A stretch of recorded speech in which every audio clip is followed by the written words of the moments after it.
in the glory. Every other weekend there's a cognac story. Before we give a toast, better make sure they pour me another glass and put it in the air for the time that passed. I said bask in the glory. Every other weekend there's a cognac story. Before we give a toast, better make sure they pour me another glass and put it in the air for the time that we passed. Came a long way. Yeah, nah, cause that Eminem was hard, bro. Like, these are the results of 1,000 electric bolts. A neck with he's like, these are the results of 1,000 electric jolts. A neck with bolts. Nurse, we're losing them. Check the pulse. Check the pulse. Yeah, he killed that album, yo. Yeah, man. That's back when Eminem was dope, bro. When he was still crazy racist. when he started getting his life together and shit, that's when his music got whack. Yeah, this motherfucker making like, yo, bro, he just started making pop music and shit, man. Like that I'm not afraid. That shit, that doing bullshit. Yeah. Like this motherfucker was making commercials. He's making music for like Valtrex commercials and shit. You know what I'm saying? Like that Love the Way You Lie. Like, bro, you made a song about domestic abuse, bro. You know what I'm saying? Like, and motherfuckers just bought it up. Just oh yeah, that's cool. He actually beat his wife. You know what I'm saying? Yeah. Which was like, funny. Numerous times. Funny, yeah, he beat the shit out of his wife, and then Rihanna got the shit beat out of her by Chris Brown twice or once, allegedly. Or not allegedly, actually. Yeah, and they gonna make a song about it and shit, man. Like profit off of pay. Yeah, these motherfuckers crazy, man. I don't know why my shit is so bright right now, man, but this shit look crazy, man. Yeah, that's just shining off your forehead like a motherfucker. Yeah, hold on, man. Hold on. Cause I'm just recording this shit. Oh, there we go. Ooh, now the color pops. Now you can see that yellow, you can see that brown. I got the matching Timbs on and shit. You know what I mean? I had to get dressed for the pod today, man. You know, special occasion, man. Special occasion, bro. You know. What's the special occasion? I'm a square nigga like y'all motherfuckers now. I got a job starting tomorrow. Oh shit! round of motherfucking applause. That nigga going back to work. Where'd you find Yeah, well, I'm not leaving the house. Like my computers and shit. I sent the picture in the group chat. I see the setup. Yeah, that's man, bro. Because my desk, Amazon fucked all my packages up, bro. I ordered like a new desk and a 50-foot Ethernet cable, so I don't, so I can put it back here near my shit, right? My on that little chair, John, right? Yeah, and these motherfuckers, man, they lost the package. You know, they lost the entire package, and it was supposed to come overnight. And they lost the package. It's been like 4 days. And like, do you want a refund? And I'm like, no, I want my shit. And then I canceled it because they were like, yeah, it might still come, but you can just cancel it and request a refund. And then if you get it, just send it back. Nigga, if I get that's not happening. That's not suck my dick, yo. you know what's crazy? That happened to my wife one time. She had ordered something from one of my kids or whatever, and they sent her an email first saying the package got lost. Mm-hmm. So when you order something, they send you an email when it's shipped and when it's supposed to come and all that bullshit. Yeah. So she was like, all right, just give me a refund or whatever. But then like 2 days later, they put the money back in the account. And like the next day, the package came. Yeah, that's all I'm hoping is like, yo, just give me my shit and we'll keep it moving, bro. Keep it between us. You know what I'm saying? No reason to get funky with it. You know what I mean? Just give me my shit. If I sit there and say, give me a refund and the package come, nah, that shit never came, bro. Yeah, ain't no honor system, motherfucker. Like, y'all got me already. You know what I'm saying? So, because now my shit is like on my little coffee table essentially in the living room. I know my daughter's going to try to fuck with me. But if I get my little cord, if I get my cord, then I can wear everything back here and then she won't bother me. So I got training for like 5 weeks, bro. Training for like 5 weeks. Yeah, on the computers and whatnot. And I gotta be on a Zoom every fucking day at 9 a.m. You know what I'm saying? And all this shit. But I'm still fielding offers from other jobs and whatnot. And as soon as one of these other jobs say, yo, here's like the offer that they've given me offers, but now it's like the negotiating stage where it's like, yo, that ain't enough money for me to get out the house. And it's like, if I'm gonna get out the house and I'm gonna get in the car or go on public transportation to go down to DC, motherfucker, I need more money. You know, like this shit ain't free. You know what I mean? Like, know your worth. Know your worth, King. Know your fucking worth, King. you know, and that's what it's all bro. about.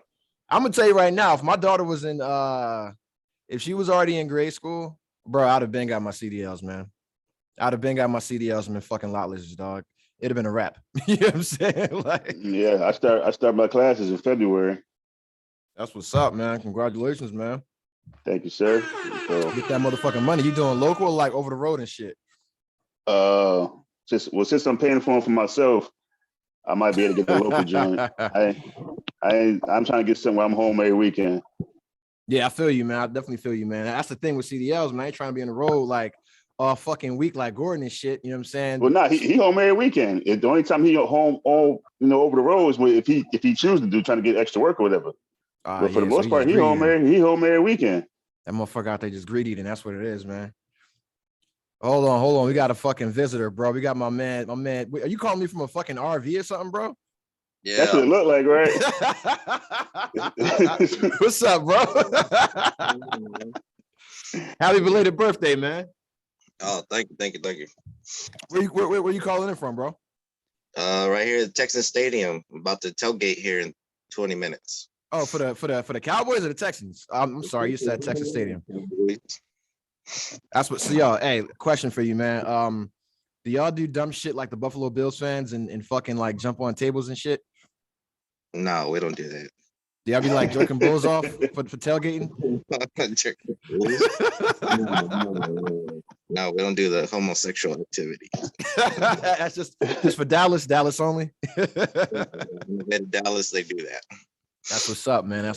Oh shit, my brother is in this motherfucker now.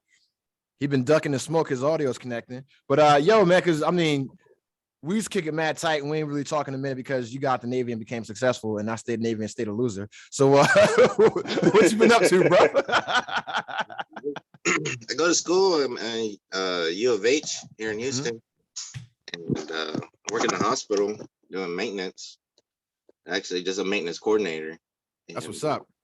I just got into that, and once I got out, I went to a job fair, and then they took my background. They're like, "Oh, you good for maintenance?" And I was like, "All right."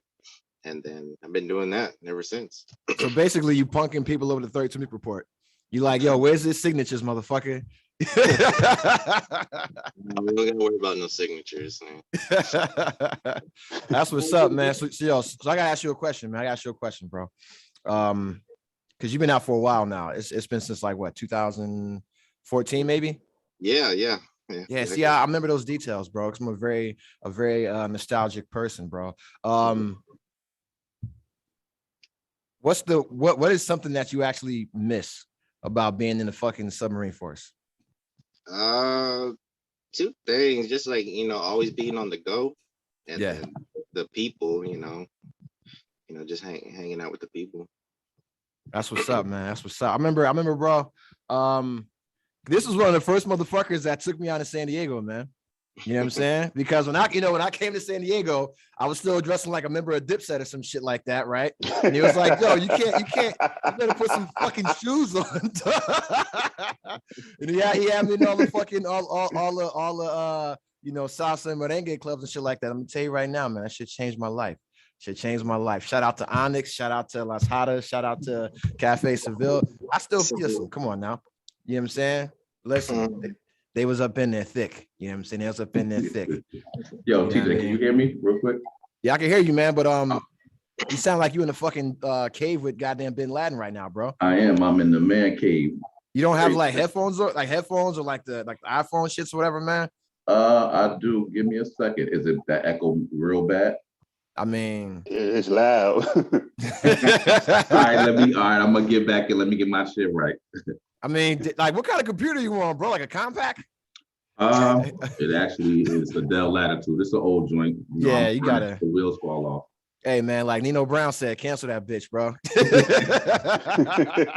right, I'm gonna hit you right back. All right, man. All right, but yo, so are you using the you going to school free from Texas, or are you using the GI Bill still, or like the Hope grant I think they got in Texas, or some other shit? Yeah, I'm using the grant they have in Texas. It's the Hazelwood Act. That's what it is. That's what's up, man. Motherfuckers need some free money, man. Every state should have college free for veterans because we are damaged fucking goods. All right. They should have college free for every fucking body. Well, that's they're making community college free for everybody. You know what I'm saying? So shout out to Joe Biden. Let's go, Brandon. Really, but shout out to Joe Biden. Community college Joe free. Biden. We don't like them here in Texas. I bet, man. I mean, I wonder why. who do y'all fuck with in Texas? Was y'all fucking with Trump like that, or? Yeah, everybody like Trump around here. Man, There are a lot of Democrats around here, but y'all don't pay no taxes in fucking Texas, bro. So why do y'all care who's president? So we don't pay taxes. Oh, so y'all don't pay? Y'all got to pay taxes in Texas? We don't pay state taxes. No. Yeah, I'm about to move to Texas, nigga. Bro, everybody from California and New York is moving here. Yeah, it's nice, man. We got 2 new representatives, in Congress because so many people are moving here. Yeah, it's nice. God damn. I mean, I wouldn't live in Houston. You know what I'm saying? Too many black people, just my opinion. But I would probably go to I'm being honest, bro. I would probably go to I didn't like when they had that big ass hurricane. I ain't fucking with that shit. The big ass rainstorm. It's called a hurricane. Yeah. It happens every year. They made it seem like it was just from the rain and shit. They didn't, like on the news up here anyway. They didn't make it seem like it was from the hurricane. It happened like twice. Yeah. It was one of them was the hurricane, and another one it was like they made it seem like it was just like a bad rainstorm or some shit like that, like heavy rain for like a couple of days. Yeah, a tropical storm can bring the same thing as a hurricane. Just when you hear hurricane, it's all the wind. Yeah. So it could be. I think the second one was just like a bunch of like water and shit, flooding and shit. Yeah, back in 2001, that was Allison. Mm-hmm. It flooded. The whole hospital was flooded up to like 10 feet. From the basement. In the basement. That's crazy. Yeah, it's crazy. God damn. You know who shit wasn't flooded? Joe Osteen. His shit wasn't flooded at all. Yeah, that motherfucker. That's the dude. They got the church, right? Yeah, they just found $600,000 behind the walls and shit. Yeah, the plumbers found that shit, bro. I seen that shit, and it went missing like in 2014. Yeah. They did an insurance claim on it. So did they say they found $600,000? Yes, they said he found all that money. Oh, I haven't seen that one. Yeah, man, that's crazy. Because I'm like, yo, man, like, listen, I'm all down with God, man, but you can't be skimming from the top. You know what I'm saying? You can't be skimming off God. You know what's crazy? I think all churches do that though. That's my only issue with churches. I think they all do that. Scamming. Yeah, I think they all do that shit. Church is the original PPP scam. For real.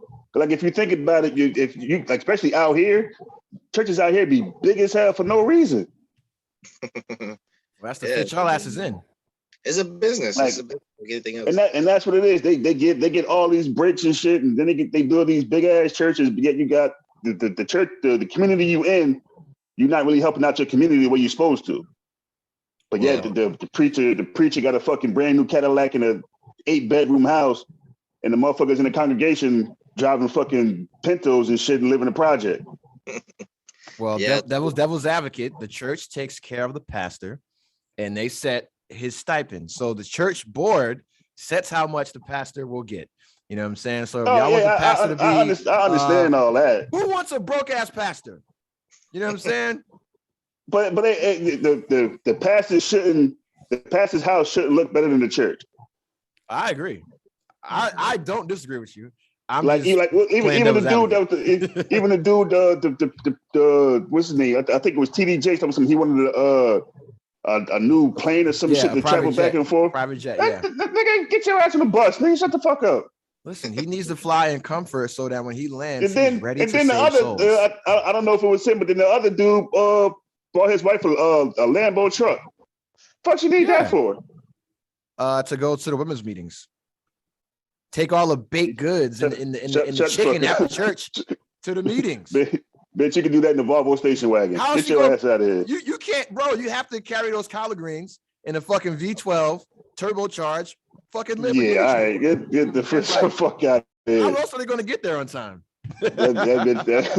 that bitch could have got a motherfucking hatchback and did all that same shit. Nah, man, it won't fit the greens, bro. So, yo, question for you, man. Dave, bro. Yeah. How was your Thanksgiving? It was good. My mom cooks everything from scratch, so she cooks real good. So that's one thing I did miss in the Navy, her cooking. You didn't miss fucking dry ass chicken? Fake ass Thanksgiving meal on the sub. What's up? Yeah, that was some weak ass shit. Yeah, you know you got some good food. You're about to get fucked. Like when they break the steak and lobster out, you knew you were staying out longer. Only pizza night. Yeah. You know what I really miss? The grilled ham and cheese on Sundays for lunch. That shit was weak as fuck. Yeah. the grilled ham and cheese. They would make grilled ham and cheese, bro, and like tomato soup. That shit was mad weak, bro.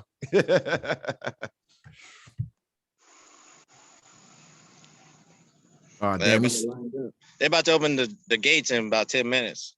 All right, bro. The game ain't till 12 though. Yeah, hey, man. Let me ask you a question.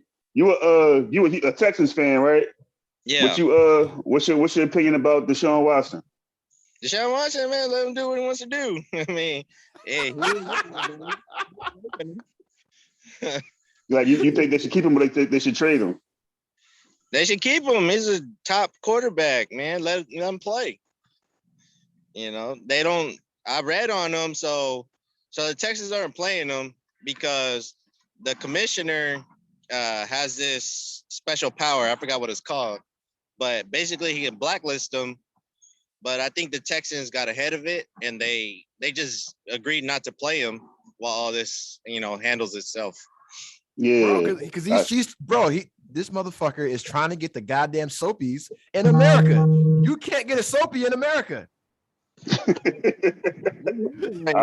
I don't know what a soapy is. A soapy is a massage that you get from a sex worker where you are covered in bubbles and suds and she jerks you off. And that's what Deshaun Watson is trying to do. This motherfucker is coming to the massage place with a bottle of fucking dish soap.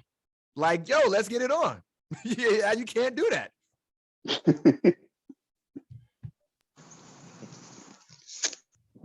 No, let that man play. He ain't guilty. That's my thing. If you ain't gonna play him, at least trade him or something so he can play.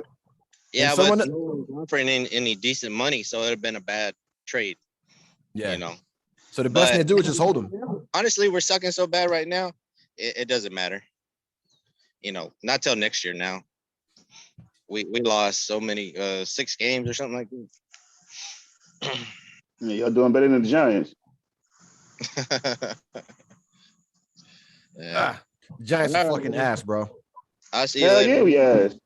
All right, bro. Right now, can you hear me? Is that a little better? Yeah, we can hear. That's not really that better, but it's cool. It sounds like you're not connected to the headset. It sounds like it's still on the laptop on the computer. I am. I got the camera daggone on the computer, but I'm using the headphones off the daggone. I'm plugged into the computer. All right, we'll fucking make it work. We'll make it work, man. We're just talking to my boy David Gonzalez. He was in the Navy with me back in the good old days on the submarine, the USS Hampton out of San Diego. Was telling about how he took me to all the Mexican clubs, taught me how to fucking dress and dance in order to assimilate into the brown culture. You know what I'm saying? That's what I'm gonna tell you right now. That's what got me lit. That's my man. I love that motherfucker, bro. He stayed with me for a little while too before he got out, man, because we were some wild boys. But that's what got me lit in San Diego, bro, was going to the Mexican clubs first and then meeting everybody that was that like worked there. And then he knew every bartender, every doorman, everything. And that's what taught me how to get to know all those people on the ground level. That's what taught me how to get to know all those people on the ground level. And that shit, bro, that shit got me so super fucking lit, bro. That's why I always owe that man a debt of gratitude, man. But how was your day, man? You went to get some fucking weak ass McDonald's breakfast like Ocho Cinco. Was good with that, man? Real quick, yeah, had to make sure the little ones were straight. Man, if you don't make some fucking pancakes, ain't Bruce teach you anything? He did. You better get some cereal and milk. But I got I got a 15-year-old in the house, so she got some learning to do. So she could easily get up and make some breakfast too. But I said I'm gonna do this real quick, get this sandwich and get it rolling. It's my rest day. Oh, I feel you, man. I feel you jumping out of fucking helicopters and shit. You're goddamn right. The road to 100. Hey, man, better you than me, man. Thank you for your service, brother. So he was in the Navy too. Hell no, he's in the Army. I went Army. I was the first one. Oh, okay. I went Army, and then everybody else went to the damn Navy. They like, hell no, we're not doing what he was doing. like, nah, he tweaking.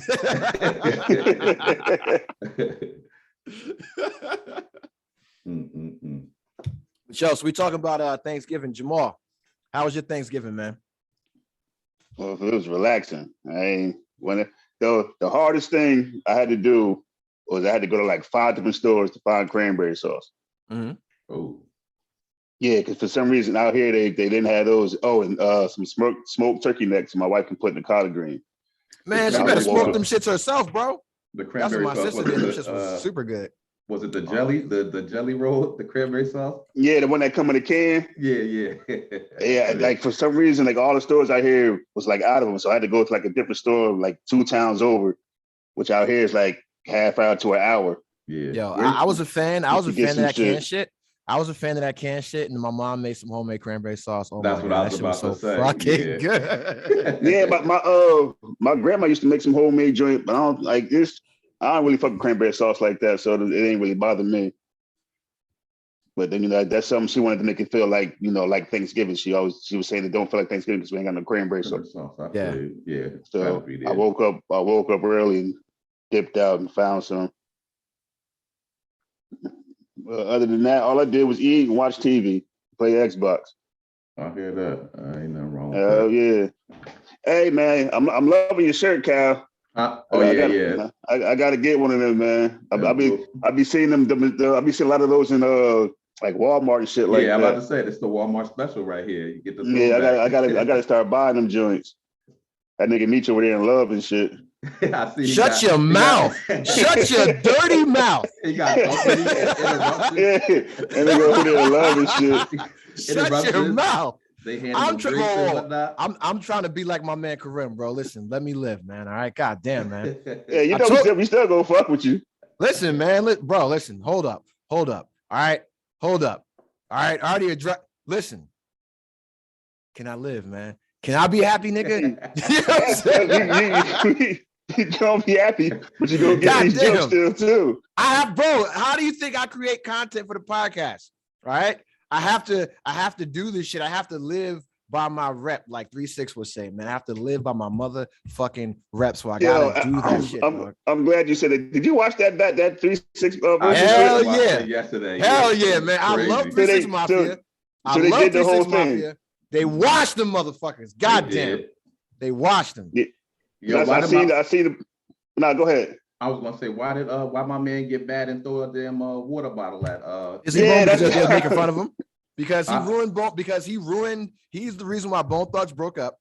And then my girl, Gangsta Boo, said this nigga ain't take his pills. That's why that was funny. He got all mad. It was like you're not gonna be sitting there clowning me on stage. That's part of verses. Like they had actual beef, bro. They had actual fucking beef, made diss songs about each other, all type of shit.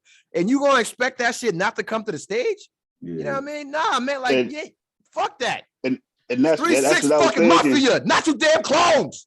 All right? He was sitting there saying, y'all ain't gonna make y'all. He said, y'all ugly motherfuckers ain't gonna make fun of me. But I'm sitting there like, nigga, that's the point of the verses, to sit there, to fuck with you, because at the end of the day, y'all, it's all love. It ain't no serious shit. Yeah, it's just a friendly competition. Yeah. Then when you do the water bottle, I'm like, oh, these. I'm like, if Jeezy and Gucci can have a dead body in between them and still do a verses, that's these motherfuckers, like they can chill the fuck out. But nah, it was Busy Bone. That's the reason why they broke up as a group. That's the reason why every tour they had was fucked up. That's why their reunion was fucked up, because Busy Bone can't just fucking chill. You know what I'm saying? He's a fucking diva. He thinks he's Beyonce. He thinks he's the Beyonce of Bone Thugs when it's actually Crazy Bone. Yeah, it was still decent. They did get washed though. Because 3-6 Mafia was coming through with them hits. 3-6 got them fucking hits, man. And then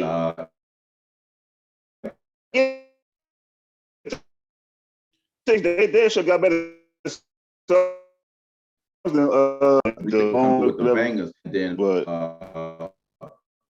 Bone will go through and it'd be like hip hop R&B, and it'd be like they hold the tempo down real, but I'm like 360. Yeah, and that's what it's all about with that the crowd control. Yeah. If you get the control going the way you want it, you're gonna win. Yeah, that jump was all right though. Bro, I know. That's all I know, man. Yeah, that was my shit though when that came out. I ain't going front.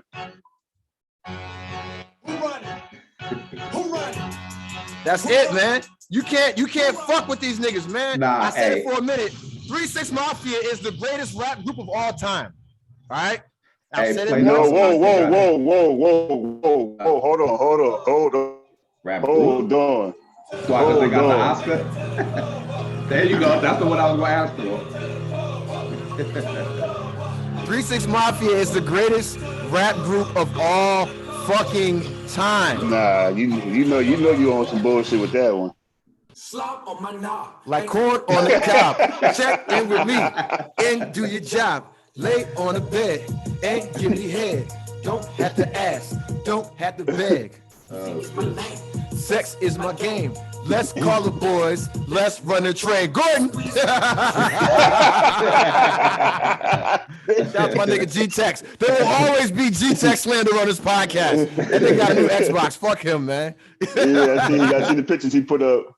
He was up late playing that shit too. I know, I saw him too. But the 3 6 Mafia, bro. I've been saying it for a while. 3 6 Mafia is the greatest rap group of all time. Better than Wu-Tang. They are better than fucking Outkast. They are better. It depends on how you define. Yeah, I'm about to say why you saying that only because they got the longevity and more hits. No other rap group has. We just want to talk about album sales. Outkast only sold albums because white folks started to like them. All right. Around the Stanko on the album, right? That's it. If you look album for album, right? Outkast stopped making albums in what? 2001? 2003 was the last Outkast album. Talking about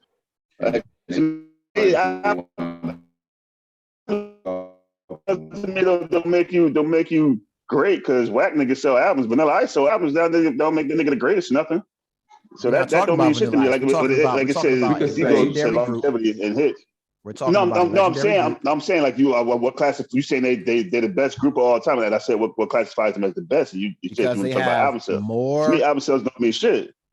Outkast has the most album sales for a group. That's why everybody puts them on that pedestal. Outkast makes phenomenal music. They're my number 2. Right? To me, Outkast makes better music to me than 3 6. That's just music that'll transcend all genres. I say, or not all genres, but everybody can ride to that. Not everybody gonna ride to Slob on my knob. I'm gonna tell you right. This is how I know y'all niggas ain't got no white friends. I'm gonna tell you right now. Go talk to your white friends. Go talk to your white friends and ask them, yo, when you were young and you was riding around in that motherfucking Chevy S10, what was you playing in that bitch? Was you playing Outkast or 3 6? And they will fucking tell you 3 6 goddamn Mafia. And right now, if we are chilling right now, and I love Outkast, I'm telling you right now, I'm not putting no fucking Outkast on. I may put a little bit. It's going to be that 3 6 Mafia. All right. If listen, you know what? It's not about my opinion. It's not about my opinion. Okay, Jamal, who do you think is the best rap group of all time? It depends on how you look at it. To me, it's not how I look at it. I just want your opinion. I'm not going to argue with you. I just want to know who you think is the best rap group and why. I think I'm gonna say Wu-Tang. I love Wu-Tang because they had a good run. They had the global success. Like they still could tour overseas and shit, and whatever. And then as far as they solo shit, each one of them, well, a good percentage of them had a good solo 90%. 90%. You know what I'm saying? They had a good solo career, and it's like if you take all that into, because like even though it was solo shit, somebody was always on the album. You know what I'm saying? So they still got songs together but solo, and like the impact they had at that time, I don't think no other group has had an impact like that.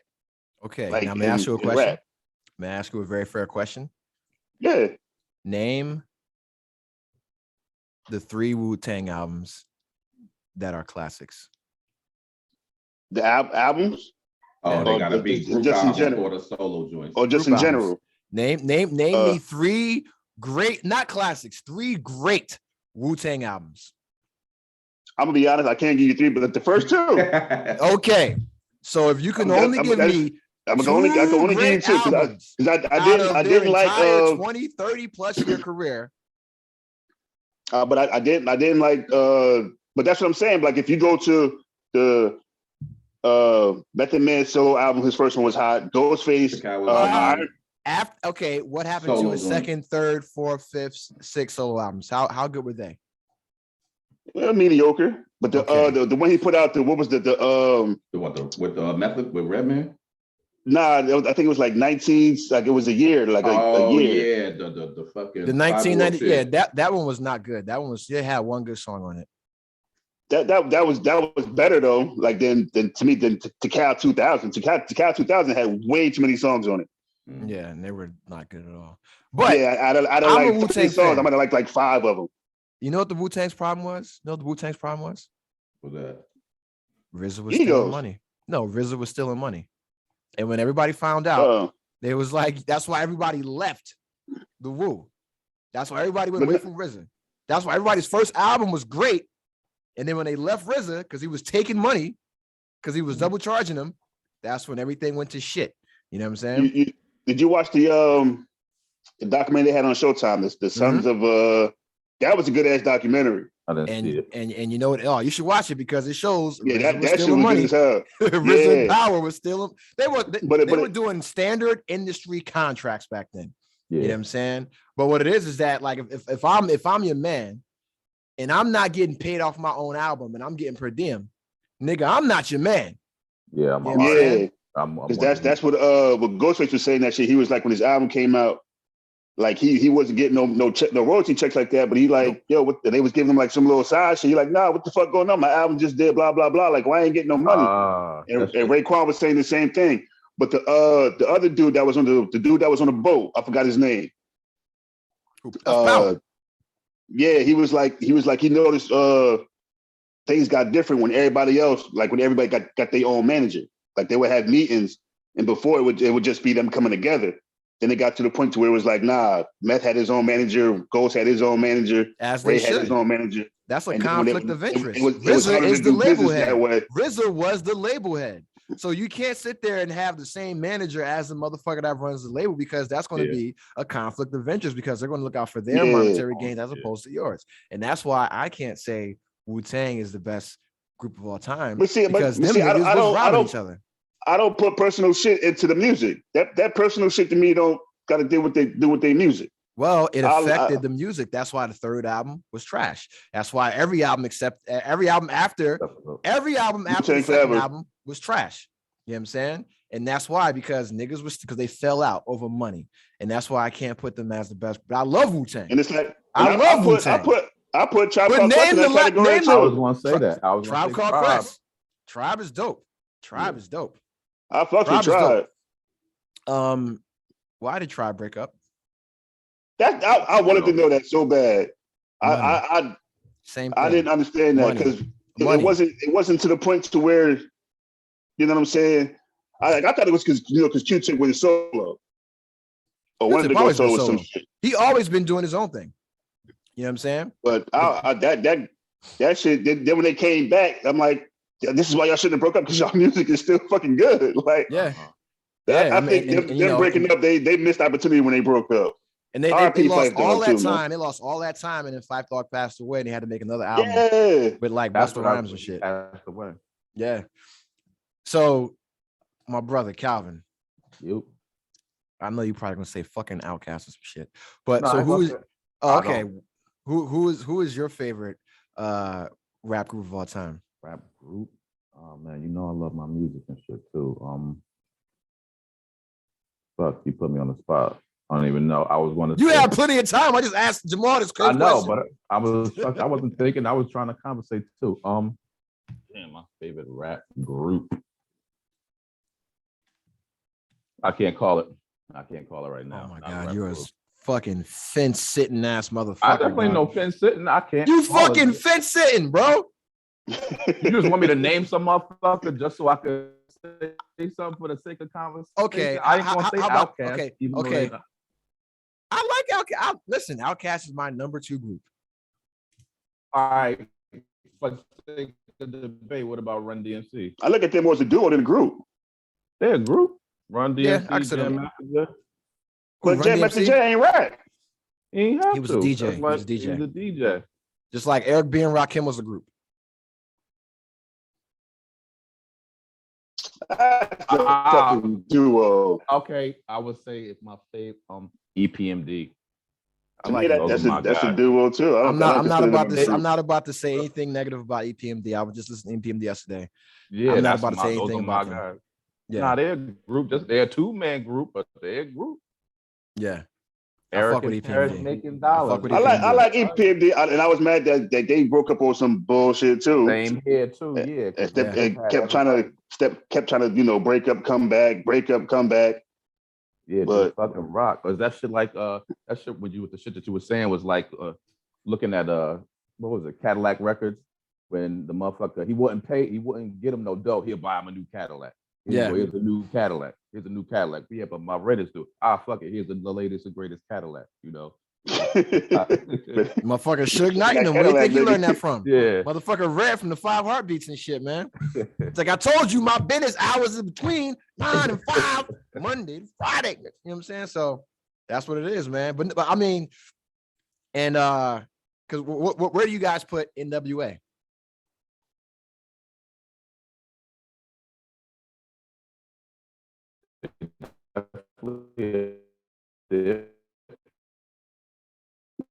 They up is Ice Cube wrote all the songs, so it's like I like they didn't have like. True. Fuck it, but fuck it, we a group. We NWA. This dude just happens to be the songwriter of the group. Yeah, but I can't like. I don't know. Okay, I see what you're talking about. Like greatest, like yo. Yeah, like he nice. He right. Yeah, like if you look at Wu-Tang or Tribe or Outkast or 3-6, everybody wrote their own verses or whatever. Yeah. Like you can't sit there and say I'm gonna be a hot group when the only nigga that's nice is that one nigga. Like, does that matter? Does that matter? You gotta write your verse. To me, it matters to me. Why? Entertainment. It matters to me. To me, you cannot call yourself the greatest of anything if you don't do your own shit. Writers and who's the best. Okay, so let's pause for a second, right? In every other genre of music, they have a team of songwriters or a primary songwriter in the group. So if we're a rap artist and we're a group, why does the person that writes the song matter so much? Okay, well, what other genre we talking about? If it's a group project, does it matter if the group participates in the project? No, fuck that. You rap or used to rap or whatever. So say me, you, and me, you, Tex, and Milford, we in the studio, right? Yes. And I'm sitting there saying I'm the greatest rapper, blah, blah, blah, blah. But you writing all my raps. How am I the greatest rapper? That's not the conversation. Oh, you're changing the conversation. We're talking about group, and the groups we've talked about, no one has ever said they're the greatest rapper that didn't write their own raps. Okay. Even that. So the question was, it was, does the primary song matter? Does the primary songwriter matter in a group project? Yes, because if you play a song and somebody, like I said, and they like my verse, but you wrote it, I can't get credit for that. Why not? You performed it. You performed it. You performed it. But you can't say I'm better than this person when this person wrote my song. No, you won't say I'm me as an individual. We said the group. But we say my group. group. But that's what I'm saying. But no, like we listen to a lot, whatever. We say, oh yeah, Kiss had the best verse. He had the best verse. You listen to any group, it's always who had the best verse. You can't sit there and say you have a better verse than somebody if that person wrote your verse. Different comparison. It'll only like you can. We're talking about the group. Yeah, like Locks and Dipset. So how about this? Now I mean to cut you off, right? Y'all like Mobb Deep, right? Mm-hmm. Yeah. Was Havoc a better artist because he made all the beats and Prodigy didn't? No. Well, that's the argument. That's the argument that you're saying is because one person did more in the group. It makes the group not as legit. So if we're a group, right, and you're my man, you're my man. Let's say we all barbecue, bro, and I can grill, and I can braise, and I can do everything, but I can't make the fucking sauce, right? And you make the sauce, and everybody comes in like, yo, I like this entire package. Just because you do this small part over here and I do everything else, that doesn't mean anybody's more important. Both parts are equally as important to the success of the group. So if we're a group, and I write every song, but you perform these shits, your performance is actually more important than my songwriting. Because if my shit was that hot, I would just do it all myself, but I can't. But see, I look at it as if you didn't write that verse, you don't give me that chance to perform that song. But the fact somebody else will write it. That performance wouldn't happen without that song. Yeah, but you can't get that song performed without me doing it.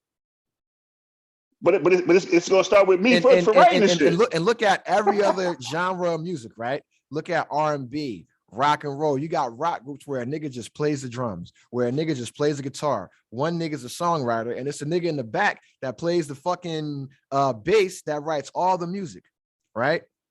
Yeah. So are these niggas whack? Are these niggas whack because they don't write the music? But that goes back to what I was saying. And situations like that, you don't never hear the drummer say, "Oh, I'm the best singer in a crew," or "I'm the best singer in my genre." You're individualizing this entire shit. This is why. The question was group. It wasn't best songwriter. It wasn't best rapper, best lyricist. It was best group. So if we are doing something as a group, why does one person's contribution matter more than the overall effort of the team? It don't. That's how you break them shit. In that aspect, it doesn't. But my thing that I said was, you can't call yourself the best at anything if you're not the one doing it. I can't. You are the one doing it. Yeah, you're the one performing it. Yeah, or no. No, I can't call myself the best barbecuer if somebody else making my meat and I'm just putting sauce on. No, what you'll say you're not calling yourself the best barbecuer. Yeah, you'll say my team is the best. We the fucking best. You won't say I'm the best barbecuer. You'll say we the best. And somebody else first and foremost, I am the best barbecue. Let's get that clear. New Jersey barbecue, holla at me. There you go. I don't know, man. Shout it out. Some niggas got some tangier sauce out there in Conyers, man. I'm just saying. Sauce and barbecue are two different things, bro. but that's what I'm saying. It's like, yo, if it's a team effort. But no, I understand the same argument you're having is why Wu-Tang broke up. Because these little niggas was doing one thing, which was rapping, writing shit on paper and rapping. RZA was doing all the fucking work. Orchestrating that. And that's why he decided to take the majority of the money. You know what I'm saying? But see, and that's the thing. If that's the case, he gonna get the most money because he's doing the most shit. Yeah. However, what's more important, the team success overall, or you getting paid equally as somebody else? It depends on the situation. Overall, it's the team success. Because if the team success and everybody getting paid right, even if he getting 50% and they busting down 50%, if the team is making money, they don't get their money regardless. If the overall team is winning. Now, if he get 80% and they busting down 20%, then that's a problem. What about fucking, just for to play devil's advocate, fucking work? How much, like you said, they was writing their raps. RZA was putting all that shit together. So aside from jerking them in the industry shit, but do you think that fucking, if you putting more effort in than somebody else, should he still get that same amount? Well, not like in okay, we're gonna use Wu-Tang as an example. Since they got the most motherfuckers in the group, they had the one motherfucker doing the most shit. Yeah. Let's say out of the pie, since RZA was doing the most, he was getting 50%. Mm-hmm. Like he was getting a 50% cut off rip. The rest of the members had to bust down 50% between the other 9 of the motherfuckers, whatever. Now, in that situation, to me, that's fair because he's writing, he's producing the shit, he's studioing all, like he's like doing all the shit that y'all niggas ain't, all y'all niggas is doing is rapping. Mm-hmm. So that's completely fair because as me said, when the team succeeds, then the money's gonna come. Yeah. So you know what I'm saying? So at the end of the day, you're gonna get more money because the shit he doing, you know, it's helping the team, and y'all all gonna flourish. But now, like I said, if he getting 80% and y'all just busting down 20%, then that's a problem. Yeah, especially if he like jerking them, like. Yeah, that's like you jerking the motherfucker. Yeah. Well, here's the like, question. Here's the real question. How do you prove that you deserve more? That's the, I guess, the $1 million question. Because you know, at one point it's always one member of the group that outshines everybody else. Uh-huh. Like every group has that one that's the standout guy out of everybody else. So it's I don't know. That's something hard to prove. Go make your own sauce. That's it. Go get out of my kitchen. That too. Get the fuck out of my kitchen. Stop using my spices. Go make your own sauce. You know what I'm saying? Yeah, that's the best way to figure it out. And you see when that shit happened to the Wu, only one person could actually do that, and that was Ghostface, because RZA produced all their first albums, right? And all their first albums was classics, including You God.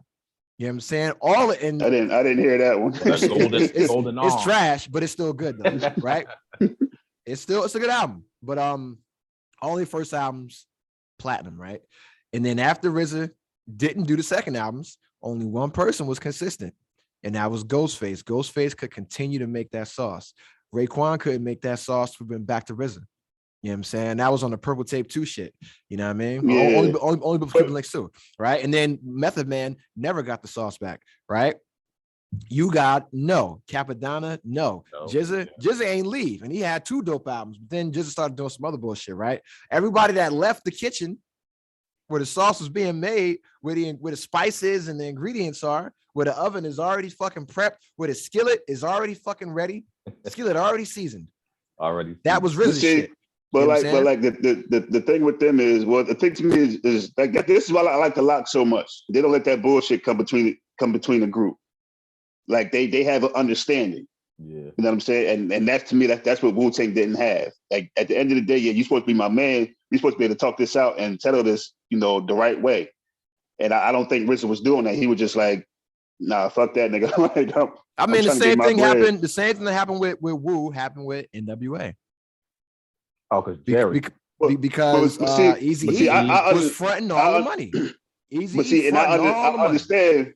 Like, and Ice Cube was pissed off because he like, yo, I'm writing all these fucking songs, but I ain't getting no bread from it, type shit.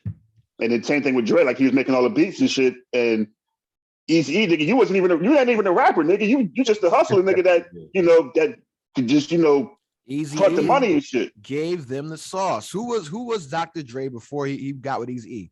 This nigga was in a fucking disco band, wearing fucking eyeshadow and makeup and eyeliner. This nigga was like a black Adam Lambert. This nigga was out here looking like this nigga was Lil Nas X. That's who Dr. Dre was.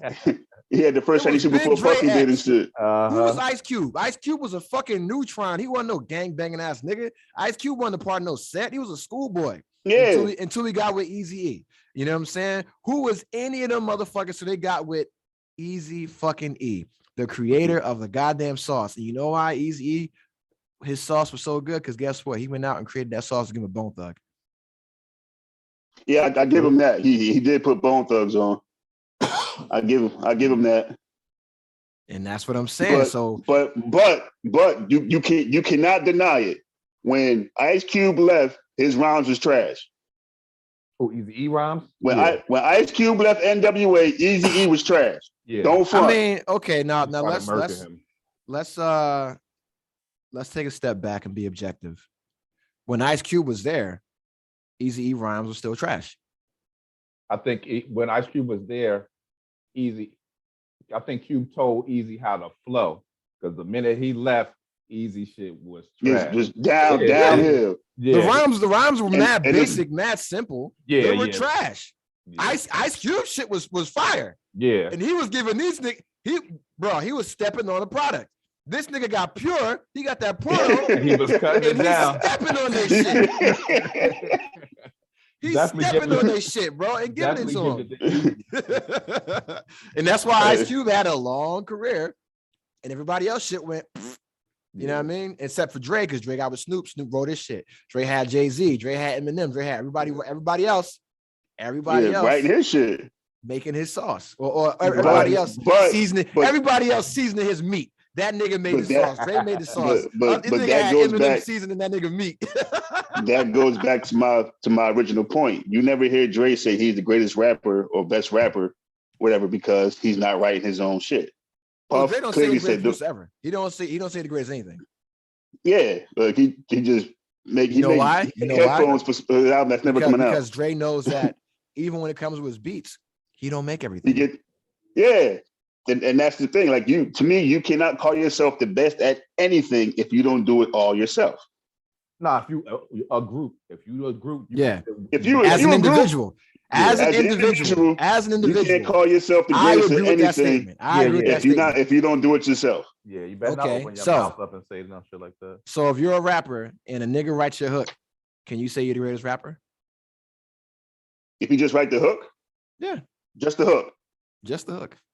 Yeah, because the hook ain't got nothing to do. Like, the hook really don't got. Bullshit. The hook is the most important part of the song, nigga. That's the sauce. How many? Yeah, you can name some songs, but you don't like the hook, but you like the verses. Jay-Z has a lot of songs where he did not write the hook, and that's who most people consider to be the greatest rapper of all time. And this nigga comes to the studio, but you have or Timberland or Pharrell, hook is already written. True.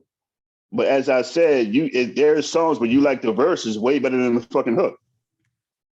Okay, but that's not what sells the records. That's not what makes the song pop. It's the hook. It's the chorus. That's what gets the spin. It's the beat.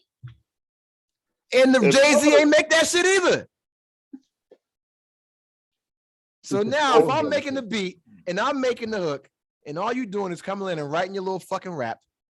If I'm writing my rap, yes, I am the greatest rapper ever because I'm writing my rap. Yes. But you didn't write the hook.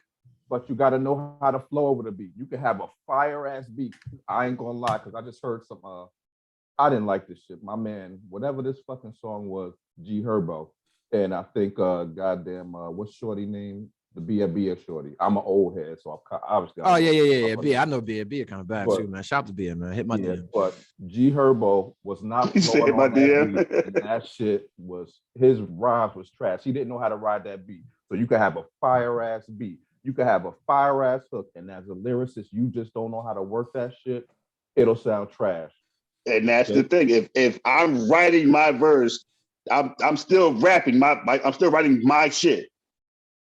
But the song is your song. So let's say I'm a nigga like Kanye West, where I make the beat, I make a hook. Actually, we can't say Kanye West because that nigga gets mad help, right? So let's say. So let's say I'm J. Cole. So now is J. Cole makes the beat, makes the hook. Mm-hmm. And if I'm J. Cole, am I a better rapper, a better overall rapper, a better overall MC, a better overall artist than Jay-Z because I make the beat, I make the hook, I make the rap, and Jay-Z just comes in, does the rap, and then walks out the studio? To me, no. Why not? You could be in that instance. You can win the battle, but not win the war. So in that instance, you could be Am I a better artist? You can be a better artist. You can say artist, yes. You can be a better artist, yes. But not to me, not better rapper, no. I mean, that's subjective, but I can prove what I do. I can say, yo, you don't make beats, you don't make hooks, you don't mix the shit down. I do all that, and my shit is fire, and I rap, nigga. You know what I'm saying? And I rap better than you. So that makes look. Then he would say, "Come see me in fucking 20 years, and then let's see if you're still doing it." Longevity plays a big part. J. Cole will not be here in 20 years. That nigga ain't about to be rapping in fucking when he's 50 years old like Jay-Z. Hey, you do what you love. Yeah, fuck, nigga. Jay-Z don't even be rapping like that. Jay-Z only raps because Beyonce makes him get out the house. She's like, yo, nigga, leave. If the shit is she's like, yo, get the fuck out the house. Jay-Z be in the house. This nigga be in there watching fucking Bob Ross on fucking YouTube. Not even like the premium channels, watching Bob Ross on regular fucking YouTube with the commercial interruptions and shit. He's like, yo, B, look at the happy little trees, B. You heard? It's like Marcy. It's like Marcy in the fall, B. That's Jay-Z. Commercial interruptions. Yeah, man, watching the regular ass broke nigga YouTube like me And Beyonce's like, yo, get out the house. I'm trying to do a photo shoot. Me and Solange coming over. You got to leave, nigga. And then he goes out and does a song with somebody. That's what happens. But no, I fuck with Jay-Z heavy, man. To me, I mean, exactly. Is Jay-Z better than Drake? None of these are topics. Yes. None of these are topics. Yeah. No, to me, yeah. Well, that shit. I'm not going to argue that. We came in a different era. We came up in the same era, Slocks. All right. And I'm gonna tell you right now, until I was 30, Jay-Z was the greatest of all time. Well, Nas was, but Jay-Z was that nigga. You know what I'm saying? To me, Drake would never be better than Jay-Z because Drake, it's been proven that Drake has ghostwriters or had a ghostwriter, whatever the case may be. So does Jay-Z. No, it'll go back to that. To write his verses? Write his hooks. Oh. The hooks don't mean shit to me. Fuck the fucking hook. Get that hook shit out your fucking head. I don't care about the hook. So that's the overall song. That's the overall song. Okay, put it like this. I don't care what. I don't care what Drake does. Have a song better than the Eagles. Ever. So he can say, "Hey, I can." When it comes to straight rapping, Drake can't stand a chance with Jay-Z. Like, stop with the bullshit. I see you making that ugly ass face, nigga. Get the fuck, out of here. Drake would never be a better rapper than Jay-Z. Nigga, fuck no. Don't ever call me ugly, nigga. Don't ever call me ugly. Steve Hutchinson said I favorite Tyson Beckford, nigga. Don't ever call me ugly, bro. I met Kanye West. I'm never gonna fail, nigga. What's wrong with you, man? You know what I'm saying? But no, y'all niggas stop that shit, man. I love Hov, bro. I love Hov is my guy. You know Hov is my guy too. I love Jay-Z. I'm not saying Drake is better than Jay-Z. Come on now. I'm just asking the question, bro. I'm not saying Drake's better than Jay-Z. But but you don't like Drake. You don't like Drake. No. But see, the thing is, I don't have to like you to respect what you do. And I appreciate that. I respect that. I respect Drake's whole game. He got the shit on Smash. How he do the singing shit, the rapping shit. He got that whole sauce mastered. I give it to him. But as I said, when it comes to straight rapping, like he might have more hits than Jay-Z, whatever. Okay, cool. But when it comes to straight rapping, he is not a better rapper than Jay-Z. I agree. Now, overall artist, I'll give you that. He might be an overall better artist than Jay-Z. Yes, he has a way more like his album. He has a way more like global like impact than Jay-Z did. You know what I'm saying? So I give you that. But as far as just rapping, no, he can't touch that man. No. Yeah, you hit a nerve right there. Y'all better not open your damn mouth and say no shit about Jay-Z. Don't nobody say nothing about my Jay-Z. So here's a question. We'll start with you, Calvin, because it's an old head question. Where do you rank Andre 3000 on the list of all time rappers? He's definitely in my top 10. And top 10? He's in my not top 5. He may be that if you asking me that, but that's shit. But he's in my top 10 only because I love and they played that shit in the 3-6 Mafia joint. I typed a text to a girl I used to see. I told this guy was whom I was gonna be. That's my shit. I can relate to that shit so much. That's my guy, and you know. So if he's in your top 10, who's your top 5? Well, Jay-Z is my number 1. He gonna fuck around. Jay-Z is my number 1. Ghost is my number 2. Ghost Dini, that's my guy. Fucking Dini, bro. Yeah, that's my guy right there. So Jay number 1. Ghost number 2. Fuck me. I'll put. Yeah, he's definitely in my top 10. Who's my number 3? Number 3 lyricist, rapper of all time. I'll give Drake number 5 because Drake helped me through an era. Wow. I ain't gonna lie that. Drake helped me through an era. 2013. That nigga helped me, bro. M is up there in my top. I like M. M is in your top 5? Yeah, as a lyricist, yeah. I'm a word playing motherfucker, so yeah, he is in my top 5. This nigga light skin, bro. First of all, I'm Coco. So I'm right there in between. Yeah. So Jay, Ghost, M, Drake, Andre. for the sake of not dragging it out. Okay, that's what's up. That's That's a very solid top 5. Yeah. Slocks, who's your top 5? All time. I'm a guy. No, I got Jed number 1. nigga. I don't fucking all time, nigga. I got Jed number 1 because of the impact and the blueprint he laid out for a lot of people. Double entendre. Don't ask me how. I got I got Rakim number 2. Nas. I forgot about Nas. I got to put Jadakiss up there. Yes, damn, I forgot about that. Top 5 dead or alive. I'm gonna catch a lot of heat for this, but this he helped me. I just said he helped me get through a period of time in life. Budden, I got Joe Budden. Joe Budden. Those fucking Budden. That's my 5. Nigga, top 3, top 5. Oh my god, man, fucking Budden, bro.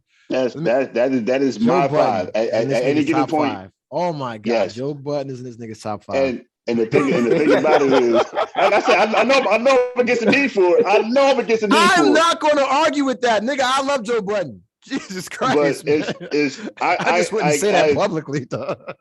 That's the thing. When he came out, I think you can even ask Nuff. I'm a Budden fan. I'm not even talking about his albums. Between his albums and his mixtapes, like how Kevin said, all the mixtapes was classic. All them shit.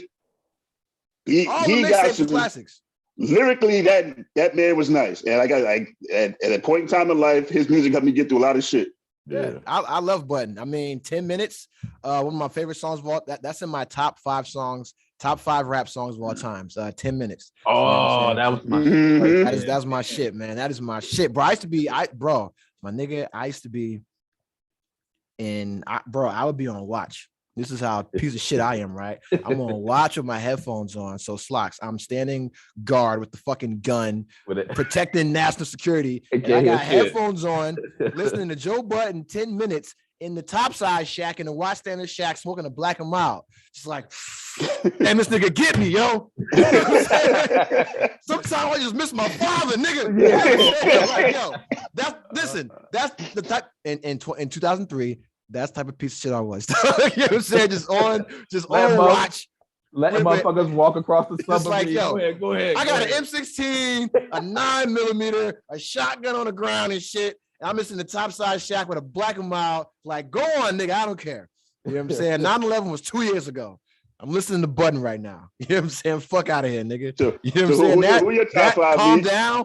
Come and take a walk with me. That first album was a classic. Listen, I'm a Budden fan. Joe Budden from Jersey, favorite rapper of all time from Jersey, over Redman. Red is my guy. Probably my era. Redman a nice motherfucker too. Yeah. Redman, he don't get the props he deserves, yo. Hell yeah. Because he was Eminem before Eminem. If he was white, he'd have sold 10 million records as well. You know what I'm saying? Eminem, he stole my whole flow bar for bar. That's what Eminem did. You know what I'm saying? Stole that nigga's whole, and Eminem admits it though. My top 5 is trash. Good. Juicy J. Juicy J is in my top. Juicy J is in my top 10.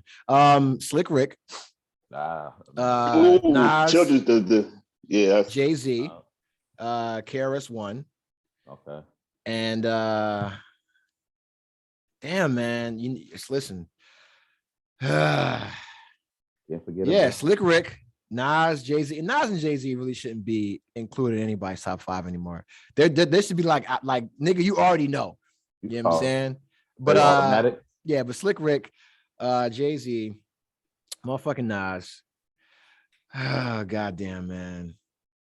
You said KRS-One, so you got one more. KRS-One is my nigga. KRS-One my nigga. You know what I'm saying? And I'm gonna keep it all the way fucking real. You know what I'm saying? All the way real. You know what I'm saying? My nigga from Port Arthur, Texas, Chad Butler, aka Pimp C. That is my top 5. That is my top 5. And there's a reason, right? There's a reason for my top 5 is the way it is, because Slick Rick, Jay-Z, Nas, KRS-One, Pimp C. To me, they're all the best storytellers in rap. You know what I'm saying? All the best storytellers in rap. Like y'all nigga, if you seen the verses, Kara's one. Yeah. First Kane. Yeah. If we're talking about like rapper lyricist type shit, Kane's a better rapper than KRS-One. KRS-One is a better storyteller, better MC. Love's Gonna Get You. Kane don't have shit like that. But see, and that's the thing.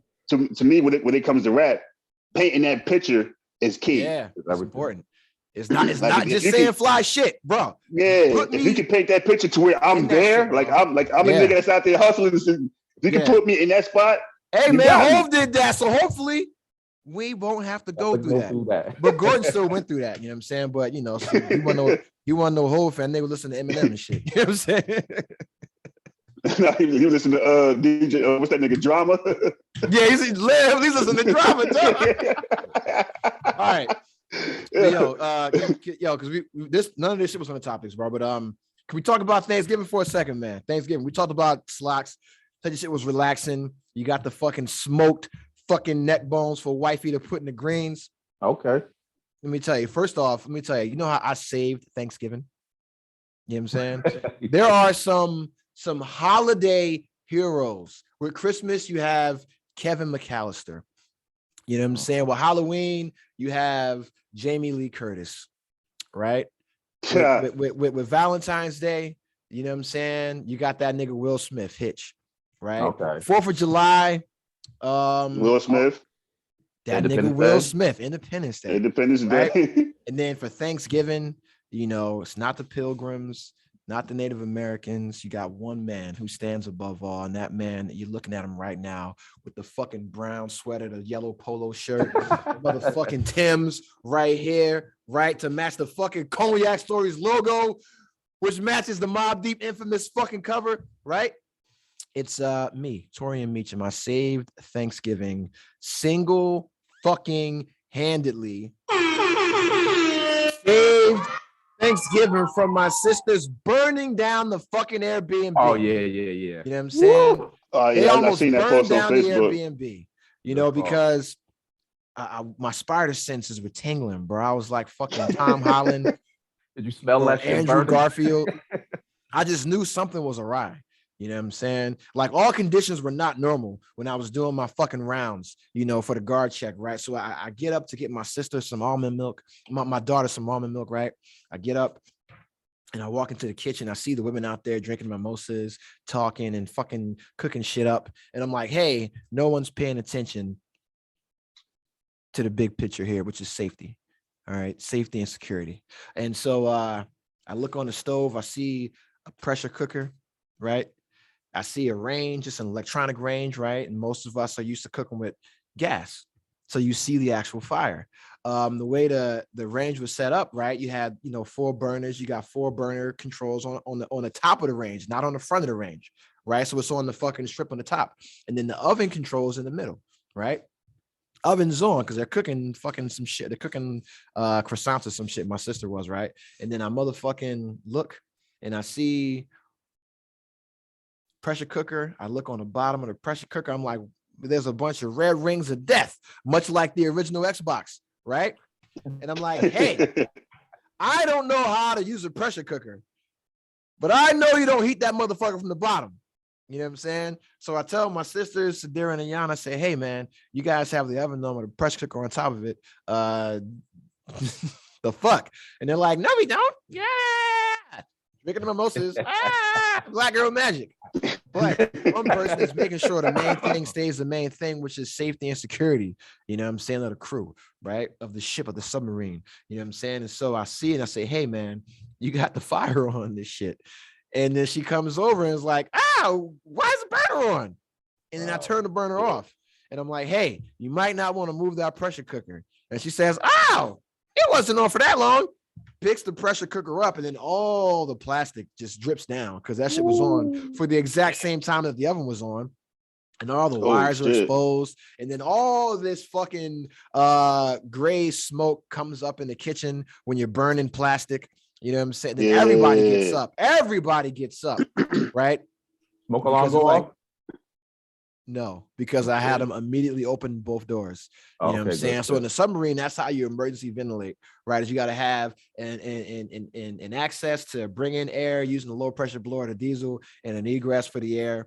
And that would be your exhaust plenum if you're snorkeling, or just the normal ship's hatches if you're on the surface, right? That's that submarine 101 type shit, nigga. I save lives. You know what I'm saying? So I just fucked my camera up. But you look. Nigga, I'm drinking, bro. You know what I'm saying? So, and that's the thing. And then everybody got like, oh my God, what's that smell? It smells like something burned. I'm like, yes, the fucking house almost burned down. And then, you know, Yanni was like, oh, I must have pushed the pressure cooker and it bumped it. And I said, hey, man, I used to investigate fires. All right.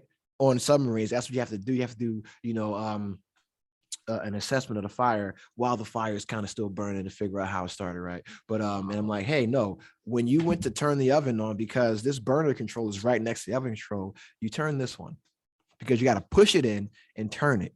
Not so you just putting that thing in, just putting the pressure cooker is not going to fucking bump the fucking, you know how that works. Yeah, it's not going to. You have to physically turn that, and that's because y'all drinking your little fucking mimosas. You know what I'm saying? You're drinking your mimosas, and it's fucking 6:30 in the fucking morning, and y'all not about that fucking life. You know what I'm saying? But a motherfucker like me get up at 6:30 in the morning, still tipsy from last night, like Tupac, to make my daughter some almond milk. I can still get up and still save motherfucking lives like I did in the submarine. We'd be in a foreign port, and I would go out and get drunk and then come in at 2:00, wake up at 5:00, and then take fucking duty. You know what I'm saying?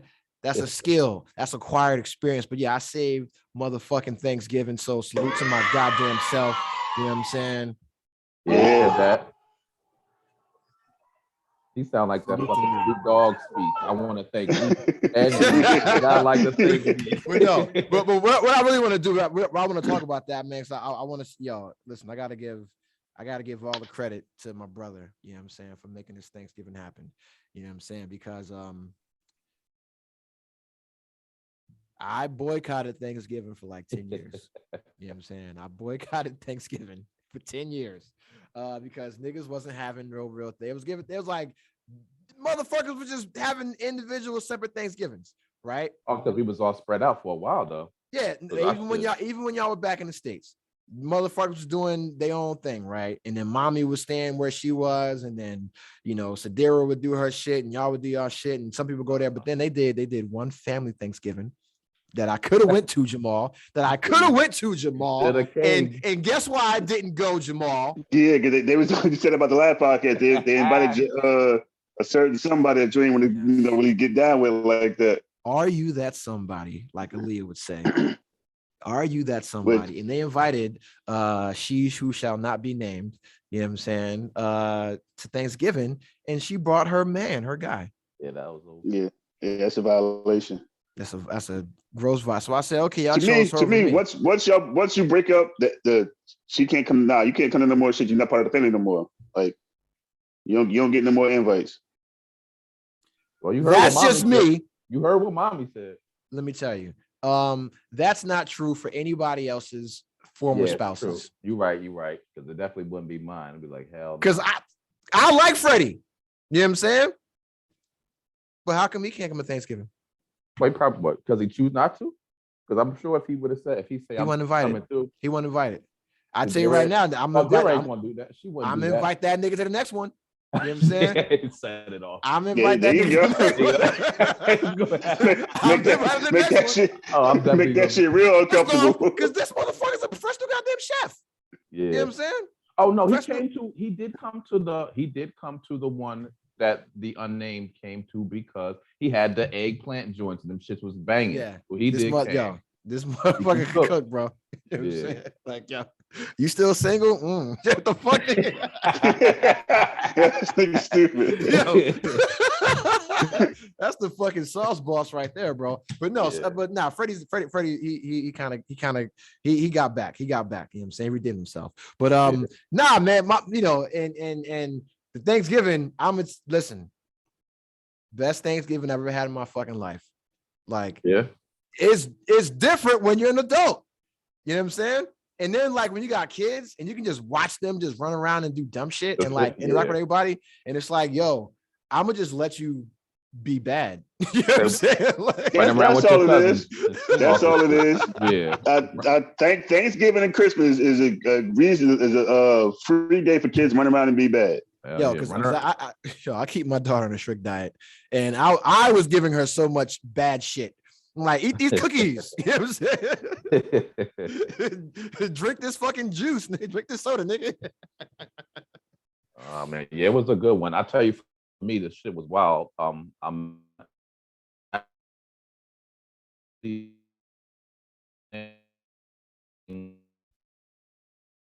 for next year's because oh my, hold on. Everything you said, everything you just said was cut out. It didn't come on. Yeah. You hear me now? Yeah. Okay, good. My bad. I said, I want my shit to be like some Roscoe Jenkins shit, Cooter's Bakery, Angel Food Cake, fucking potato sack race, obstacle course. Like I was thinking that shit in my head, but I didn't have enough time to plan it like I wanted to. So we do it again, it'll definitely be a better one. If we do it again, we're doing it up here. And I know exactly where we're going to do it, and I'm going to send it to you. Okay. Because after you did your shit, I was like, nah, man, gotta get this nigga. You know what I'm saying? I gotta one up this motherfucker. I gotta one up this nigga. Because the shit was dope. Like it was like, for me, right? It was the perfect Thanksgiving, like some shit you would see on the fucking Hallmark channel or BET, right? Whole family's there, everybody's all happy, getting along, everything's good. I hate dogs. Dogs is having a good time. The dogs is running around having a good time, not being annoying, right? That shit was like welcome to Jurassic Park. It is like 7 dogs running around all crazy and whatnot. Yeah. And everybody's shit was like, damn. Everybody was like, JR came down, first Thanksgiving we ever had with this motherfucker, and he was like 10 minutes from everybody and shit like that. And I thought he was gonna be 90. I thought he was gonna be like in Charlotte or Raleigh or some shit. No. I didn't know he was that close. You know what I'm saying? Yeah, well, no, they spent the night down here just for that Thanksgiving, but his pops stay in Greenville, which is 2 hours away. Because every time he come in, I go down there. Yeah, so I didn't know he was gonna be Greenville, close. North Carolina. Yeah, and then like that's everybody, close to me. The Airbnb was, straight and anything like that, and like Bruce's car, Dad's car, fucking catalytic converter pipe was falling apart and shit, and then Sedera battery died on the way down. And both instances happened when I was in the car with them. So I'm like, yo, am I the fucking Thanksgiving jinx? But then no, I wasn't, because the mission was to get me down to Thanksgiving. You know what I'm saying? So you got saving Private Ryan. No, it was driving Chief Meacham. You know what I'm saying? Driving Chief Meacham. That was the fucking mission. It all comes back to me. This nigga tripping. And then it's like, because it fell on Sedera's birthday. You know what I'm saying? Our parents' anniversary and shit. So that's why I love Thanksgiving. You know what I'm saying? Then I have my daughter is old enough to like run around and do shit, and she was not going to be down there. Like she was not going to be there. I'm glad you pulled that out. Yeah, and then I had a conversation with the mother of my child. Shout out to my mom, my child's mom, and she was like, "Okay, well, you can take her." And I was like, "Okay." All right. Yeah, that was it. Yeah, and then she came down there. She had a great time, and then it was just good to see her around other kids, see her around family, shit like that. I didn't take any pictures. I took like 2 or 3 pictures because I was just in the fucking moment, just like enjoying. But see, and that's the thing now too that I don't like, where people always you too busy taking pictures where you're not in the moment. Yeah. Like if you just enjoy the moment, the memories is gonna come. Like it's good to have the pictures with it, but while you taking the picture, you're missing key moments. Yeah, I agree. I think that's the only thing that bothered me. Not bothered me just because I like to fuck with the camera a little bit. I didn't get as much video as I planned on. But like they say, the best camera is the one you got with you. So I grabbed Monica's shit and I could tape as much as I could. But yeah, that's what the nigga said in Eternals. What? You ever seen the Eternals, the movie? Nah, not yet. That's a straight line from that movie. The best camera is the one that you got with you? Yes. They took my shit, man. I've been saying that shit. They stole my whole flow. Hey, get this nigga a check, man. Get this nigga a check. Hey, you hear that, Marvel? Cut this nigga a check, man. Oh man, but yeah, that shit was still good. I'm glad we did get the kitchen moment. that was epic. Just having everybody around to say what they thankful for and shit. And then I'm glad I did get a couple of, like, when we first arrived, like that shit was like, welcome to Jurassic Park, and fucking dogs everywhere. You got cousins swinging on swings back and forth. Kennedy flipping over, tumbling and whatnot. Yeah, this motherfucker was losing his mind. Shout out to my sister, bro, because I see why she had the edibles on deck. You know what I'm saying? Because yo, I thought I was a handful as a kid, bro. Like, he got a lot of energy, man. Like, because it's a good thing he's in martial arts and all that stuff, man. Because I would have him enrolled in every martial arts, gymnastics, fucking soccer, baseball, all that kind of shit. I got tired watching him run around. You know what I'm saying? Got more energy than a little bit. I tell you that. Like, he'll wear you bro, out. like, he was playing hide and seek. It's like 10 at night. Niggas got glow sticks, and they out there playing hide and seek in 40 fucking degrees. Yeah, no, what they were doing, it was funny what they were doing. They were doing a fucking survival contest to stay outside the longest. So they started. I had them with the fire, and then I think the wood around it caught on fire, so they had to start throwing the extra wood in. And because I peek out the kitchen window, and they got a straight 7-foot blaze going out there. Yo, he was on some Bear Grylls survivor man shit. Yo. It was him and Faith, yo. It was funny. But that's what I'm saying, man. Like, a kid like him, bro. I'm saying, like, when he gets, I think he's old enough, but you get him just an axe and some fucking wood, and you just let him chop that shit, bro. And you get him, and then you get him a football sled, and you just let him push it all fucking day. Yeah, and then you get him into wrestling. You get him into wrestling. You get him into fucking jujitsu. You get him into fucking martial arts. You just have him just doing all types of shit. You know what I'm saying? Because eventually something will fucking click. You know what I mean? This motherfucker will be some kind of prodigy. Like, he was running. I'm like, yo, cross country. This motherfucker's a marathon runner. Because I got tired. I'm like, yo, how are you still moving, bro? Like, you've been running from 8 a.m. You know what I'm saying? Just running around. And it's 9 at night, and you are literally doing laps around this big ass fucking yard, dog. Like, I don't know how y'all doing it, man. Like, but I remember when I was a kid, I had energy, but not like that. You know what I'm saying? Yeah. Not like that. That motherfucker has the goddamn fountain. He got that arc reactor that Tony Stark has. That's what he has, a fucking arc reactor, bro. Because that motherfucker is not getting tired anytime soon, man. And shout out to my sister, because she has to chase him around. Goddamn. Definitely make her earn that work. Hell yeah, man. But yeah, that was a great Thanksgiving, man. And but no, so the next one, because you called the audible. And it was going to be at the Airbnb, which, would have been too small, honestly. And everybody went to your shit and fucked your shit up. And I mean, everybody, just, No, it was good. Yeah, it was big because it was outside. Yeah, that's what I only think. If we'd have been at the Airbnb, yo, we'd have been in there cramped. And I kept looking at the living room. I'm like, I want to put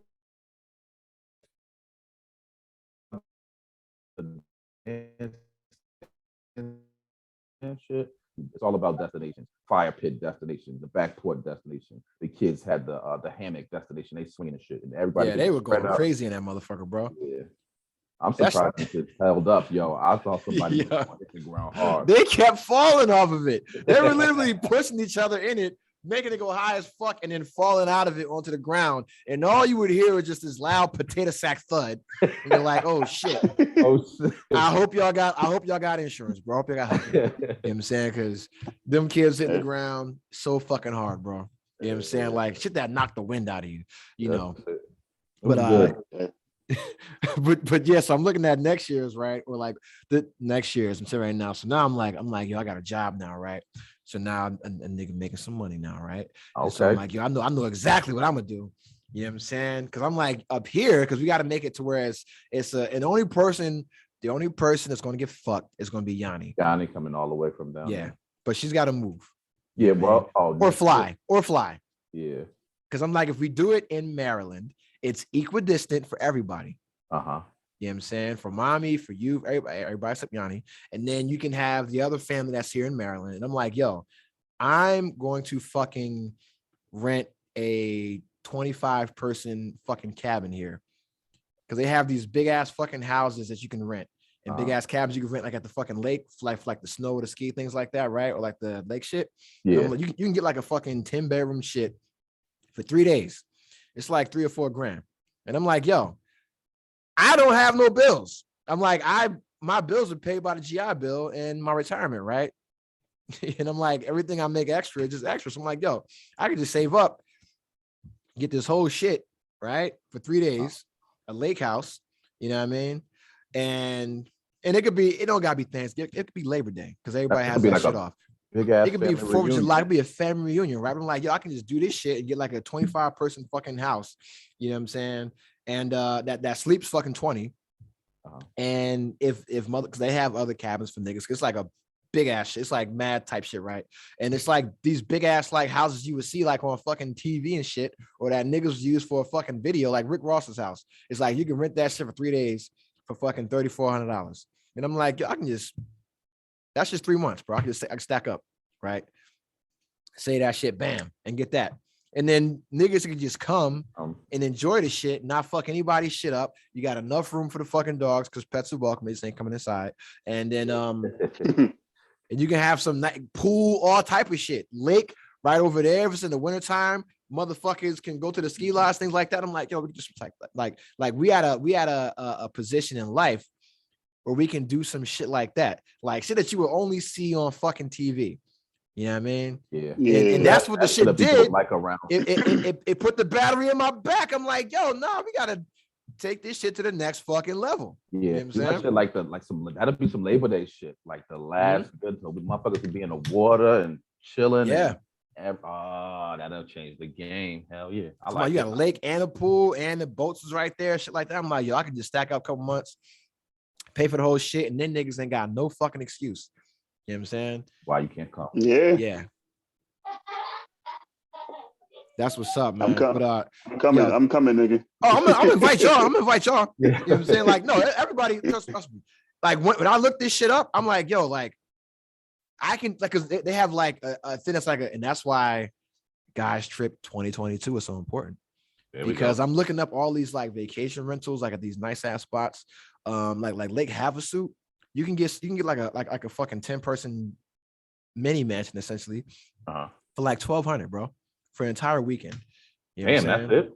Yeah, that's good. And just party out there on the fucking water in Arizona, chilling. Y'all niggas is married, but mad honeys out there. Y'all can look, but you can't touch. Can't sample the goods. Nope. Me, I can taste the sauce. You know what I'm saying? So, no, you can't, nigga. By that time, you're not gonna be able to. She ain't here right now. She ain't here now. I see you looking around. Go to the side. She ain't here now, bro. Hell yeah. Listen, what my nigga 3 Sacks said, I sent the text to all the girls I used to see. I CC'd every girl in our CC around town. Yo. But yo, question for y'all, man. What are your thoughts on Kanye and Drake reconciling? That's the first question. I don't give a fuck. Okay. Yeah. Do you think the beef was ever real? No. It was. I think it was. The only reason why I say it wasn't real because they had. Maybe I would listen to the music like that, but they never really said each other's name. It was always like some distance. Yeah. But I remember hearing Kanye saying, some of the stuff Drake was saying. He was like, "All right, you're taking this shit a little bit too far now. Like the shots you shooting is like, are you really trying to say something type shit?" Yeah, he said he put him on a t-shirt. Yeah, and it's like, and I'm like, so y'all been beefing for the whole this time and over some dumb shit. And then you're like. What's the nigga? DJ Prince. What's the nigga that brought them together? That was Jay Prince. Jay Prince, yeah. Who is he? Yo, like, whoa. He is that guy. Listen, Jay Prince, I apologize. This nigga, I don't. What he does. Listen, no, I'm saying, listen, hear me. I don't mean it like disrespectful way, like. What makes him the guy to squash the beef? That's like he's that guy. Why is it every time it's always a beef? They go to him. That's Jay Prince. Because that's Jay Prince. Because Jay Prince is a very well connected person in the in the Black community, in all aspects of the Black community, legal and illegal, entertainment, sports, business, politics, everything, right, out of Houston. Everything that moves in Houston, that moves in Texas, period, moves through J Prince. He was the CEO of Rapper Live Records, started that whole shit. So that entire, I know him. Right? I know him from all that stuff. Yeah, right. I'm like, why? The thing is it when they got a beef that's in Virginia or something, they go to a nigga in Houston? Because J Prince has people everywhere. You know what I'm saying? And J Prince is everywhere. You ever seen? I mean, I don't know how much you into the fucking Marvel shit, right? But you're aware of like a nigga like Kingpin in the Marvel comics. Yeah. Okay, so that's kind of like J Prince, except he ain't fat. You know what I'm saying? Okay. So hands everywhere, influence everywhere. A nigga you don't want to cross, but a motherfucker that can get shit done, bring people together at the same table. So like a Don Corleone type person. I always wonder why every time it's a rap beef or something, or a beef in the Black community, they go to him. Like, they don't go to him. He goes to you. He summons you. Well, either way, I just always wonder why he was always the one to squash the whole shit. It was like, all right, once he gets involved, if J Prince gets involved, that means you're fucking up his business. You know what I'm saying? And Drake is J Prince's business. Got you. Drake is J Prince's business. You know what I'm saying? And yeah, that's about it. Kanye wasn't really fucking up J Prince's business, but Drake paying attention to the Kanye shit was fucking up his business. You know what I'm saying? Gotcha. And that's what it is, right? So I can't have Drake thinking about Kanye and doing this kind of shit and not putting out the kind of product that's going to give me the return that I need when you worrying about this other goofy nigga. You know what I'm saying? And that's the thing. It's like that's the motherfucker, right? So, I mean, Jeezy and Gucci, man, that's who brokered that shit. And that's why I never understood like why he was the nigga that like what made him that nigga to solidify the shit. But that makes sense. You'll die. That's why. That's it. Like you'll die. You'll be dead. That's it. You'll just die. You know, but the real question, you know, I don't think the beef was real at all. I think only one person took that beef seriously, and that was Pusha T. And right now, Pusha T is somewhere like he's somewhere Cuba Gooding Jr. punching the air. He's somewhere punching the air. Like I beef with this nigga for 10 years for no reason at all. Pretty much. You know what I'm saying? And now y'all niggas is doing a benefit concert to free Larry Hoover. Now the real question is, why are niggas trying to free Larry Hoover? Are you guys familiar with Larry Hoover? A little bit, but I didn't. A little bit, but not really. Okay, so Larry Hoover is a famous person in the Black community for nefarious reasons. All right, one of the reasons is because he is the founder of the Chicago street gang, the Gangster Disciples. He is currently serving 6 life sentences in Florence, Colorado. Right. Part of the reason why he's serving these life sentences is because after he originally got sentenced for, you know, murder, racketeering, that kind of shit, is that he continued to run street gang while behind bars and order murders and hits and control the gang up until the mid-90s. You know what I'm saying? So the nigga kept getting shit put on his sentence, but he didn't give a fuck because he was in jail.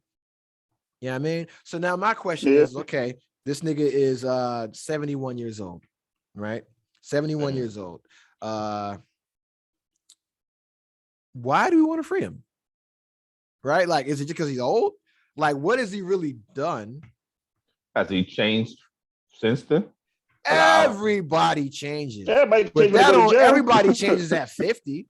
Yeah. But 20 years ago, it was only the year 2000. This nigga had charges in 98. 99 for running a gang. Leave that nigga locked up. And now it's like, okay, he's 71 years old. We want to bring him home. But why? Why? And that's the same question when everybody was like, oh, free Tukey. Why? No, see, they tried to say free because he was writing children's books at that time, wasn't he? Nigga, Charles Manson wrote a children's book. Oh no, I'm just saying. I remember that's when Snoop Dogg and all them niggas and Arnold Schwarzenegger said, nah, terminate him. And that nigga, he was killed. He was on death row. You know what I'm saying? Yeah, because it's like you said though. It's like, you know, you can't, just because you change your life or whatever because you in jail, that don't, you know, take away the shit you did in the past. Like, nah, like you gotta atone for that. You gotta pay for it. Yeah, you in there for a reason. Like you know, if you was doing that when you was outside, you wouldn't be in here. So nah. And here's where I know I'm gonna catch heat, right? Because we all grew up in the same shit, right? And you all have choices, blah, right? But I equate people like that to Nazis who escaped Germany in World War II and moved to Brazil and moved to South America and didn't get caught until 50 years later. They've got new lives, new identities. You see the same shit now. You got people that are like damn near 100 years old on trial for war crimes committed during World War II. That was 70 years ago, right? And they're like, why are you fucking with me? I'm a librarian now. Nigga, you put people in the gas chamber. Yeah. You going, no, you still owe. And so my thing is like, bro, it don't matter. I don't give a fuck how many children's books you wrote. You know what I'm saying? I don't care how many Scare Straight seminars you did. Bro, for the shit that you did, and the shit that you're responsible for, and the overall impact that it had for Chicago. You know what I'm saying? The overall impact that it had for LA. Motherfucker, you are no different than a goddamn war criminal. You are, because I consider gang members, I consider gangs and organized crime, I consider that terrorism. You know what I'm saying? Oh, because I do too. By definition, gang activity and organized crime falls under the same jurisdiction and same definition of what terrorism is. And so I'm like, you are a terrorist. So why the fuck would I free a terrorist because you wrote a children's book? Why would I free a terrorist because you told some 16-year-old niggas to not make the same mistakes that you made? You still made those mistakes. You made permanent decisions that impacted the lives of hundreds of thousands of people, and then continue to make those mistakes in jail. And I know they're gonna be like, oh man, listen, Larry Hoover, I appreciate that you changed your life, but you got to stay in jail, my nigga. You earned that. Pretty much. Gotta pay. You earned that. You earned that, big. You earned that. If you look at that on a grand scale and you look at it in comparison, you gotta ride that one out. Because I'm it's like you get these people that, you know, be so quick to, let's do this for the black community. Let's do this. Nah, like it's some motherfuckers that just need to stay in jail. Yeah. But then it's like, okay, well, if we let him out, is he a danger to the community? Do I think he's a danger to the community at this point? No. But I say that, but we've done that with Italian gangsters. And what the fuck did they do? Get right back the fuck out, go right back to the same shit and get fucking killed. You know what I'm saying? That's the thing. When you say he's 71, okay, if he get out, what are you gonna do? How old is Joe Biden? Oh yeah, he got out and do speaking engagements. He can get out. So let's say if he was like just some fucking sick psychopath motherfucker, he can get out and just start doing gang activity again, right? But he ain't gonna be killing. He's gonna be ordering shit, right? Controlling shit, being a master manipulator, right? He can be a fucking leader, or he can get out and say, "Oh, don't do the gang shit," blah blah blah blah. But it's like, yo, is a nigga in Chicago right now gonna listen to you?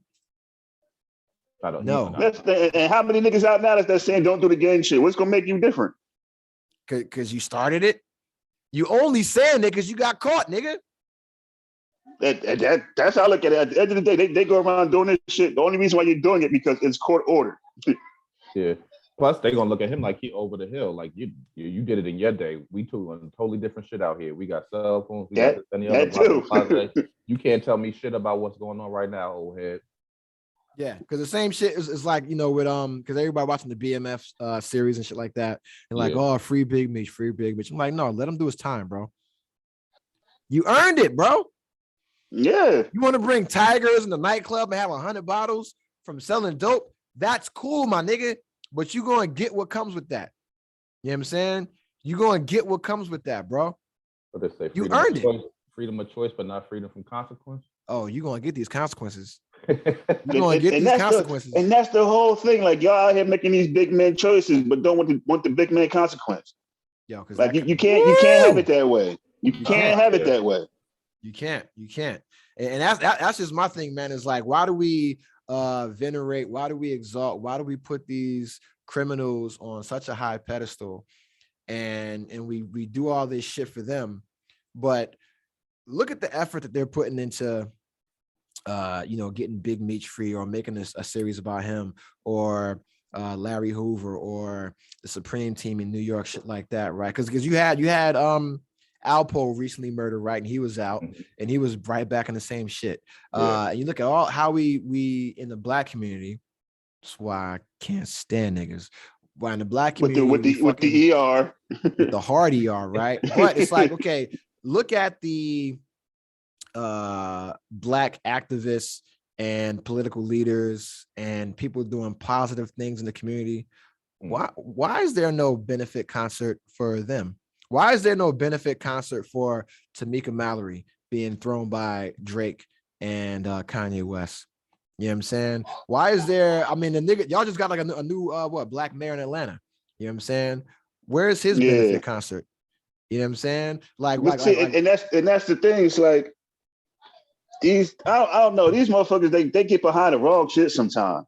The more popular, it's like I guess look at it as the negative shit carry more attention. Mm-hmm. But like you said, like we just got a new mayor in Atlanta, because Keisha Lance Bottoms, she was like she's not doing it again because she feels she didn't do a good job. She was tired of you niggas. But that's the thing. The crime in Atlanta is fucking ridiculous. Yes. Like literally, I watch the news every morning. Every morning somebody get shot in Atlanta the night before. And it's been that way before she got elected. Yeah. And it's like, y'all put all this, we trying to do this, we trying to do that, we trying to do that. But you don't hear the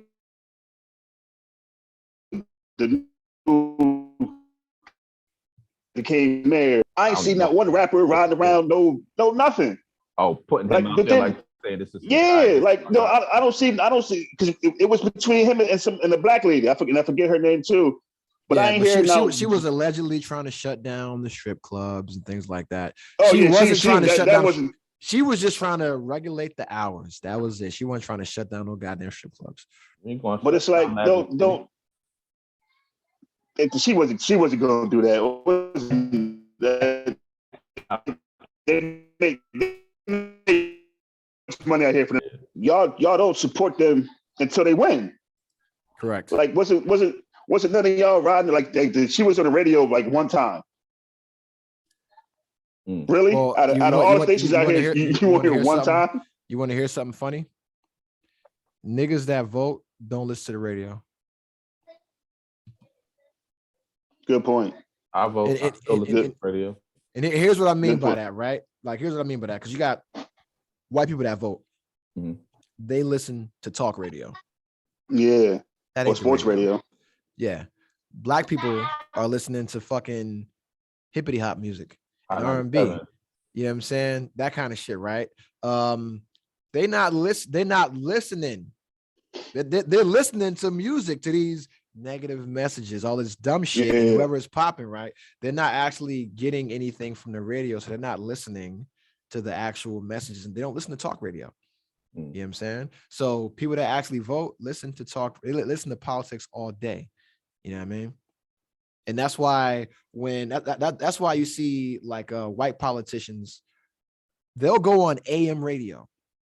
They don't go on music stations like black politicians do. Like who the fuck you see really going on a black radio station, except a politician that's trying to get the vote. Yeah, you know what I'm saying? You don't see white folks in white areas going on. No, they're like, I'm going to this AM talk radio station and I'm gonna talk about my shit. I'm not trying to deliver my message in between fucking 504 and Bobby Shmurda records. That's fucking stupid. You know what I'm saying? So, and that's the thing, man. That's why, these hard ERs, that's why I can't stand y'all, man. That's why I can't stand y'all. And it's like, it's crazy because I've noticed out here, You know, because it's like it's a huge black community out here where they're trying their hardest to reach the younger crowd, but it ain't working. Well, they gotta go to where. Well, that's what they're doing. Like you said, that's why they're going to the music station, because that's where the younger crowd is listening to the. Yeah, but the thing with the younger crowd is they want results now. Yeah. They don't look at the years later on down the line. They're not gonna put you in office. Yeah, they're not gonna put you in office if you ain't doing something for me tomorrow. If you're playing, if you got a 2-year plan, fuck you. I'm still out here doing what I got to do. And it's like they trying so hard to reach them, but it ain't working. Yeah. Well, here's my thing, right? I hate the younger crowd, and I especially hate I hate the young black crowd. You know what I'm saying? And I'm gonna sound very, very. This is me making America great again, right? This is me making America great again, because if you look up, like the actual voting demographics, for 65 and above, or we'll just say 50 and above, 75% of them vote, right? For 18 to 34. In the 2020 election, only 57% of them vote. And of that 57%, only about 13% of them are African Americans, right? Young people. So why the fuck do you care about these young ERs? You know what I'm saying? Why do you care? They ain't voting. Go after the niggas paying taxes. You know and that's the thing. Me and my wife had the discussion actually last night. It sucks being middle class. Yeah. Because you don't get shit. You don't get shit. You make too much for the poor shit, and you don't make enough for the rich shit. You're just a motherfucker in the middle. So like I vote, because my wife, she's into the politics, and she gets me out there to vote. But to me, because I don't qualify for shit, voting don't matter to me. I guess it's like a fucking they say you got to be mixed in somewhere, but I don't know, we got kids and shit, so there's no, we got to do it just, even if it don't mean shit, because we're doing it for a good cause. But if I'm setting an example for my daughters, for my sons and whatnot, so if I don't tell them, hey, look at this shit is going to apply to you, this, that, and the other, and then they don't do nothing, then they just be another one of those youngsters that in the wayside. But if they fucking happen to make it to a platform where they can, and then they start talking it to other youngsters up on their level, then you generate some movement. But for the most part, you can't just not do nothing. Okay, so here's a question. Here's a question. And this is why I need y'all to be completely honest. Mm-hmm. All right. What age did you first vote? I don't know what age I was, but I can tell you who was running for president then. It was the second time Bush when he stole the election. Who was he going against? Man, it was probably John Kerry. Yeah, that's the first time I voted. I voted then. That's what's up. Brain, fuck out of here. I voted then. Then I voted for Obama 2 times, and then I voted. So that was 2008. That was your first election. No. So 2000. So 2000. I know what year with that is. Yeah, because Obama won in 2008, and he won in 2012. So you voted in 2004. I voted those 2 times also, and then I just voted again for the. That's for the presidential election. I'm talking about locally. Locally, never. First time, never. The first time never was I think we did where was that? Maybe Obama's second one locally, and then we definitely just did it on this last one locally because I started getting it. We getting the little leaflets and shit, and then it was like I think I started getting onto the thing like, yo, this local shit. Oh, I heard it. Somebody said maybe Charlemagne or somebody, but he was pretty much saying the same thing. Like, yo, if you're not getting out and doing the shit that affects you in your area, you ain't going to change shit, because that presidential shit is kind of like a puppet. Exactly. But if the shit that you ain't doing that, if you don't vote out the shitty ass sheriff, if you don't vote out the shitty ass Congress, that's when I started paying attention because the motherfuckers stay in office forever for the most part. 40 fucking years and don't do shit. There's no term limits for those local elections, and that's why I ask, because it's like let these young me bring people. that. Hold on, let me bring that back. I'm sorry because they got the thing out here in Congress. I voted for the mayor, the sheriff, and all that shit out here. So I would say that was about like 2 years ago, if I'm not mistaken. So that was the first time, and we're old people, 36 plus. Yeah, right? Not trying to date us for the audience. We're millennials, motherfucker.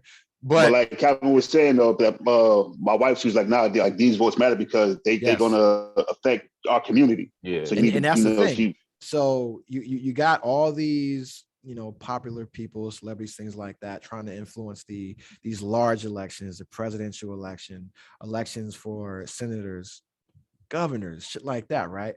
But it's like, yo, if you're not getting these people to vote in the local municipality elections for the city council, the fucking crappy ass judges, the sheriff, the judges, all that kind of shit that matters, because those people are what determine what happens to your actual life. And at the same time, they influence what the mayor does, what the governor does, what the senator does, and then ultimately what the president does. And that's why that voting age fucking matters, because these old people keep electing the same people because all they have to live for is to vote. That's it. There is no other person. There's no other point for you to be above 70 years old and be doing anything except to vote. That's it. Because what else do? They don't work.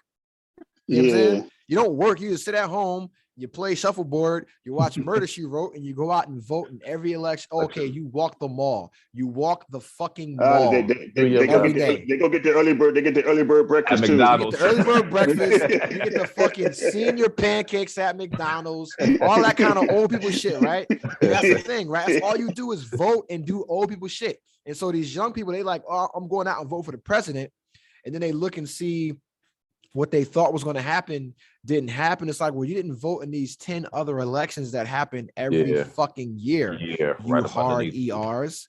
God damn it. Yeah. All right. Hey, you know what's crazy? Like I said, the first time I voted was for the Bush and the other guy. I used to work at. I was cool with a white guy named Duff, and he kind of put me on to the whole politics game or whatever. And as much as they all lie to me, like all of them fucking lie. Yeah. It's just who can lie the best to get my vote. Get your vote. Yeah. But hey, I don't mean to cut you off. I don't mean to cut you off, but I do 100% mean to cut you off. All right. I am cutting you off. I have to pause for 2 minutes. Thank you. Bathroom break, drink break, I have to pause for 2 fucking minutes. All right. And we'll be right back. Audience. This is where I would put a commercial in the podcast, but I don't have sponsors because I am a racist against Black people. All right. So that's why. So there's no commercial, but I'm pausing for 2 minutes and we'll be right back. And then we'll actually get on the topics.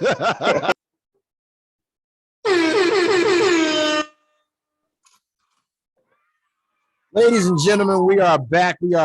I just came back from taking a shit. This podcast is brought to you by Timberland motherfucking construction boots, the 6-inch joints, not the shit without the leather. Nigga, that's what the Puerto Ricans wear when they fucking doing construction. Hey, no, hold that back up. we gotta shout something out real quick. Look, if you're they got the double sole, throw them shits in the trash. Okay. Yeah, so if you don't got leather or the double sole, you're a Puerto Rican doing construction. Fuck out of here. Them shit. All right, you a Subway fucking cop. All right, get out of here. All right. Also, this podcast is brought to you by motherfucking Old Smoky Moonshine. Old Smoky, huh? Right? Old grab the pickles. Smoky. No, I got this shit. Nigga, I'm poor, nigga. Nigga, I owe Sadira money. Nigga, I owe Sadira money. I owe Sadira like $200, bro. I don't got no ends. I'm broke. I'm going through some things. But I got that moonshine. I was about to say I thought you had the pickles. Oh man, let me tell you. Coffee coffee joint. So let me tell you. So, and what's this? This is how you know this is why, in the Scammer Hall of Fame. I belong.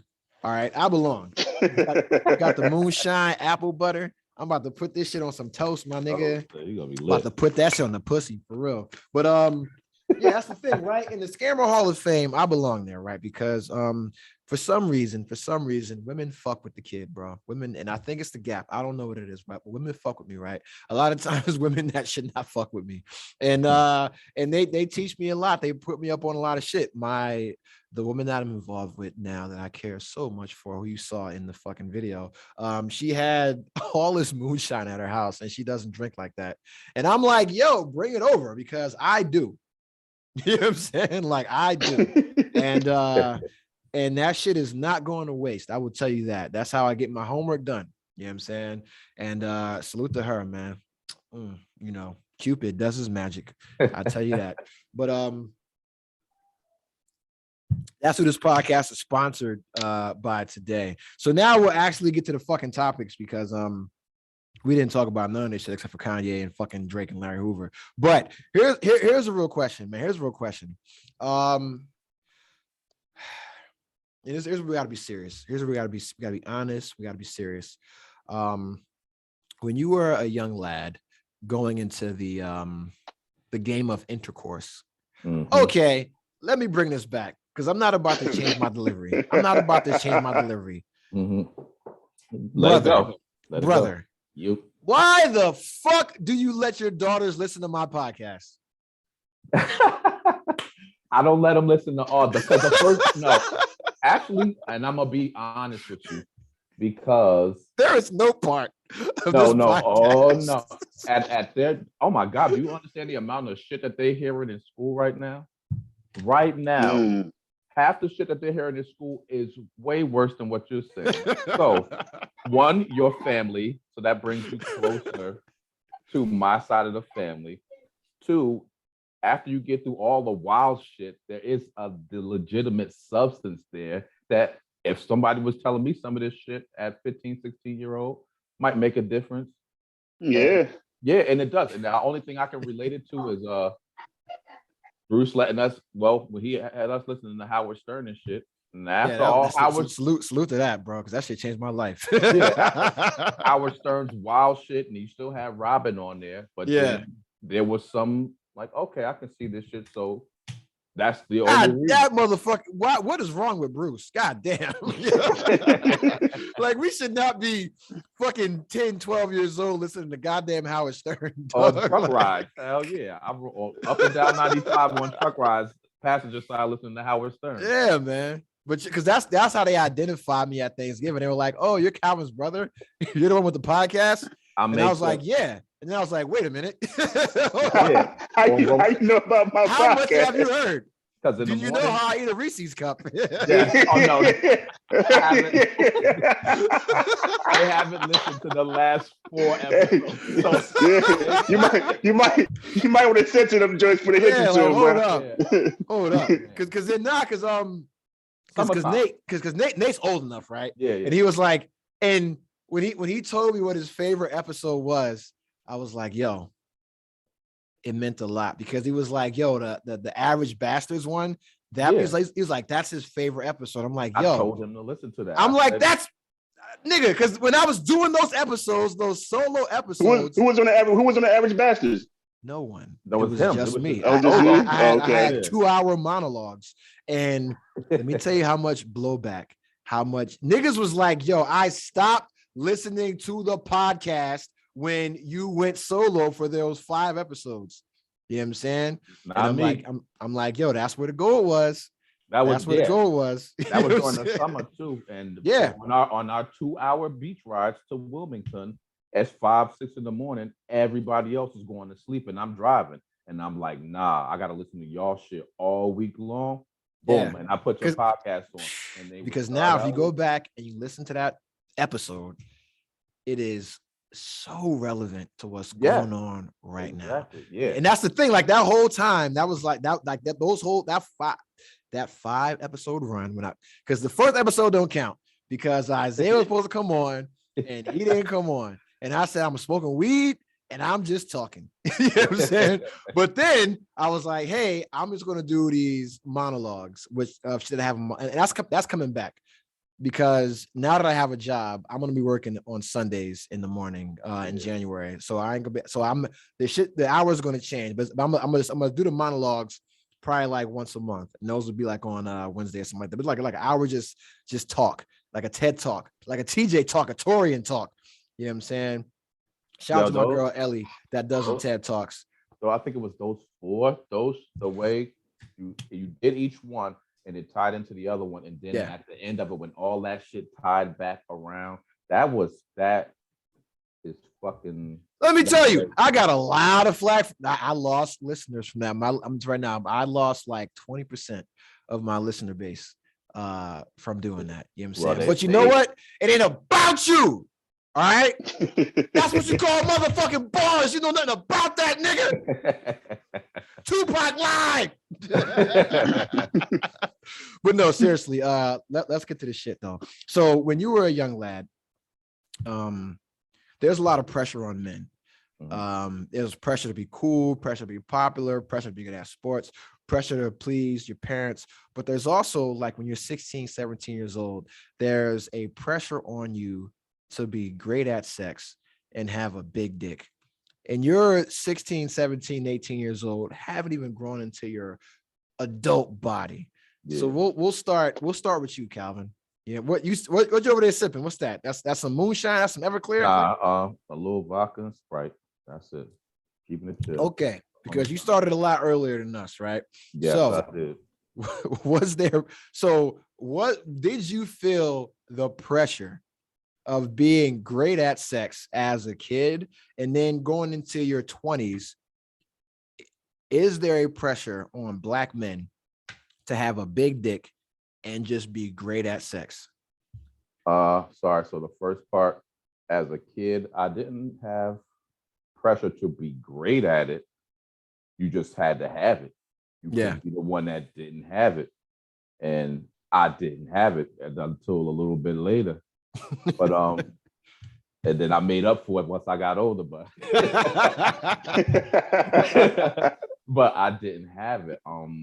So yeah, it wasn't no pressure to be slightly be good at it, because you wasn't gonna be trash, because the girls didn't know what the hell they were doing either. They were just laying there. They wasn't arching or no shit like that. So ain't no shit. So it wasn't so it wasn't no pressure to be good at it, but it was just a pressure to have it. So that was the easy part. Then you hit that I'm off the door at 18. You hit that area, and then you in with grown men. I'm in the Army with grown ass men, and I'm traveling the world at 18, and I don't know shit. So then there was a pressure to be good at it. And I stepped up. I bought 3 books. I ain't even gonna lie. Amazon was only selling books. This nigga bought the 10 crack commandments of fucking sex. Hey, listen. There's rules to this shit. I wrote you a manual, a step-by-step booklet for you to get your dick game on track. Get your stroke and not your right, balls man. pushed back. Oh man, I bought what I bought. That shit was funny as hell, because I still got them too. I bought The Art of Love Making, which was like a fucking picture book. It had pictures and fucking little subtitles and shit, so this showed different positions. And then I bought this other book, How to Make a Girl Something All Night. And then another one was like some like the art kind of language. I had 3 books, and this is like 19, because I'm traveling the world and I'm the international and step up. And then the one thing that I said, because I knew I was kind of trash, I said, you may say I was a shitty boyfriend, but you'll never say that he was shitty in bed. Yeah. So hey, he sucked. He did this. He was. You were gonna have to end it with that. He was good though. So that was me. And then the whole big dick thing, because of the fucking stereo, of just the TV, the this, that, and the other, the blase. So you're meeting the chicks and they expect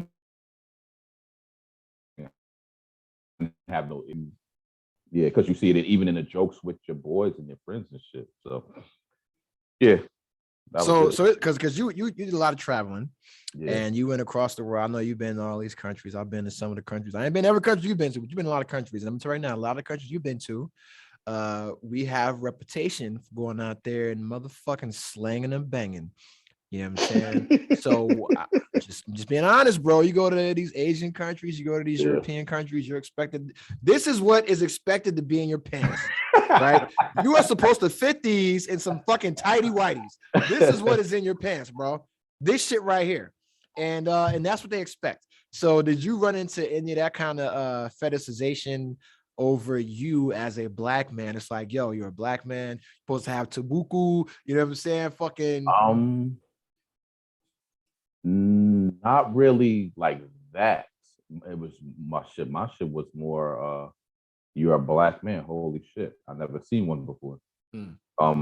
Bosnia, fucking I had an old country ass big Sarge, and it was hot as fuck one day. And he said, you know what? We going swimming. And so we pulled over and we fucking swam in a river and shit. And down there was an old lady and her daughter. And they were fucking chilling on the side of the river and shit. This Bosnia 98.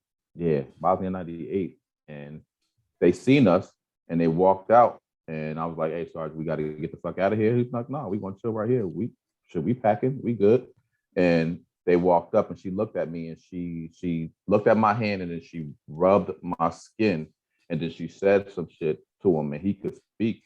And I was like, what she say? And she asked, did it rub off? Does it rub off? And I'm like, oh, shit. Yeah, you can rub me off, bitch.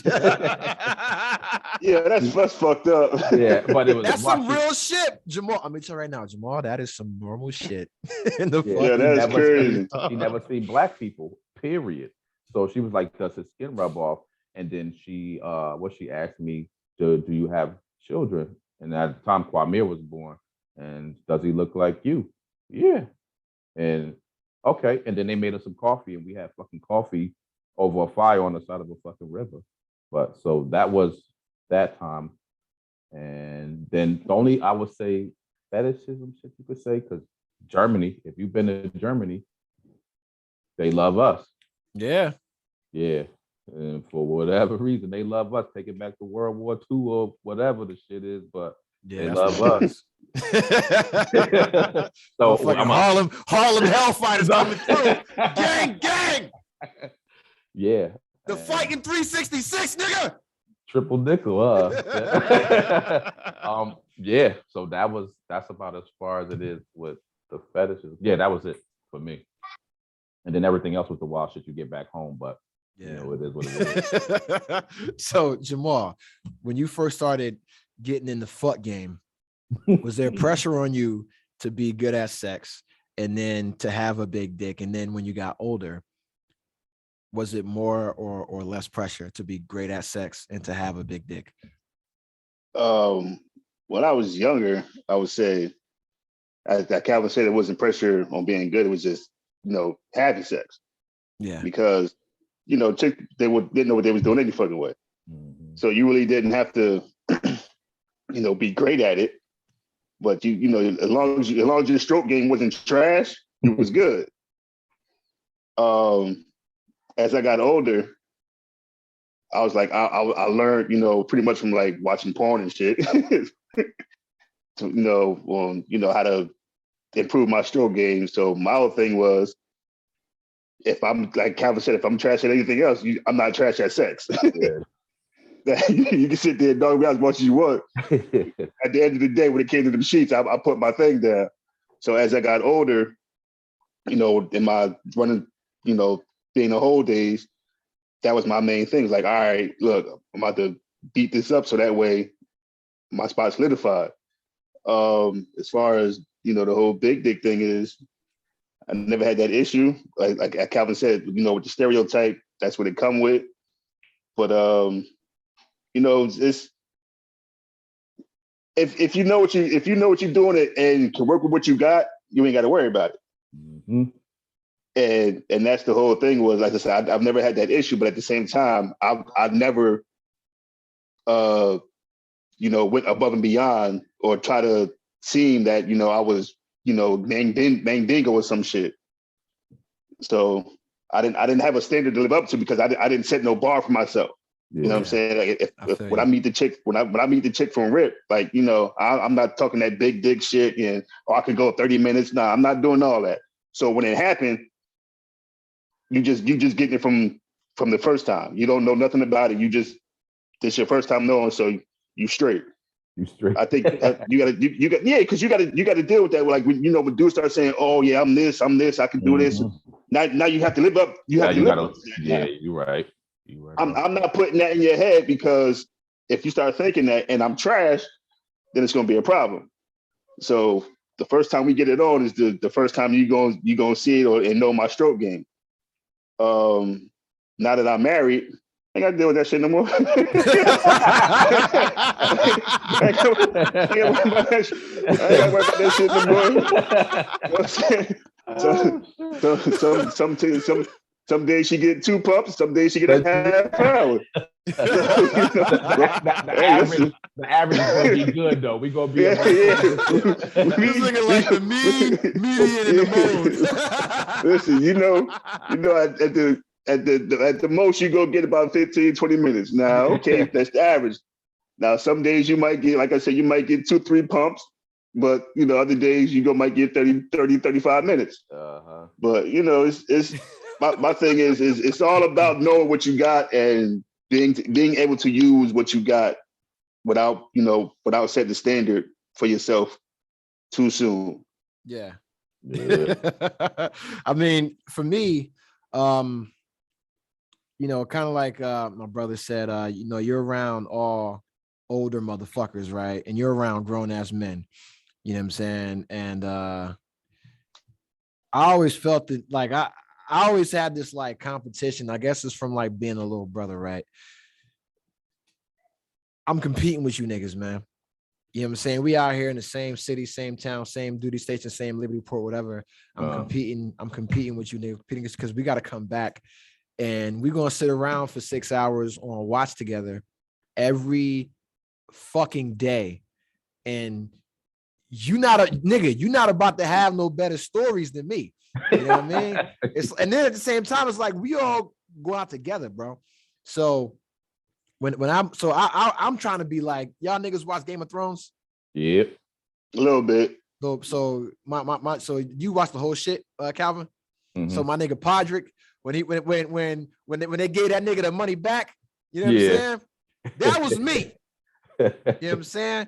But that wasn't always me. He said, "You blessed us." Because my first nickname was Quick.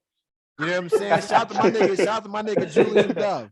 Shout out to my nigga Dove, man. CS1 Dove, man. They used to call me Quick, man. And I ain't talking about Eddie Murphy, because we went to fucking Canada. One of my first Liberty Ports, went to Halifax, Nova Scotia. That was my first and my last. That's why I know that I am so blessed. I am so lucky. Because my very first and my very last Liberty Ports were Halifax, Nova Scotia. You know what I'm saying? And I love Canada, love Halifax. And I went to a brothel, a red light district. And I was in and out like a crack house, my nigga, 15 minutes, probably quicker. Because I didn't know I'm supposed to please a sex worker. You know what I'm saying? Like, I pay for me, not for you, nigga. That's funny. That's funny because my shit was total opposite. Germany, these motherfuckers take me up in here. And I don't know. I'm a young Thundercat, we supposed to go for 2 hours, and they take me up in there and I go pick a bad one. And then she's like, all right, time's up. And I'm like, what you mean time's up? Like, time's up. I'm like, but I didn't finish yet. And I was mad. And she was like, you got to go. I'm like, I'm not done. And then I'm walking out and my manager and them come out. They all professionals. They waiting out because they took me in there. They cracking up. They said, yo, what's the matter? Why are you so angry? And I'm like, I didn't get to finish this, that, and the other. She's like, yo, you had an hour. What are you doing? And I'm like, you want a time limit? I didn't know. So I came out of my first day mad as hell. I'm trying. He's trying to break records and shit. Yeah. Oh man. After that, I was like, okay, But see, that was my whole thing. before I got married or whatever, it was always being able to last long. Mm-hmm. You know what I'm saying? That's about like I got to make sure she get hers off before I get mine. Why is that? So who tells us that we gotta last for an hour? And I'm gonna ask this question, and I'm gonna cheat a little bit because I'm gonna say, hey, what man has ever told you that you need to last more than 30 goddamn minutes? Mr. Marcus. Okay. That nigga got AIDS. He got HIV. Fuck out of here with that porn bullshit. Motherfucker Wesley Pipes, nigga. Wesley Pipes, yeah. Who watching the porn? The porn scenes is only 15, 20 minutes. The porn scenes are that long. If you break it down, yeah. But if you watching it for the quality acting, nigga, if you watching a porno DVD, you're watching more than one scene. Nigga, you need counseling. Hold on. Let's be clear. Shit from the intro to the credits. Let's be clear. If you watching the porn for the acting, you got deeper problems, my nigga. Like, if you closing the porno DVD out, you grand open and grand closing, that's you. On the porno DVD, nigga, you got problems. Some issues going on. Nah, but you need to go talk to somebody. If you watching the porn for the acting, my nigga, you gotta go talk to somebody. You know he should get an Oscar for that shit. Like, yo, when that nigga said that line, when he brought that pizza, to the house, I love that shit. When the credits roll and they say this was the soundtrack used for the porn, this was the porn was shot at, no animals were hurt, and all like they show like the fucking little logo at the bottom. You know what I'm saying? And the date. And you watching the porno till that shit close and go back to the menu, nigga, you need therapy, my nigga. You know what I'm saying? Yeah, you got some issues going on. But now it's like, yo, what man has told another man you need to last that long? I don't know. I think nobody's ever told me that. Men that they need to last that long. It hasn't been a man; it's always been a woman. And then let me ask you a question. Because here's where I'm going to get a little personal. Okay. Here's where I'm going to get a little personal. And I gotta be real, man. I gotta tell my truth, man. You know what I'm saying? Fatality. Why are these bitches so goddamn lazy? All right. Why are these women so motherfucking lazy? And when I say lazy, right, I'm talking about the lack of effort. And we already know when it comes to dating and mating and relationships, they're not going to approach men. They're not going to shoot their shot. They're not going to tell you how they feel. You always, as the man, you have to be the first one to do that shit, right? So now let's go to you're already in a relationship. You're already together. Y'all fucking on a regular basis. 20%, studies show 20% of the time, and I'm being generous, it's actually like 13%, I'm around the 20. Only 13% of the time, women initiate sex. Now think about your own lives, right? Women say they want sex. They want sex. They want you to blow their back out. But why the fuck do they not initiate sex? And then when you have it, why do you got to do the majority of the work when you get the least amount of nuts? You come one time, maybe twice. They can go multiple times. You know what I'm saying? Why do you got to do the majority of the work to get the least amount of nuts? And you got to initiate the shit when they want it more. That's a question I've been asking for years. Yeah. I'm gonna tell you right now, and I ain't never get the answer to it. This all has to go back to women's privilege and their entitlement and their ego and how the game got switched, bro. Because back in the day, right? Back in the day, when you were a man, you were King Solomon. King Solomon had many wives. I see many thighs, right? All these women had to earn their place in the fucking harem by being good at pleasing the motherfucking man. You know what I'm saying? You had to be good at sex. I could just throw you on top, Khal Drogo style. You know what I'm saying? be Khaleesi. You know what I mean? And that's the thing. Earn your position. Earn your position. I'm providing all this shit: security, safety, stability, money, a kingdom. All you gotta do is fuck me. That's it. That's it. And you can't even do that. Is it because before the lockdown, before the ball and chain, before you get married, it's the reason they out there, their girlfriends. Let me tell you. Because at the time, I look at that. Hold on one second before you get into it. At the time, especially if you a youngster, if you doing your thing, you coming up, and the choice is yours. You can get with this or that. They gotta throw that. They want to keep you. They gotta throw that. They want to keep you coming back. You better put it on, or I'm gonna go choose something else. So you get it in there. So it's not until they solidify that spot till it's all right. I love you. Marry me. Boom, I got you. And then okay. Now, let's be honest, right? Let's be honest. We've all been with an assortment of women. Okay, Jamal, have you been with a non-Black woman? Yeah. Okay. And so now the next question: do you notice a humongous difference in the amount of effort that a non-Black woman puts in, as opposed to a Black woman when it comes to being in the bedroom? Yeah.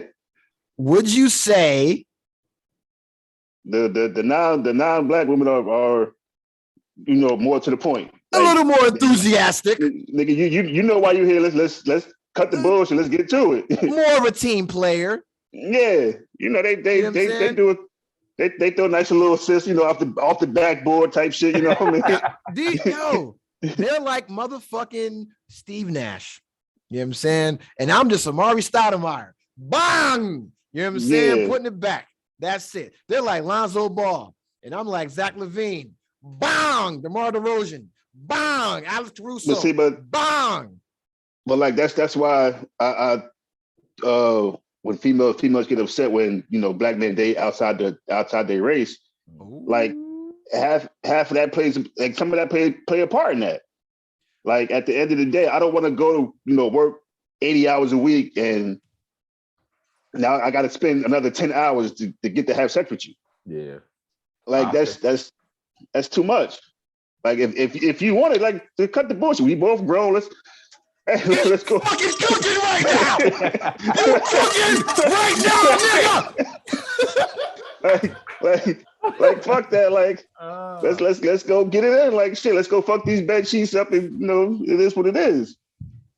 But that's why that's why, like when females say sex is not a part of a good part of a relationship, I'm like, you fucking lying. Yeah, that's the fucking lie. Like let's be clear, that is a fucking lie. As you just said, Meech, we doing all this shit. At the end of the day, your only job is to fuck me. I'm not saying that. Like, Mr. Misogyny. No, I'm saying like no. Oh, listen. I'm not being misogynist. I'm talking about. You see it throw it off, right? Yeah. Hold up. No. Listen. Be clear. Be clear. Listen. I agree with you. I'm gonna send you a text saying I agree 100%, my nigga. You know what I'm saying? But just won't say it on this podcast. I respect the role women play in the household. I respect that 100% because the shit my wife do on a daily basis, I can't fucking do. Between dealing with kids, managing the bills, taking kids to doctor's appointments, and doing her own personal shit. Yeah, I give it to her. I couldn't do it. But as far as the roles between me and her, like take all that other shit out. Take all that other shit off the table. Just my role and her role. My role is to hold this house down financially, security wise, and anything else like as far as manual labor shit. That's me. That's all me. Yeah. Your job is to make sure that I'm eating good and getting fucked. Legit. I can rock with that. All right, so Big brother. My big brother was Big's brother. Used to be Damon. Big's motherfucking brother. I know you've been out slanging and banging, inspiring me to, dip my motherfucking mozzarella stick and mini sauce across the fucking world. Do you yo? Because there's okay. You know what? Listen, this is the Cognac Stories podcast. Let me be real. You've been married. You've been married. Mm-hmm. You've been married to two races, bro, two ethnicities, two backgrounds. Is there a significant difference in the department of in the Department of Sex Education, dog? I'll keep it above. Well, in my particular. So I ain't going to go out there and say all and whatnot, but in my particular, yes, there was a big difference. And like I said, after my first one, of course, I went through my phase. So I hit. If it had a heartbeat, I was hitting. Salute, my nigga. Salute with the heartbeat on the fucking M60, nigga.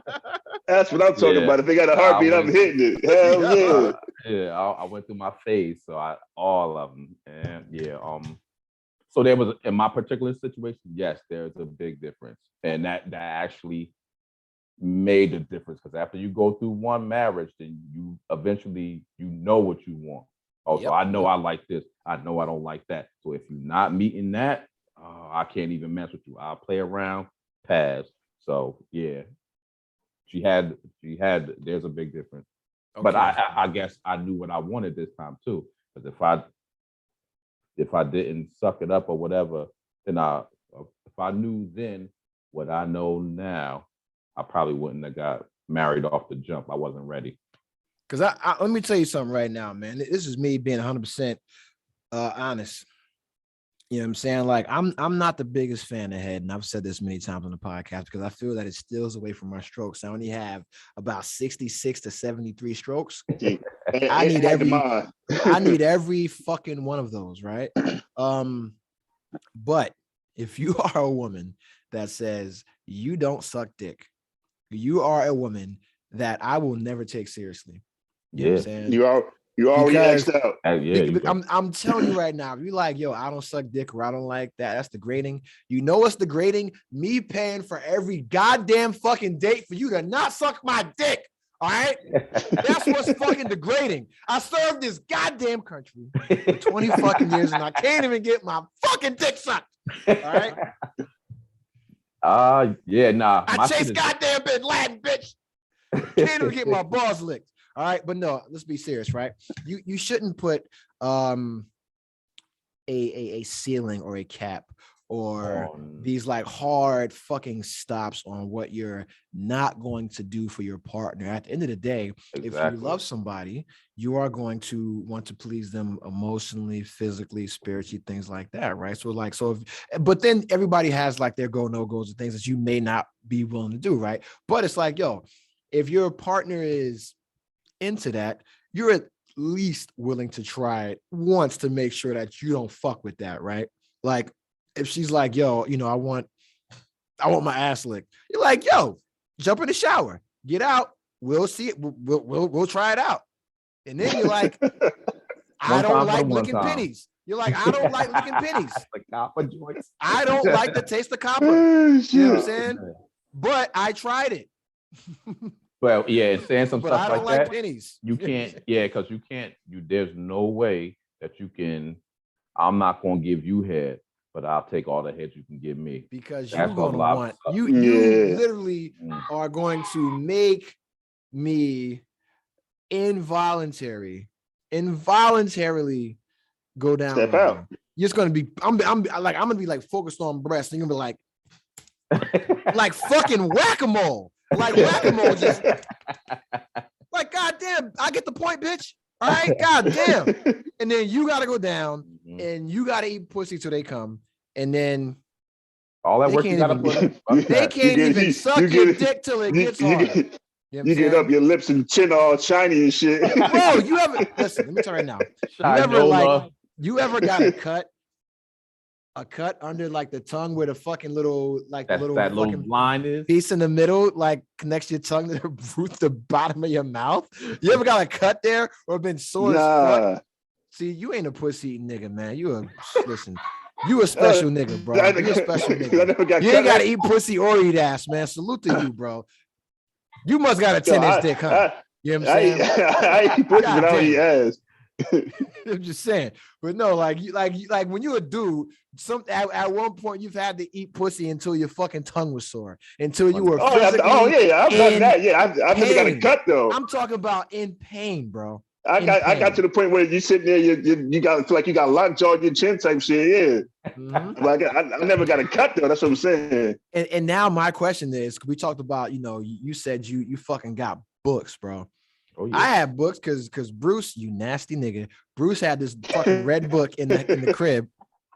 You know what book I'm talking about?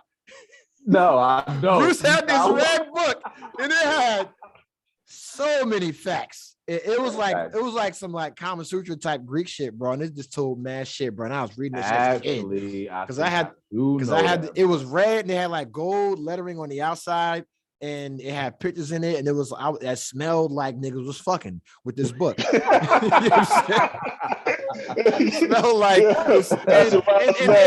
and Mom, I love you. You just got me a birth certificate, but it smells like Bruce had this book just sitting on your fucking shoulder blades while he was giving you back shots. I love you, Mom, but I'm sorry. That's what I learned from reading this book. All right. I don't condone anything he said on Listen, this one, Mom. I love you. I'm a disabled veteran. All right. I'm a 5% disabled veteran. My mind is hurt. That's what the fucking problem is. All right, so, the Asperger's kicking. Yeah, the Asperger's. My brain don't fucking work. You know what I'm saying? So, but that's the thing, right? And so it's like, you got a book, you watch fucking porno movies. I did all of that shit. Because American Pie came out at that time. And I'm like reading books, I'm doing everything to make sure I'm like good at having sex, right? Because there was mad pressure from all these older niggas and shit like that. And like to me, you know what? I was scarred because we went to the boys club, right? I remember there was this one little fat kid that had a little ass dick. You know what I'm saying? And niggas pulled his fucking pants down and like, look at this nigga's little ass dick. So to me, that shit scarred me. And I'm like, yo, my dick will never be big enough. Right. And so the average wiener size is only like 5 inches, bro. Average black man is like 5.5. So we're already above average. Right. And even when, I first got into the dick game and I had a young lady say my dick was like a roll of quarters, that still was not enough for me. Yeah, it's like Thanos. I need all 6 motherfucking Infinity Stones.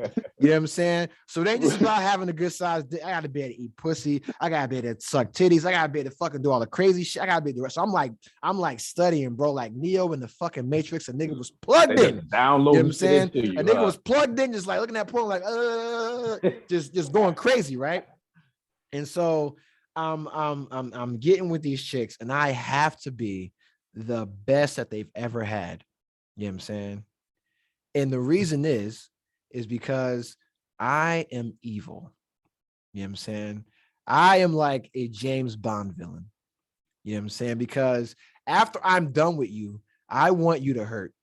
You know what I'm saying? I want you to fucking hurt. I want you to sleep with another man and be like, you know what? That was not as good as him.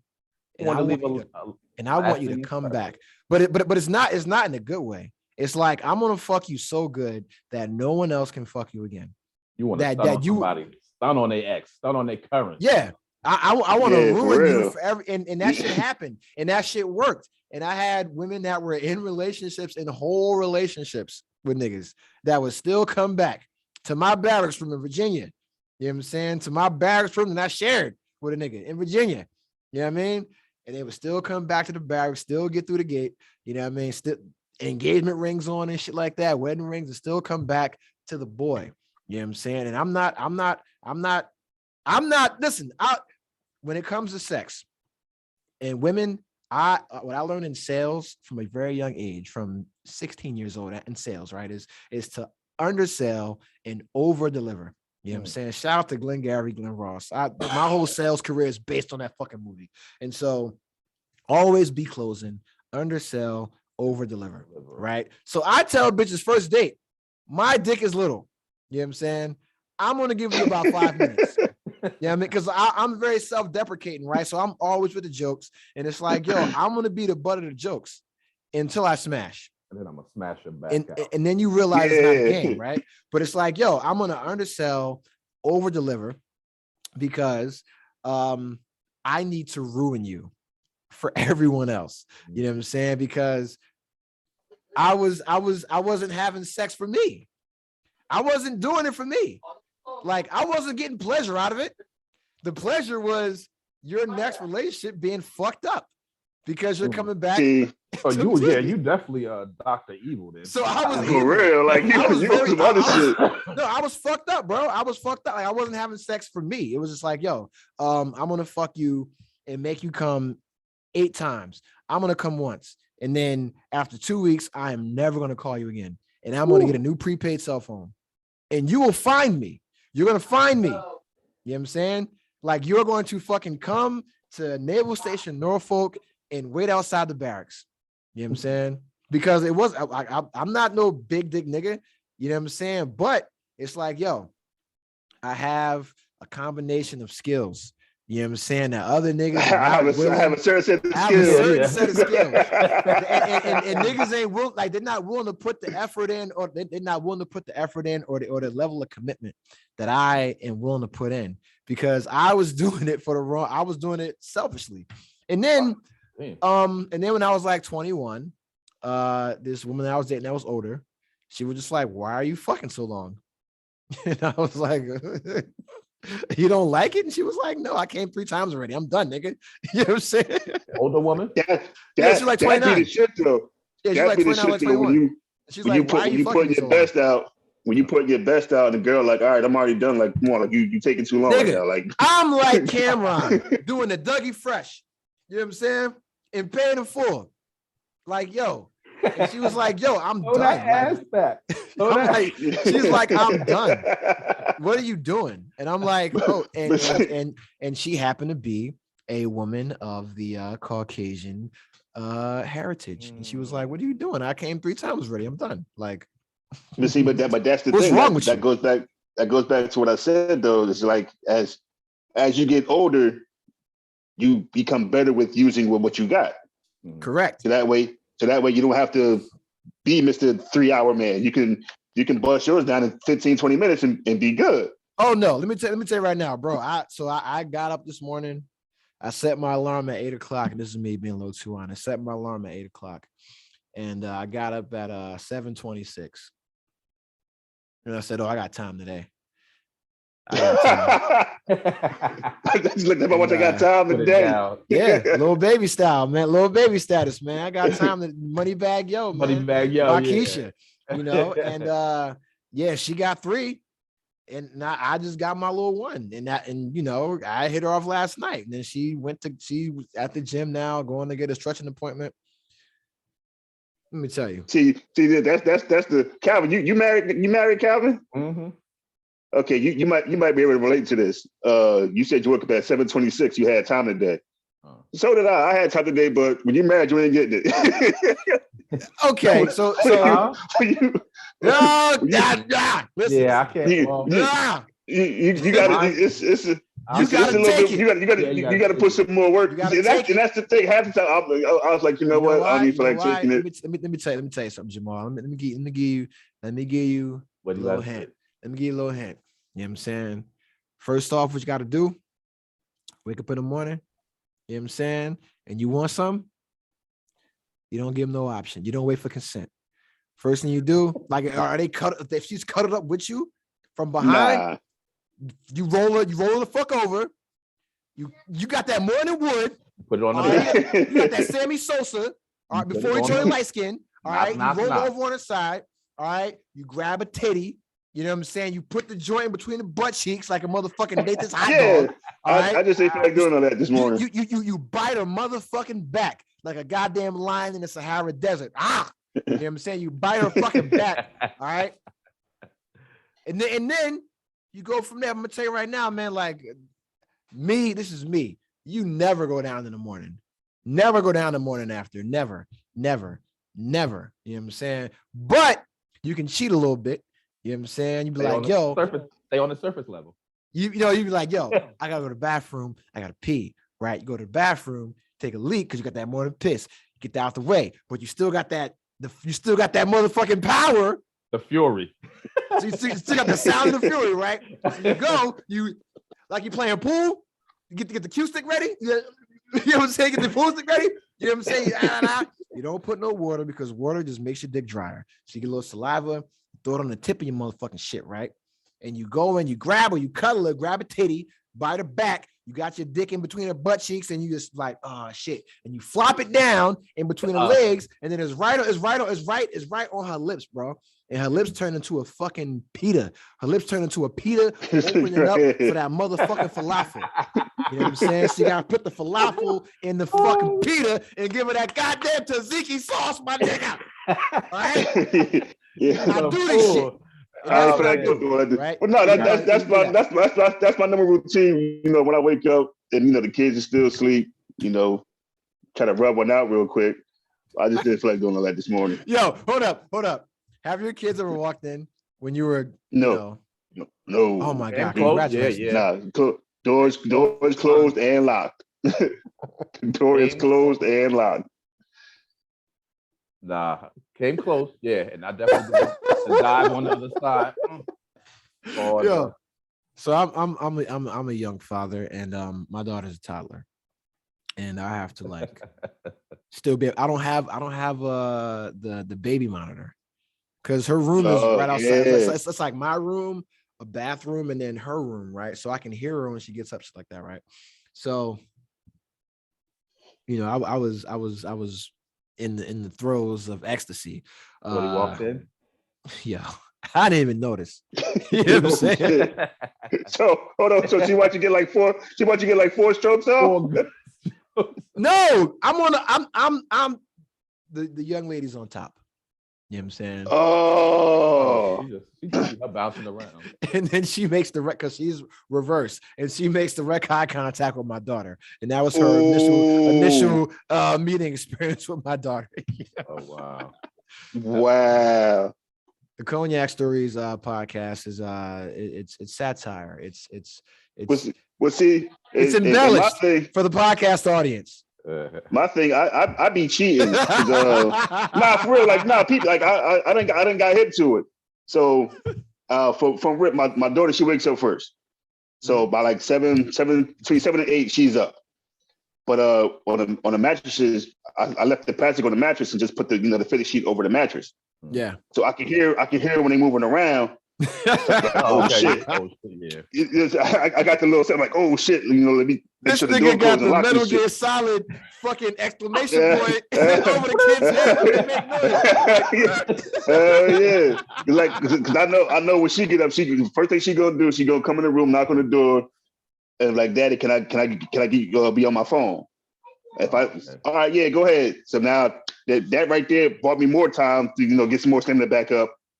To answer that, and I know when she on her phone, that's a good. I got another like hour or two where I ain't got to worry about it. Now it's when my son wake up, because she gonna be on his phone or her phone making all the noise and shit. It's gonna wake him up, and he gonna do the same thing. He gonna come in. I'm gonna hear the plastic on his bed. And he gonna come knock on the door. Daddy, can I be on my phone? Usually by the time he get up, I'm usually done. But I got it down to a science to where, if they're not asleep 100%. I can make sure, either where they at, with how long I got. Yeah. Yeah, shoot, I'm in a good position right now because I got 15, 16-year-olds. So yeah, they're fucking grown, dude. Yeah, they get up and they ain't coming in my room. And as long as my door closed and nobody knocking, they good. And then when they out the house, we tear the house down. So that's us. So I'm in a good spot right now. So here's a question, man, because we're all old now. So what's more important?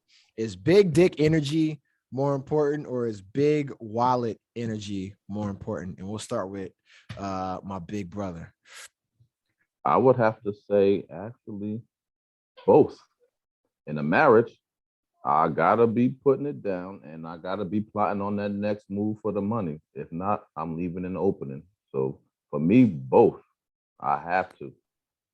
You gotta fund these things.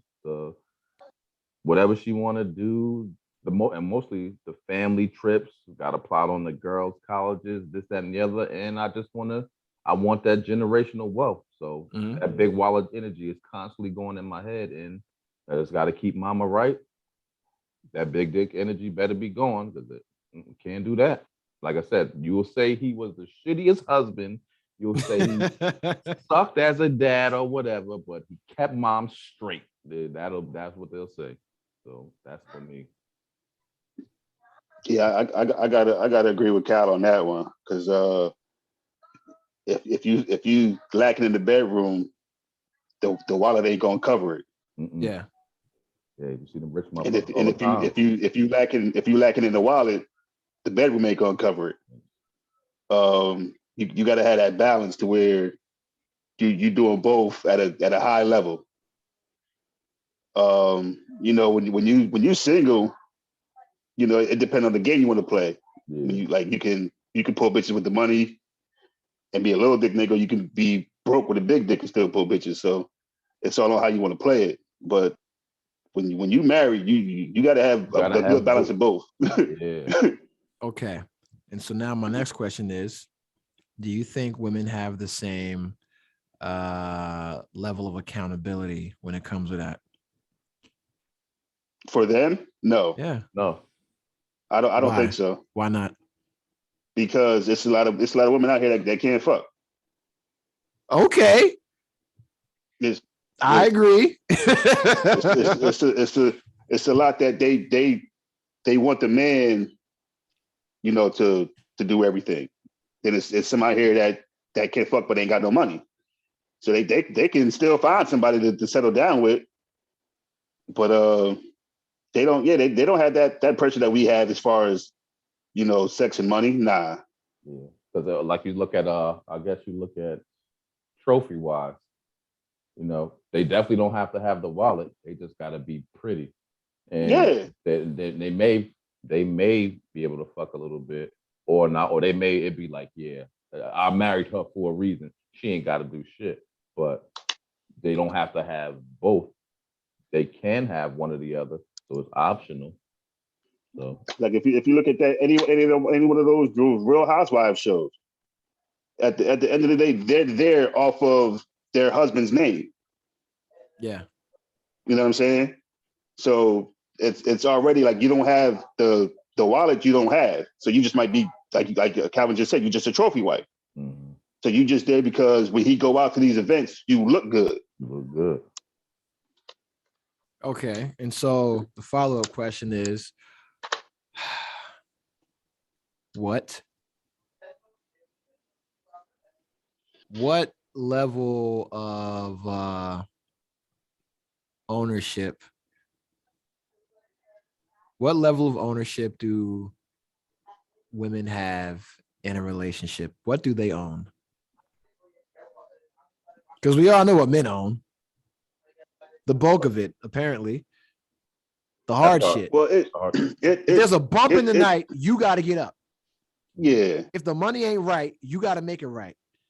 You know what I'm saying? Yeah. Like when it's time to make all the major financial decisions, things like that, you got to be the person that fucking does that. I mean, shit, like you got the heavy lifting to do. So what do? Just show up with a womb? No, well, I'm gonna speak for my marriage. My wife is here to make sure that this ship don't go off track or this train don't go off course. So she's a navigator. You know what I'm saying? Yeah, like she's there. Like she like I understand. Like, you know, I understand my role. I'm the backbone. Like I gotta go out and get it. Mm-hmm. But she's there to make sure that I'm doing everything the right way. You know what I'm saying? It's like, all right, if let's say God, you know, I pray to God that I hit the lottery for $1 million. You can't give a nigga like me that much money without some kind of guidance. Because I'm the first thing I'm like, oh, let me go. She's there to be like, all right, look, we got to do this first. Let's take care of this stuff first, and then go handle it. As I always say in a marriage, she's there to be my peace because I'm going out into a fucked up world already. Your job is for when I come home to make to ease some of the tension off of me. Okay. You know, I don't think a lot of females understand that. It's like we at the end of the day, I feel guys don't ask for much.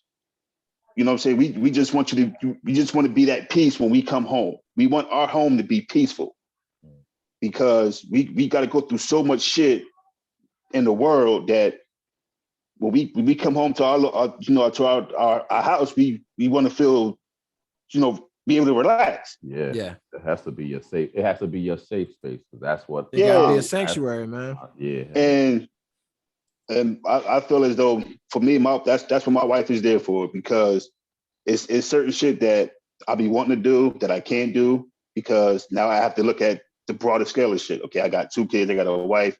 I just can't go out and blow $10,000 on some dumb shit. Yeah. Like I gotta make sure, this train is still going on course to the main goal. So if you have a wife and with you, a wife or a girlfriend or whatever that's not doing that, then she pretty much ain't there for no reason. Well, she don't know. She just don't know yet. Yeah, she just don't know yet. Yeah. But that's the only role I can see. It's like I said, as far as me, that is the thing that my wife owns. Yeah, I'll have to say the same thing. It's for us, it's a nice little balance. The disciplinarian, go out and work, and then just because of the military, my shit is off. So it's definitely not a 9 to 5. I could be here 1 minute, go on the next. I could be here home a half a day, then I could be gone 3 days. And so she holds down the house. Homework, fucking dinner, dental appointments, blase. She's trying to do her own school and this, that, and the other.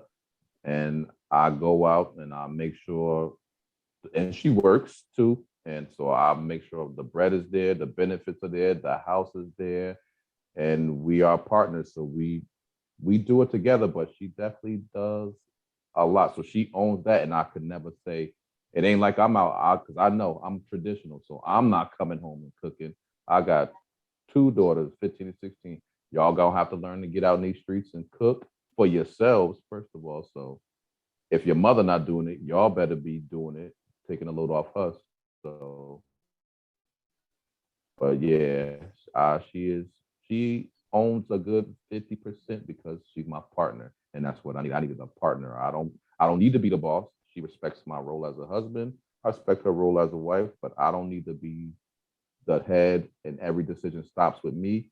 I need to be able to make a decision or go out and do what I got to do and know that she has my back and she make the right decision when I'm not there.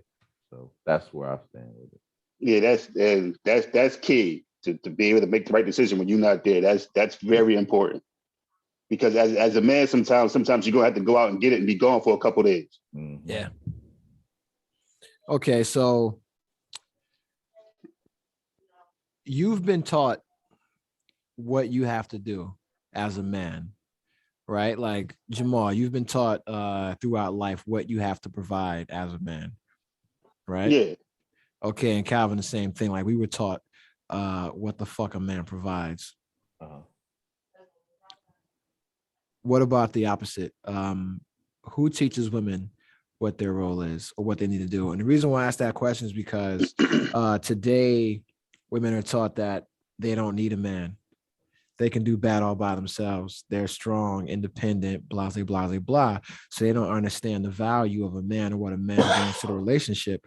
So who teaches women to play that role when they haven't played that role in almost 2 generations now? Well, see, and that's the thing. Like you can't get advice from somebody that ain't did it before. Ain't did it, yeah. You know what I'm saying? Like back in the day, somebody in your house was married and showed women how to cook, how to take care of a husband, how to hold the house down. And it's like now since they pushing the whole single woman thing, you don't see that as much, and it shows. Mm-hmm. So that's something they supposed to learn from their mom, or at least somebody in their family, mom, aunt, grandma, somebody. Yeah. But nowadays you don't really see that. Yeah. But I can only speak for herself. My particular, she didn't learn it from mom off the rip. She had to be mom. She had to be mom to mom. So she learned it on the fly. And then yeah, you get with somebody, I guess you get with a partner that y'all, hey, this should be like this, and this way y'all going back and forth for y'all eventually find your roles and you see it. But they definitely got to get it from somebody. The only thing, the thing I'll say is, because I was talking to Pop about this, about another subject, about guys, and the only reason I can relate it to guys, they said like LeBron ain't have no pop, but he went out and did it. What up, G? What's going on? Yeah, he said he didn't have no pop. He had to go out there and get it. He had a lot of people that influenced him in his life. So if he needed that male figure, he could find it. Because at a certain point in time, even though you weren't taught it, you get past the I didn't have a dad because there are examples out there. And then with this fucking internet age, you can reach out and find somebody on the internet to look up to. You could find a role model. So I was talking to Pop and I was like, yo, if you want to find there's a dude out there on the internet, things that my dad didn't taught me. And he's changing tires, he's changing oil and all this shit. And kids, and then we'll say, it's done. Women have their phones and this, that, and the other. So if you really want to know what a woman should be doing, how a woman should be treating a man, this, that, and the other, you can go and find it nowadays. Like, we have the internet back then.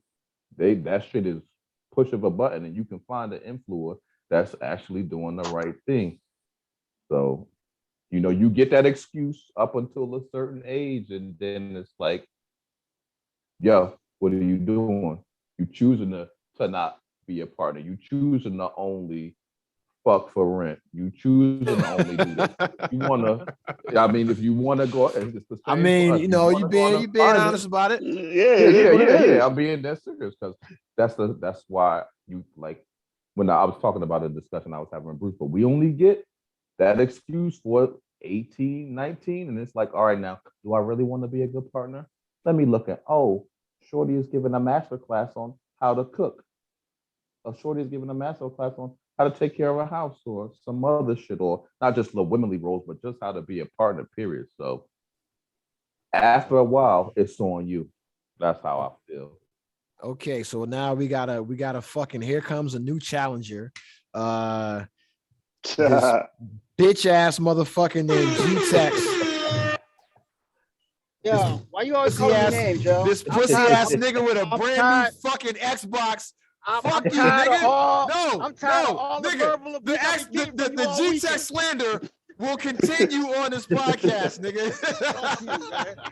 Until I get a fucking Xbox One, there will be G-Tex slander, nigga. It's not an Xbox One. Or Xbox Series X. I'm sorry, it's an Xbox Series X. Or whatever the fuck it is. Get your facts right. Nigga, listen, okay. You know, listen, let me tell you, Jamal, you wanna know how petty I am? You wanna know how petty I am? Let me tell you, and Gordon knows exactly what I'm gonna talk about. These niggas were playing Xbox all weekend. I was on Xbox all week and played video games and did not join these niggas' private group chat because these niggas was all on Xbox Series X's. You know what I'm saying? Rel don't got one. He was on with us. No, well, I didn't know. I thought Rel had one. You know what I'm saying? Nah, Rel don't got one. I thought, and then y'all playing Call of Duty Vanguard. I was like, yo, fuck these bitch ass niggas. Only real niggas in the building is my niggas Slocks and Mike B. That's it, nigga. You know what I'm saying? That's it. Because these niggas, nigga gonna get his little fucking nigga with his new bitch with his little Xbox Series X or X, whatever, want to post her on the gram and shit. Nigga, fuck you and your new bitch, nigga. Fuck out of here, man. But I pay extra for it, man.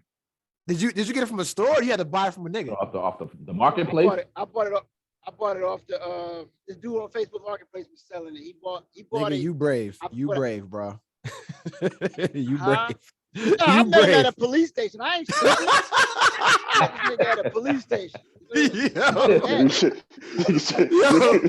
Niggas doing Xbox at the police station and Hell shit. yeah. Yo, The I'm shit is a telling box you. of bricks. He walking into the police station off the rip. Niggas getting robbed for less. Niggas is getting Yo. robbed for less. So I know I wasn't playing that. Niggas wearing a wire buying an Xbox, yo, like Carl Listen, Winslow. I pulled They up to look the real front. to me. I pulled up to the front door of the police station and sat on a bench right outside the front door of the police station and waited for a boy. Oh man. This nigga like, nah, I ain't hearing no warrant, nigga. I'm hearing an Xbox. I'm a But yo, law-abiding citizen. So you came in and there was a topic that you wanted to talk about, and it's something that we all can relate to. You know what I'm saying? And it was something we talked about last podcast was, is there any honor in being a mother fucking stepdaddy? Mhm. All right. So we'll go straight Is to there you, any G-Tex. honor? Is there any motherfucking honor in being a stepdaddy? And what is your motherfucking opinion on the status of stepfatherhood in the community? Shout out to Double D Dunkin' Donuts. This nigga got a handful of fucking bear claws and cinnamon rolls. You fat fuck. What's up? Hungry as hell. Stepfather, yeah, we all know I'm a stepfather of 3 kids. And Actually, we all don't know that. We all don't know that.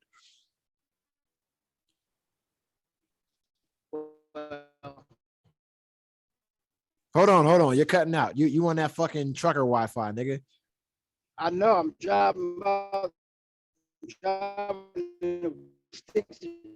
You on Route 66, nigga? What the fuck? I-20, man. Like the I-20. Oh, okay. Disturbing the peace, nigga. You went past Great Adventure and all that shit?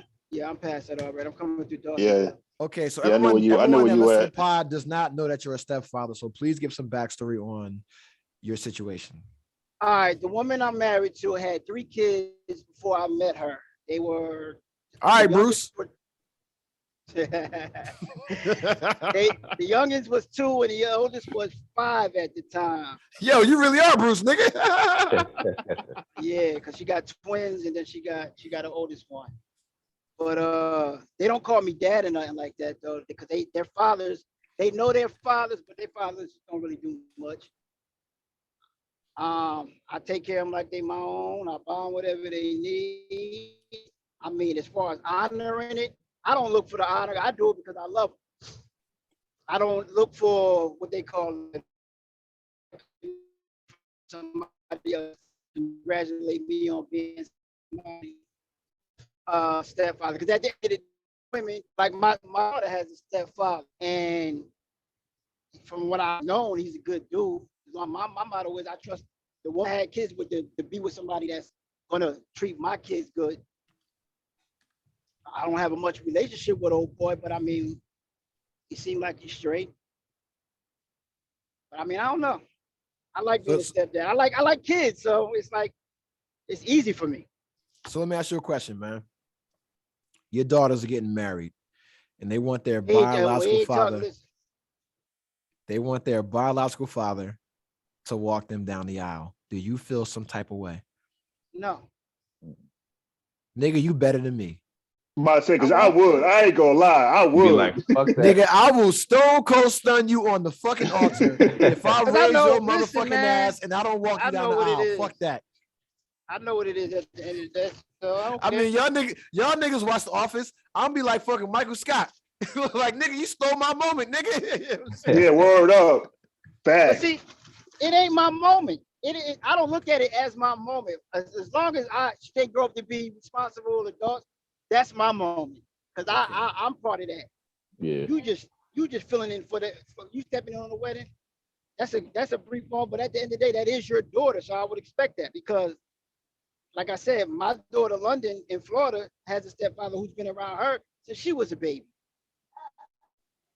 And if she want me to walk down the aisle with her when she gets married, it is what it is. But at the end of the day, I do for mine. That's what I'm saying. You can't really use that because, like you said, you do for yours. If I got a stepchild that I'm paying for and the dad ain't doing shit, oh no, you're not taking that from me, dog. No. But see, but let me tell you like this. You know where my pettiness coming in with that? I ain't gonna front, I do get petty. If she tells me that, well, make that nigga, because dad called for the money for the wedding. Yes, sir. Break bread. If you ain't breaking bread, then you ain't involved in it. That's how I'm gonna look at it. Okay. Talk that talk, nigga. Talk that talk, daddy. Because like my oldest daughter, which is, her oldest daughter, which is my stepdaughter, but I call her my daughter, she's 16. She had a sweet 16 last year in February. Her birthday's in February. And her dad promised her this big ass party and all this and that. And of course, he flaked out at the last minute. This ain't the first time. He does this all the time. He makes empty promises, and I always got to be the one to bail him out. But she sees that because her and her mom has these talks, and then her mom comes back, my wife comes back and tell me. So I know she knows what she knows what it is, but she loves her dad at the end of the day. You can't take that from her. Yeah, but nigga, you ain't getting that walk down the aisle shit though, nigga. Nah, hell no. Hell no, you want that. You're not getting that. I don't even know. If I look at it in my situation, because I've been. You got stepkids? Yeah, I got 3. Oh, okay. 2 girls and a boy, so it'll be the 2 girls. It'll be 15 and 16 right now, and they know him. They can text him from time to time, but he hasn't been there because I adopted him, so they mine now. So I guess I adopted him. I would feel. So you got legal paperwork. Legal paperwork, yeah. Yeah, see, that's even different. That's even different. Then you got more say than he do. Yeah, he. I wouldn't stop him from being there because that's still his daughter's. Yeah, but I put that work in. Yeah, so after you look at it, yeah, like, oh, what? Like, no, and I may raise a fuss, but I would actually look for my wife to say, hell no. Nah. The man that's been here for this time is going to walk you down the aisle. Yeah. Yeah, that makes sense. Yeah, that way I don't come off crazy. But even though I should be able to come off crazy, but yeah. No. Yeah, but I said you earned that right to come off crazy. Fuck that. Yeah, true. Hell yeah, you earned that right to come off crazy. You put that work in to get that right. Fuck out of here. I got to say last podcast, I commend any man that can do that, yo, because I don't think I'm not built for that. I'm gonna keep it all the way a buck. I'm not built for that. Yeah. You life. Yeah, I'm not built for that because my whole thing is it's always going to be that point where y'all start arguing. He or she gonna be like, "Oh, you ain't my real daddy anyway," and then on top of that, you don't know what type of nigga he is. He might be one of them niggas that get locked up every day or every other month.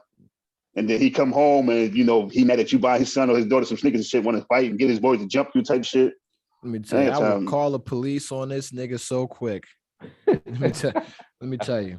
I'm snitching, bro. Fuck that shit. But I'm snitching on everybody. Because I understand what Slocks is saying, but it's the woman, the mother that child to hold that, to set that aside, to let you know. If she can't control that, then y'all don't even need to be together. Yeah, that's true. So here's a question. I've never had no issue with none of them niggas. Like I seen both of them when I went to Jersey for Thanksgiving. So here's a question. They dapped me up and were like, "Yo, what's good?" We ain't got no beef. Here's a question. All right, gentlemen. Because it is often said that a woman that has a child will never do better than her baby father, right? Than her child's father. That is often said, all right? That is often said is that you will never marry better than your child's father. That's that's bullshit. All right, let me finish my statement. Okay, so it is often said that you will never marry better than your child's father. And so for y'all two niggas, Calvin and Gordon, you are clearly better than the fathers of your wives' children, right? So my question to you is, are y'all ever sitting at home and you ask her to go get you a beer or get you a coffee or get you a donut or whatever, and she says no, and you like, bitch, I'm your come up. You know what I'm saying? You ever think that? You ever think that? No, like, yo, man. like, yo, you came up, I'm your come up. God damn it. I'm your come up. All right. I'm your come because clearly, okay. And I'm clearly being a fucking asshole by asking this question. However, the norm is that a woman never does better than her child's fathers, right? Obviously, we know that that's not entire. Like there are exceptions to the rule, but with you guys being clear examples of the women that you married have done better than their child's father. Do you feel that the women elevated themselves to make them attractive to someone better than their child's father? That's the question, not my dumbass question of I'm your come up. But do you feel that the women that you married made themselves more enticing, more eligible, more attractive for you guys who are clearly better than the father of their original children? Calvin, I'll let you go first. All right, yeah, I'm sitting thinking. I would say no, and this is just because of my particular situation. I had to meet everybody off the rip. So like we went out, had an amazing fucking night, and this is a funny ass shit. This is the Plenty of Fish days. So you want Plenty of Fish, and so I see her, and then I see the profile, and then she got her kids in the profile pic. So already I know she got kids, and they mix, and I'm like, oh shit, I got a chance. So boom, right there. So then we go out, we have an amazing ass night in Nashville, and then I don't see her again for like 3 months, and then she pop back up, and I get a chance to see her, and to see her, I have to go see the kids, mom and stepmom on the same, and I still got to drive 3 hours to get there. God damn. And then at the time, I ain't have shit because I just came out of my first divorce. I came out of my divorce. So I'm sleeping in my man spot. I can't get an apartment in my name because the credit's fucked up. And I'm sleeping on the air mattress, and I got a tough box in the computer. So I don't have shit. And I meet her, and we make an impression, and then we go on from there. But she knew me when I ain't have shit. So we kind of both came up together, and we elevated, and that was the one thing we did. So she came up and I came up. I'll say that because it wasn't like I was balling out of control and I could pick and choose. She could have said, fuck nah, you got some other shit going on and I don't want to deal with it. And then I could have said, fuck nah, I'm not trying to fuck with no kids. And I'm not trying to meet your mom and pop on date number 2. So mine did not do that. We came up together. I'll say that. That's me. Okay. G Twizzy. G-Tex. Similar story like your brother. Meech, you already know. You was the introduction to my wife. Nigga, I will take all the fucking credit. All the credit. and we already know what type of nigga I was then. I don't take any credit for that. So I was a scum bucket. Yeah, I was a scum bucket. I had a girl at the time. Met my current wife, which she was walking past our house. Me, Meech, and a couple of us were sitting outside my house, and Meech ran over there and stopped her for me, and that was the introduction. But her question,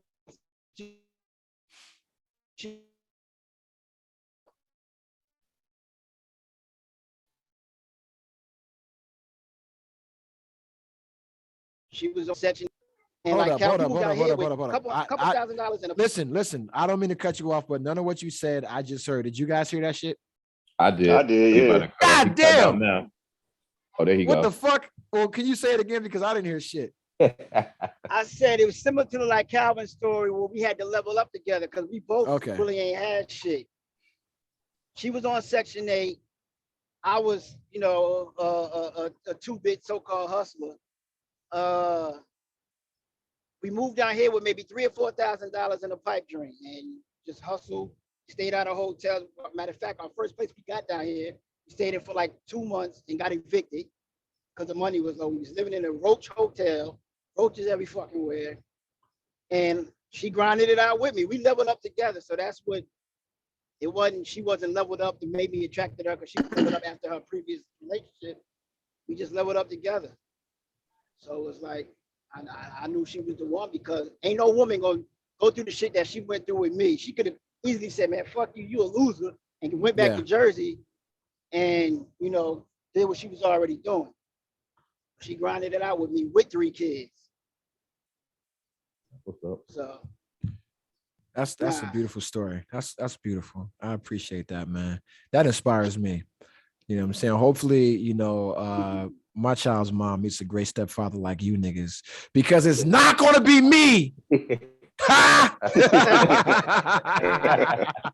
Hey, but are you gonna be negative to the stepfather if your baby mama move on? Let me tell you right now. You didn't hear the last part of the story where we talked about having sex with women and where I said my goal is to make it so a woman can never have sex with another nigga without thinking about me because my shit is that fucking good, right? So this nigga's gonna be calling me to be like, yo, what move did you do? He was like, what cheat? Like, do you have a game genie? Like my nigga Rim said, bitches like niggas having a game genie with these hoes. You know what I'm saying? Like, was it up, down, left, right, A, B, select, start, nigga? Was it A, B, A, C, A, B, B? You know what I'm saying? Was it down, up, left, A, right, down, start? Like, what code did you use, my nigga? Was it this fucking sonic fucking supersonic code, nigga? Like, what code was it? And I'm gonna say no. I just hated the bitch that much that I had to fuck her that good to ruin her life. The end. You know Twisted, motherfucker.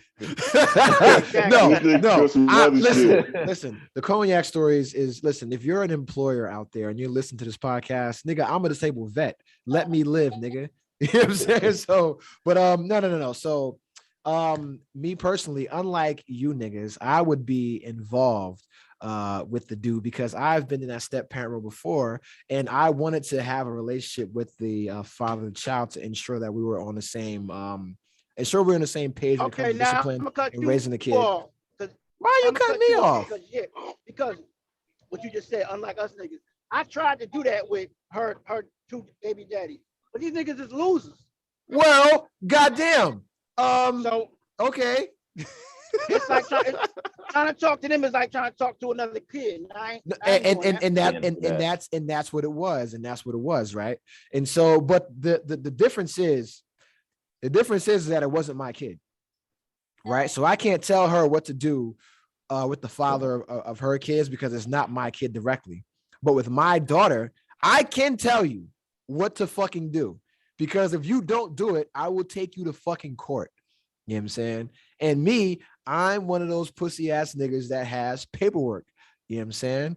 Because I believe in the judicial system. And I believe that as a man, if you file first, you will be protected. And that is always how it is. And so I have a family care plan with my child's mom, and we have an agreement, and it's fucking notarized. And I just have not served her with the paperwork because she has been a good teammate. And so until, you know, she steps out of line and does some wild shit, I don't got to give her no paperwork. Like, we good. But once you fucking step out of line, nigga, Omarion, J Boog, the other nigga, the other little Fizz, all them niggas, you got served. That's what's gonna happen. I'm gonna play pump up in the background, burn up. I'm like, I'm gonna serve your motherfucking ass. But until then, we're good. You know, like I mean, for me, like I talk with, you know, this is me being too honest, right? I talk with my child's mom. I talk with her parents about what I was going to do in order to ensure our child's access to the family and upbringing, things like that. Because just like my brother said, my mom said, like, if you family, you always family. So even though her and I aren't married, I still need her. I still need the mother of my child to have access to my family. You know what I'm saying? So you have to have a relationship with my mom, with my dad, with my sisters, because they're all in this area. They're all part of a support system that you can use. So we don't got to get along and we don't got to talk, but I need you to have access to these other people that don't like me enough to not be nice to you. You know what I'm saying? Like they're more invested in the grandchild and their niece than they are in me.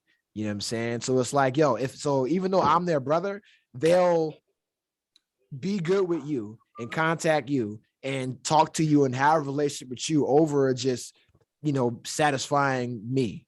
You know what I'm saying? So that's my whole thing, right? And so it's like, so we have a good relationship and we talk and we get along, blah, blah, blah, blah.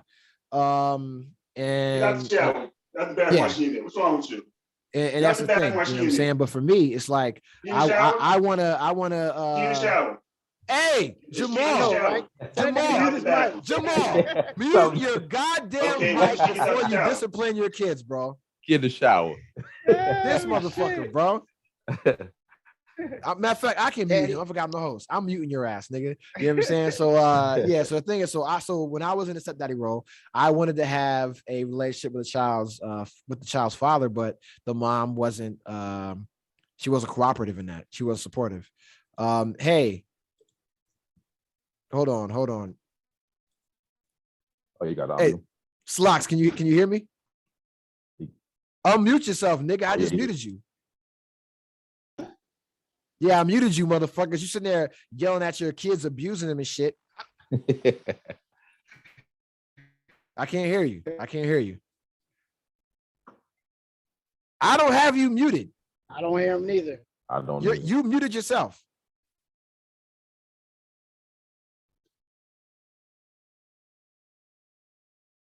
I don't hear you, Jamal. You might have to reconnect his headphones. Hold on. Like, can you hear us? Yeah. I can hear all you motherfuckers, and he can hear us. Yeah. Oh, he can hear us. Yes. So he did something on his end. Because I don't have him muted. He got himself muted. So, hey, Jamal, how about this? Hey, you're going to have to exit the Zoom and then rejoin. Peace, nigga! I can't hear you. Exit the Zoom and come back in. Why does it say Jaden? Who? Oh, Jamal. This nigga fucking Gordon fucking fucking idiot. Hey, Slocks, can you hear me? Oh my, I wish you were here so I could fucking punch you in the stomach. Yeah. I can hear you, Tia. He still can. Yeah, no, I gotta sing because I don't have him muted. He listened to somebody got music on or something. He listened to music and shit. I don't hear music because I'm saying him because he was bopping. Oh God. I'm sending him a text right now to exit the Zoom and rejoin. Oh, can he see it in the chat? Yeah, if he's looking at his fucking shit, it should pop up and say exit the Zoom and rejoin. But no, that's the question. You know what I'm saying? Is in there any honor in being a stepfather? You know what I'm saying? Because back in our day, there was. You know what I'm saying? And then I don't really see any in today's society, because it's like if women are like, you don't need a man, you can do bad all by yourself, you can raise them, blah blah blah blah blah. And it's like, well, why the fuck would I be a stepdaddy when you don't even talk about your actual child's father in a good manner?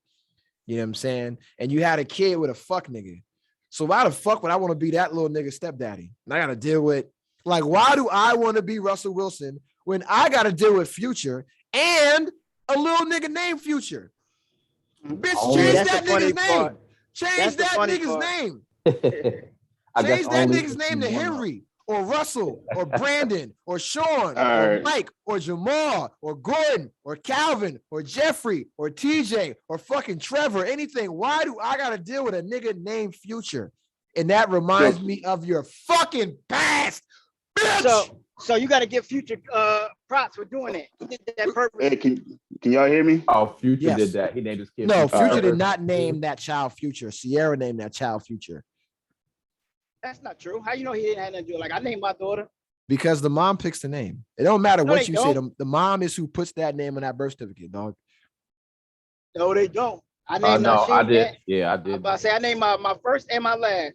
Okay, so I'm telling you, there is a 7-day period where the mom can change that name on that birth certificate to whatever she wants. True, If you but say so. she went with my decision, and Yeah. So you got input. You got input, of course, Yeah. because you were there. Y'all were there. You know what I'm saying? But Future wasn't there. That nigga was performing March Madness. You know what I'm saying? He was like, dirty Sprite and styrofoam. Mind blown. That's what I'm saying. Yeah. That's what I'm saying. Like, yo, I gotta be a stepdad and deal with your fucking past. And it is bro, I see more pictures of Russell Wilson and Future's son than I do of Future and his own son, and more shit that he's doing for this nigga's son than his own niggas doing for his own. But you know, Future has like 8 kids. Exactly. So you got to look at it. Future ain't nothing but a rich deadbeat. Yeah. Pretty much.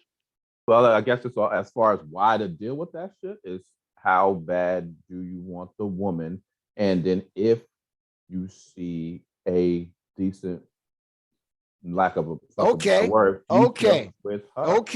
So let's get into it. It's a question that, you know, we've asked our father, we've asked Bruce Booker, and I asked this motherfucker, and he didn't really want to answer me, but he answered me. But so you, Calvin, what the fuck were you thinking when I did it? Yep. The only reason why I couldn't rule it out is because I had somebody do it for me. One, and that wasn't even, to be honest with you, I wasn't even thinking about the kids at the time. Initially, I'm trying to fuck. And then that's initially. Initially, I'm trying to fuck, and then you see, oh shit, she's a good girl, and then you moving through this shit, and you still ain't ready. But then, because I put her through the garment, because the first wedding was a shotgun wedding. So I couldn't do that shit again. And then not having her meet mommy and all them shit didn't work. It was a reason it failed. So the second one, it was like, yo, you got to meet my family. You got to meet my friends. You got to meet my closest friends. Because these are motherfuckers I'm going to talk to every day. And you want to be a part of that. Did that. Took her home. Did that. Okay, you can rock with them. Okay, let's do it. Okay, it's worth it then. All right, I got to be a stepdad. It's easy. I already had do it for me, and I know I want you in my life, and I know we gonna win. No brainer. How much influence he has or how he affects our shit. I need you to hold that down because I can easily step in and correct him, but because y'all have that link, you have to do your part and correct him, which she did. So I didn't have no issue with that, but that's why it was definitely worth it because it was like, all right, we gonna be a power couple, and that was her thing. I want to be the next Jay-Z and Beyonce. Oh, you want to win together? Okay, let's do it. So let's do it. Okay, so Gordon Wayne Nance. What the fuck were you thinking, bro? Same thing, man. Just trying to get some motherfucking ass. Hold on. What Joe Budden say? I guess the pussy got too good for too long. Yeah, exactly. And my whole thing was because like I said, I met her. She had 3. When she met me, I had 3 already. So how can I? Oh, Brady Bunch ass Brady man. Yeah. How can I be picky when I'm pretty much the same thing, just the male side of it? So I gave it a chance. And my whole issue was if these kids are like baby's kids, that was gonna be a super turn off, but they wasn't. They good kids. Okay. That's what's up, man. That's what's up. We made it work. Okay, that's amazing, man. Me and Jamal, we can't fuck with y'all niggas, but it's all good. Hey, listen, we pussy. We pusillanimous, bro. You know what's crazy? Another thing I always thought about. My mom grew up a single mother, and she had a couple boyfriends, but the one y'all know, How We See the God, not Calvin, gang. but Meech, as far as any father figure that my mom ever had in her life, that dude, I mean, any father figure that she ever came through, he was the one. So I'm like, if I don't respect nothing, I gotta respect what he did. Hey, hold up, you're not going to disrespect Sterling like that, bro. Man, fuck Sterling. He was the only one. He was the yeah, we was grown, and I told my mom from rip, I do not like fucking I always tell my mom that. What the fuck did you say? God, see, this is when you know niggas know each other too long. Like niggas know too much about each other. But here's okay. So back to the topics, bro. So y'all niggas is married. I'm a single nigga, man. So I'm a scumbag. But when you were back in the game, did you expect to smash within the first 2 dates of getting with a chick? Yeah. Yeah. I gave it 3. 3? My limit was 3. My limit was 3. You was better than me, nigga. Always shooting for the fence, or you'd always be aiming for the first night. But if it didn't happen, within those. See, and that's the thing. To go back what he was saying, like if it happened in the first night, cool. But I wasn't expecting it to happen in the first night. Okay. By the third date, if it ain't happened by the third date, on to the next one. Yeah. And so I agree with you. I agree with you, bro. You got 3 dates. Now it can happen. It can happen sooner, but if it didn't happen by that third date, I'm out. Or depending on too, because if you already knew what you was shooting at, you already knew you was shooting after a first dater. You knew she's a first dater, then you was definitely expecting it. But if she was like a respectable, good girl, 3 or 4, you could wait a while. But and sometimes that chase be the thrill of it.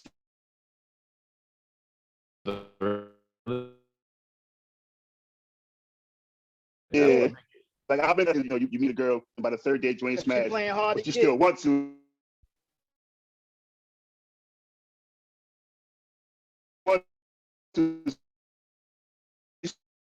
You still talk to her. But you still talk to her. Yeah. Like real hard. I don't know. Okay, there you go. Yeah, he look. Did you hear us? Yeah. No, I don't hear you niggas, but y'all hear each other, so that's all that matters. If y'all hear each other, that's all that matters. It's still recording? Okay. Yeah, it's recording. So if y'all hear each other, it does not matter what I hear. You know what I'm saying? Yeah. Like, don't worry about me, dog. I'm recording this shit. Yeah. So here's my thing, right? So with the women that you're married to, did they make you wait for the pussy? Yes. Yeah and no. Only reason why I could have, all right, Meech, you remember when I talked to her? Yeah. She when that day I met her walking past my house, I jumped in her Facebook DMs, and she shot me down for about a month. Mm-hmm. Kept telling me no. And then one day she hit me up. It was her birthday weekend. She was like, it's my birthday weekend. We going out. You can meet me at this club. I met her at the club that night. I went up there by myself. She went with all her girlfriends. Met her at the club. I went dolo too. That was crazy. I used to do some dumb shit for pussy. I went dolo. Oh no, I did too. Trust me, you ain't alone. Listen, as a man, if you had not done dumb shit for pussy, something wrong. Yeah. You got no experiences. Yeah, I went by myself in a town I don't know, up north somewhere. And you know how that go when you out of town and you dolo, you liable to get jumped right away. Hey, we both out of town, dog. What you trying to get into? Long story short, we had a good time, but she got hammered. So I'm walking her out the club. I'm trying to get her to go in the back with her girlfriends. She like, nah, I want to come with you. He going through a dead zone. And her girlfriends and it's like in the Matrix and know shit. me, so they was like, "Who are you?" They gave me the 52, asked me all these questions. Who are you? I'm like, look, so I took her home. But who the fuck you like shit? It was nothing happened, and then about a week later, I finally hit. But yeah, I could have hit, but it would have been that drunk hit where I probably wouldn't have enjoyed it. So I didn't. Yeah, like in my situation, my wife lived in a different area. I lived in Asbury, she lived in Camden. So it wasn't no, going around the corner to our house or whatever. I had to take a 3-hour train ride. So this nigga had to wear a condom and a bulletproof vest. But that go back to like my brother just said, doing dumb shit for pussy. I woke up I woke up on a Wednesday. I was off for work. Woke up at like 7 o'clock. Caught the 8-something train, Dolo to Camden. Nigga, yeah, nigga. What side? Oh, some real shit. I went up there. This nigga got a coffee in the New York fucking Post that got on the train, dog. Nigga, I went up there. I had razors inside my hat, and I had a knife in my pocket. Yeah, hey, I didn't know what I was going to This get nigga into. fight, yo, this nigga either getting pussy or fighting for the WWF Hardcore Championship, bro. Like, So I remember the day. I was talking to her. And I would say that the good thing with her is since we live so far away, I got to get to know her before I smashed. yeah. But yeah, if you want to go as far as dates, it was 3 dates. It was just spread out in a long period of time because I didn't have the easy access to go see her. Of the travel. Yeah, and plus she was going to school. So Yeah. damn, yeah, that was mine. Shit, we went out, had a fucking amazing first date, and I ain't even gonna front. I was so nervous that I brought my man along. I made an excuse and said, "Yo, my man going through a heartbreak, and he just want to get out." And I had a shitty ass car, so I didn't want to drive my car, so I drove his car, but I brought him along, and so we could be there. So we had an amazing first night. Then I don't see it for like 3 months. And then the second time I get to have a date, like I said, I gotta go. I meet kids. I meet pop and stepmom at a fucking football game, and then we break. We go like Texas Roadhouse or something. That's her favorite spot. Her fucking car catches a flat tire twice in the same night, so I gotta change flat tires. God damn. Then we make it back. You go work for this pussy. Oh yeah. You go work for this. Yo, that's what I'm thinking. Yo, that's what I'm thinking. We get back to her house. And it's like, it's no way I'm driving the hour back down because she stayed in Nashville and I live in Clarksville, it's about an hour away. Like, I'm no way I'm staying the night. She make me these. I said they was good at the time. They were shitty ass margaritas, frozen margaritas. I'm doing whatever. She laying on my chest. I'm like, oh yeah, I'm getting this pussy sometime tonight. And it's like, well, I don't want to drive home. I've been drinking. I say, oh, you can stay. Hell no. She ain't let me get it that night. And I think it was at least like 2 or 3 more nights before until it was like, all right, you can have it. But I had, like you said, I had to work for that motherfucker. But you were a little older though. Yeah. I'm a patient hunter. Yeah, I mean, you was like 30 plus. Yeah, right? yeah. I'm in the prime. Yeah. 32. I'm in the prime. See, but that's the thing for a good woman, you're gonna wait. You're gonna put that time in. You know what I'm saying? To wait. Yeah, I think I was just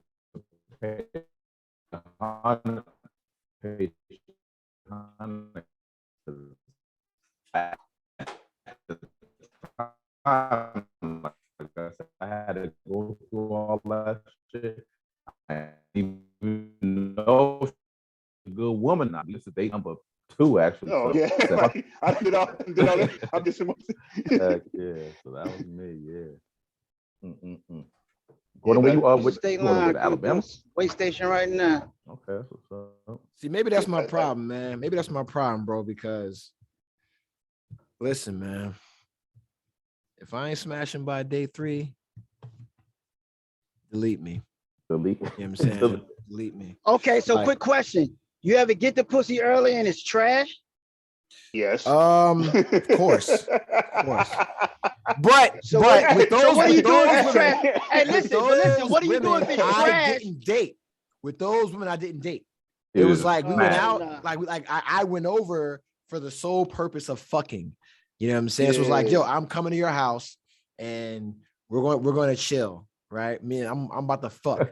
You know what I mean? But if I'm taking you out on a date, if I'm investing time and money into you, 3 dates.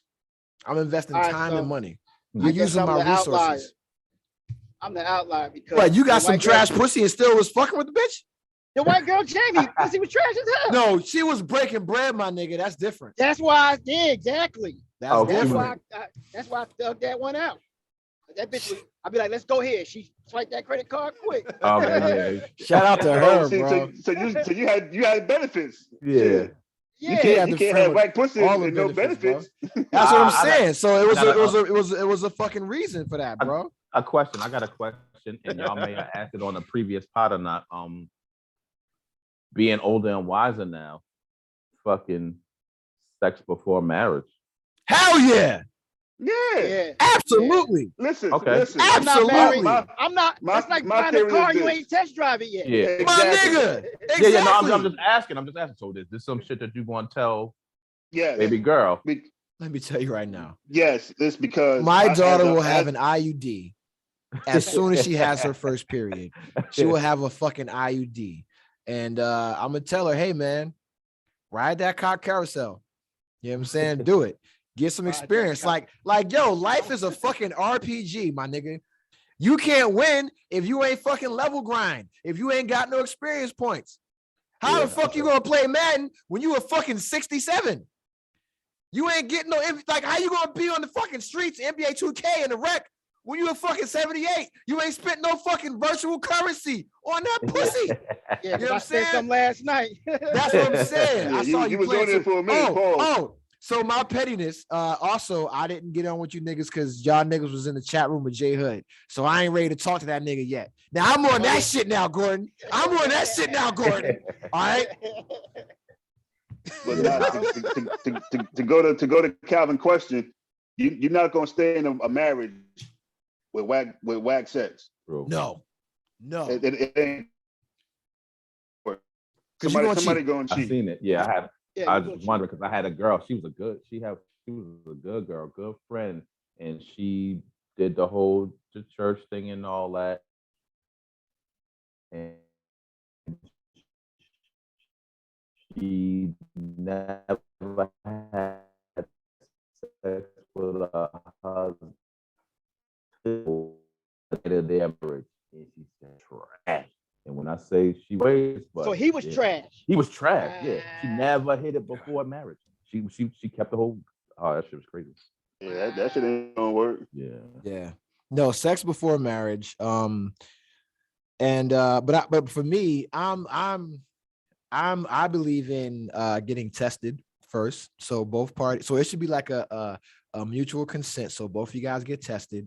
Make sure that you have a clean slate, and then if she's not, on birth control, she need to get on that shit.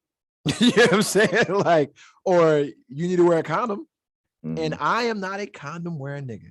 You know what I'm saying? That is like, I'm gonna be honest. They are trash. I have told women that I would rather not sleep with you than wear a condom. And they think I'm playing. And we'll be in bed, butt ass naked. Dick in between the butt cheeks, Nathan's hot dog style, Coney Island status. You know what I'm saying? And I will not put my dick inside of them because I have to wear a condom. I'm fine with that decision.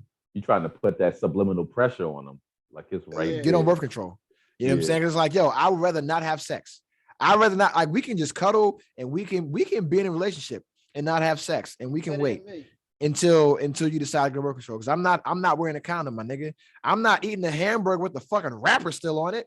The fuck kind of shit is that? Nigga, what the fuck? Nigga, when the fuck do you go to McDonald's, get a double quarter pounder with cheese, and bite that shit before you open the box? Right into the yellow wrapper. Come on. Nigga, I ain't paying for this Popeye chicken sandwich to bite through this fucking tinfoil, nigga. No, nigga, no. No. So if you want me to truly enjoy you, let's go get tested. Let's go figure out our birth control situation, and my my fucking pullout game is amazing. I got a 99% percentage rate right now. Oh, I'm like Steph Curry from the free throw line. You know what I'm saying? Nigga, my pullout game. My pullout game is trash. I'm like Shaq at the line. Bro, I'm 39 years old with one child, and the only reason why I have that kid is because I was dressed up like fucking Spider-Man on Halloween. You know what I'm saying? I was your web out. I was mad. You know what I'm saying? I was hey, my man Randy Bears, he got us to go to that fucking gay ass fucking Halloween party, and I had so much masculine energy pent up from being around a bunch of gay niggas is that as soon as I got around some chicks, I was like, somebody is getting their club shot up. I'm Shine, and we are out partying with Diddy and J-Lo. You know what I'm saying? I was like, you about to see the fucking bad boy. You know what I'm saying? That's what the fuck about to happen. And that's what happened. That's why I got one, and that's it. And 39 years. And then now, like, you know, my current lady, she's on birth control. And oh, you have a current lady? Oh, you missed the earlier part of the podcast. Yeah. No, you don't gotta go back and tell me that. We can talk about that off air. If you watch the first part of the podcast, she comes in the frame. We clowned him for it. You'll see it. Yeah. Listen, relax. All right. So here's the next question. Is sex overrated? No. Hell no. No? Hell no. Overrated. So how much?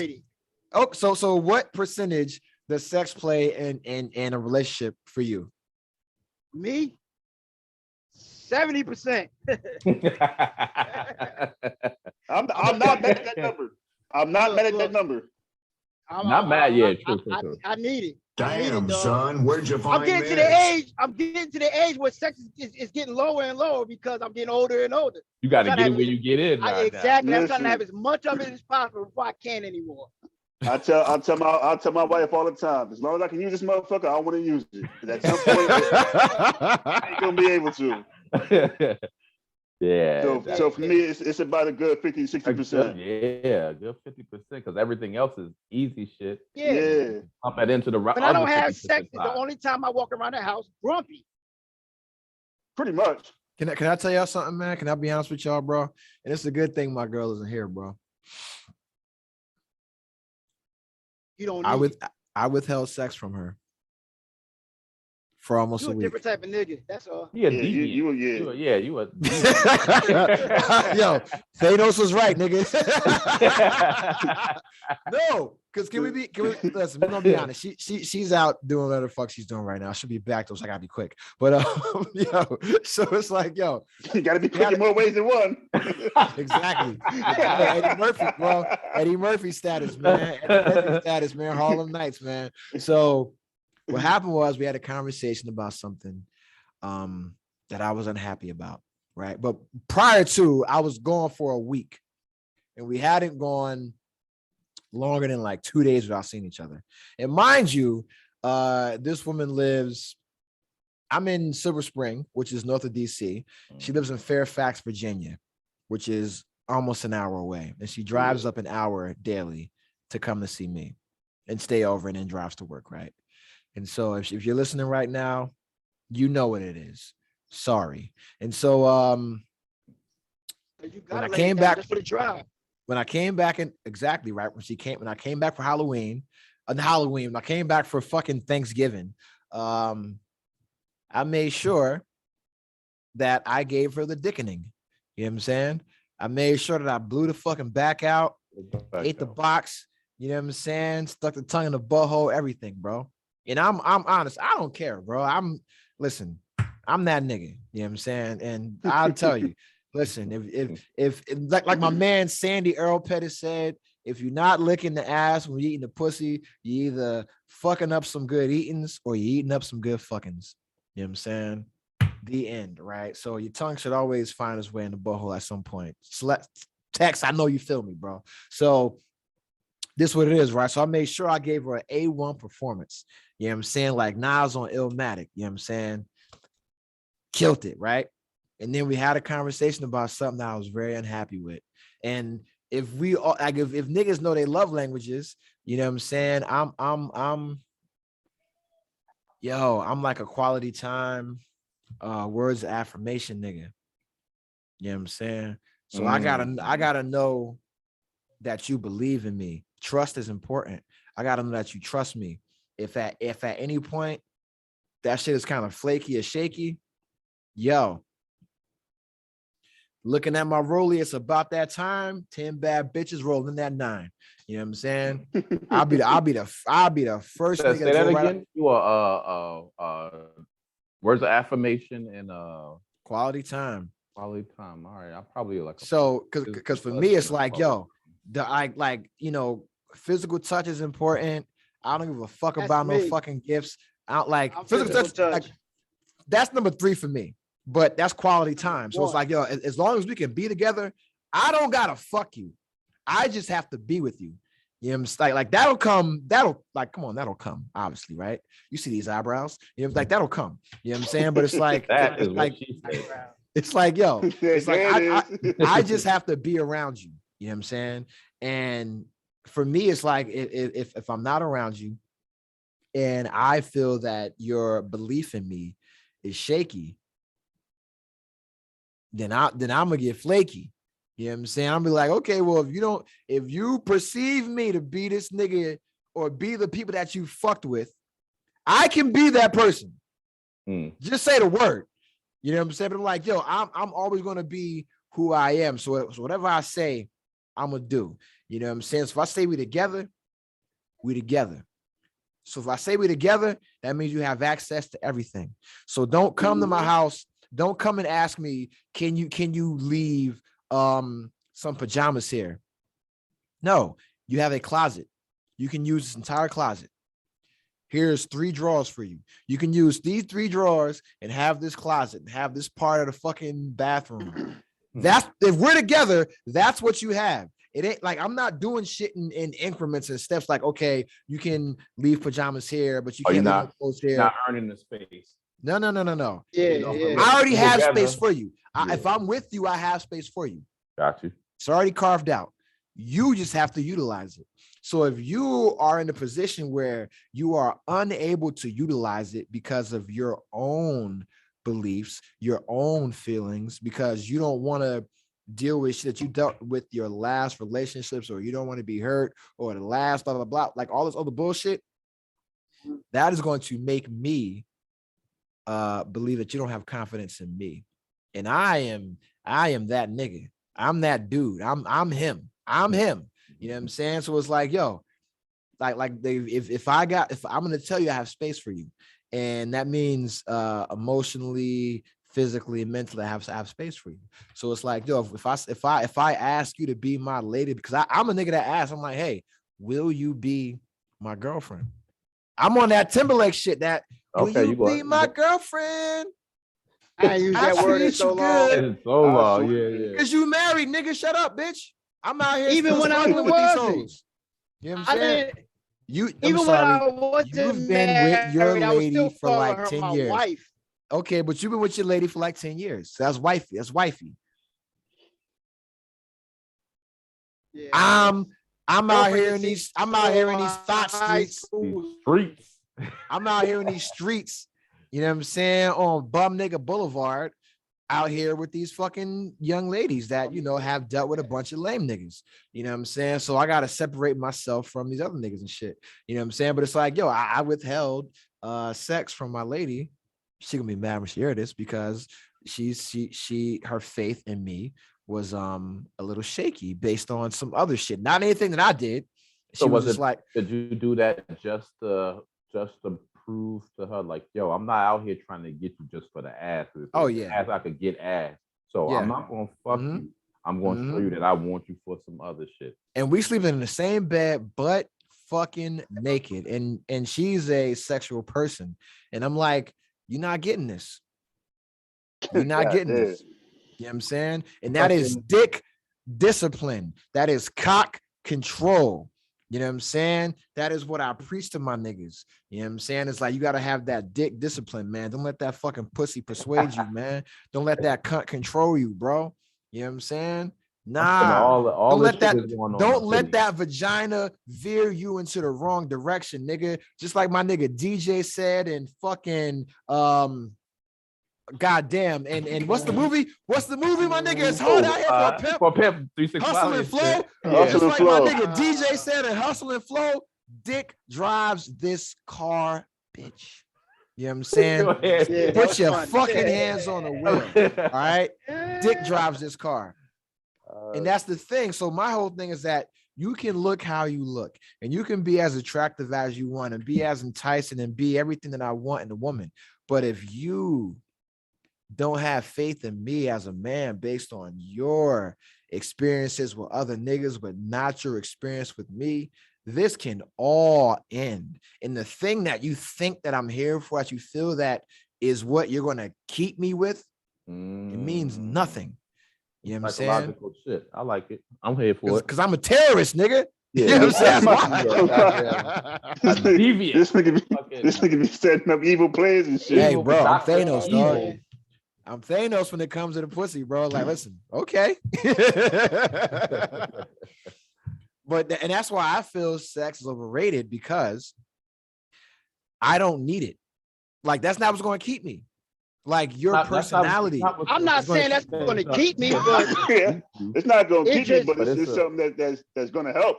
Yeah, I mean, especially it'll- when it comes to one that you when it's one that you It'll feeling. attract me. It'll attract me.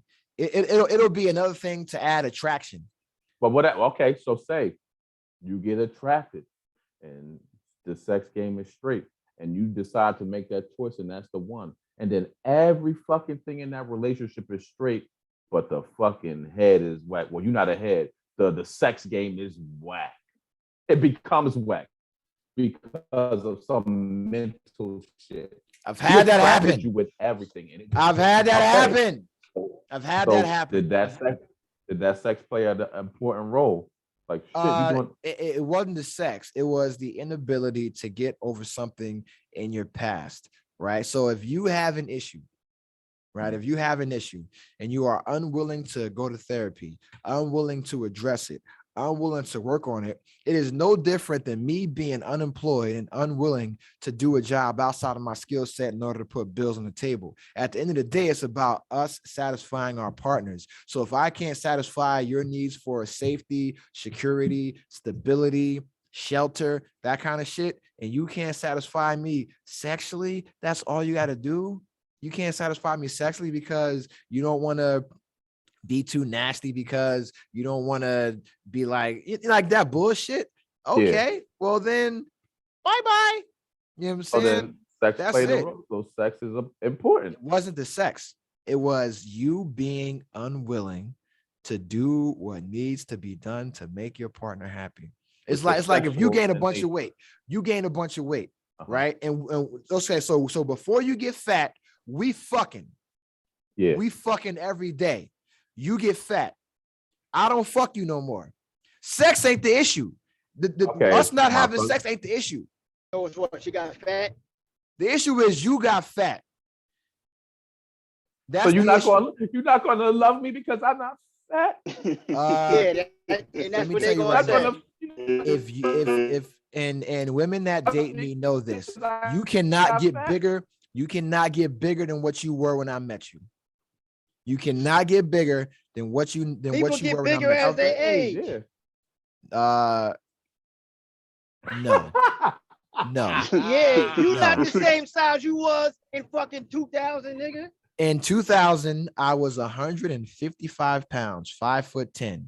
Now I am 6'1.5". I am 209 pounds. Let me tell you right now, the bitches that I fucked at 18 could never fuck me now, because I'm too sexy for these hoes. You know what I'm saying? That's what it is.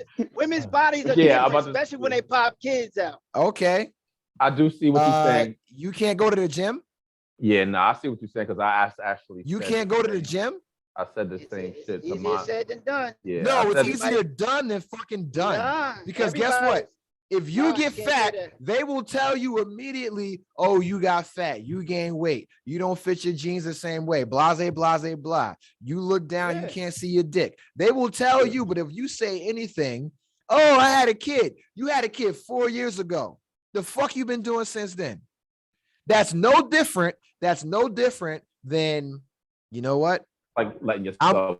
I'm working some fuck ass job, right? And it's a fuck ass job, and it ain't doing nothing to progress us as a family. We can't buy a house because I won't enhance my skill set to get some marketable skills in order to put us in a better position. So we can never buy a house because I will not go back and get some kind of training or a trade to put us in that position. And now she don't want to fuck me. And I wonder why she don't want to fuck me, because I'm not making her satisfied mentally, right? You need to be attractive to me.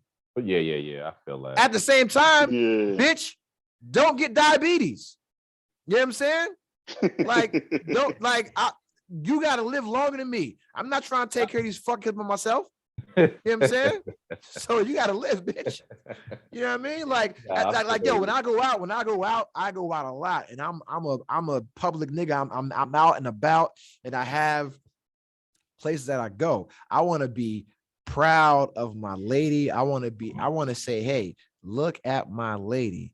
This is me, my nigga. This is a reflection of me. I am that nigga. Look how I look. My lady matches me. I know everybody is not like me, and you don't have to be. You do not have to be. And when you have kids, it's a little different. However, no, it's a part of the relationship, because you got to keep the spice, you got to keep the flavor. Hey, you got to understand circumstances. You got an extra large pituitary gland or some shit like that.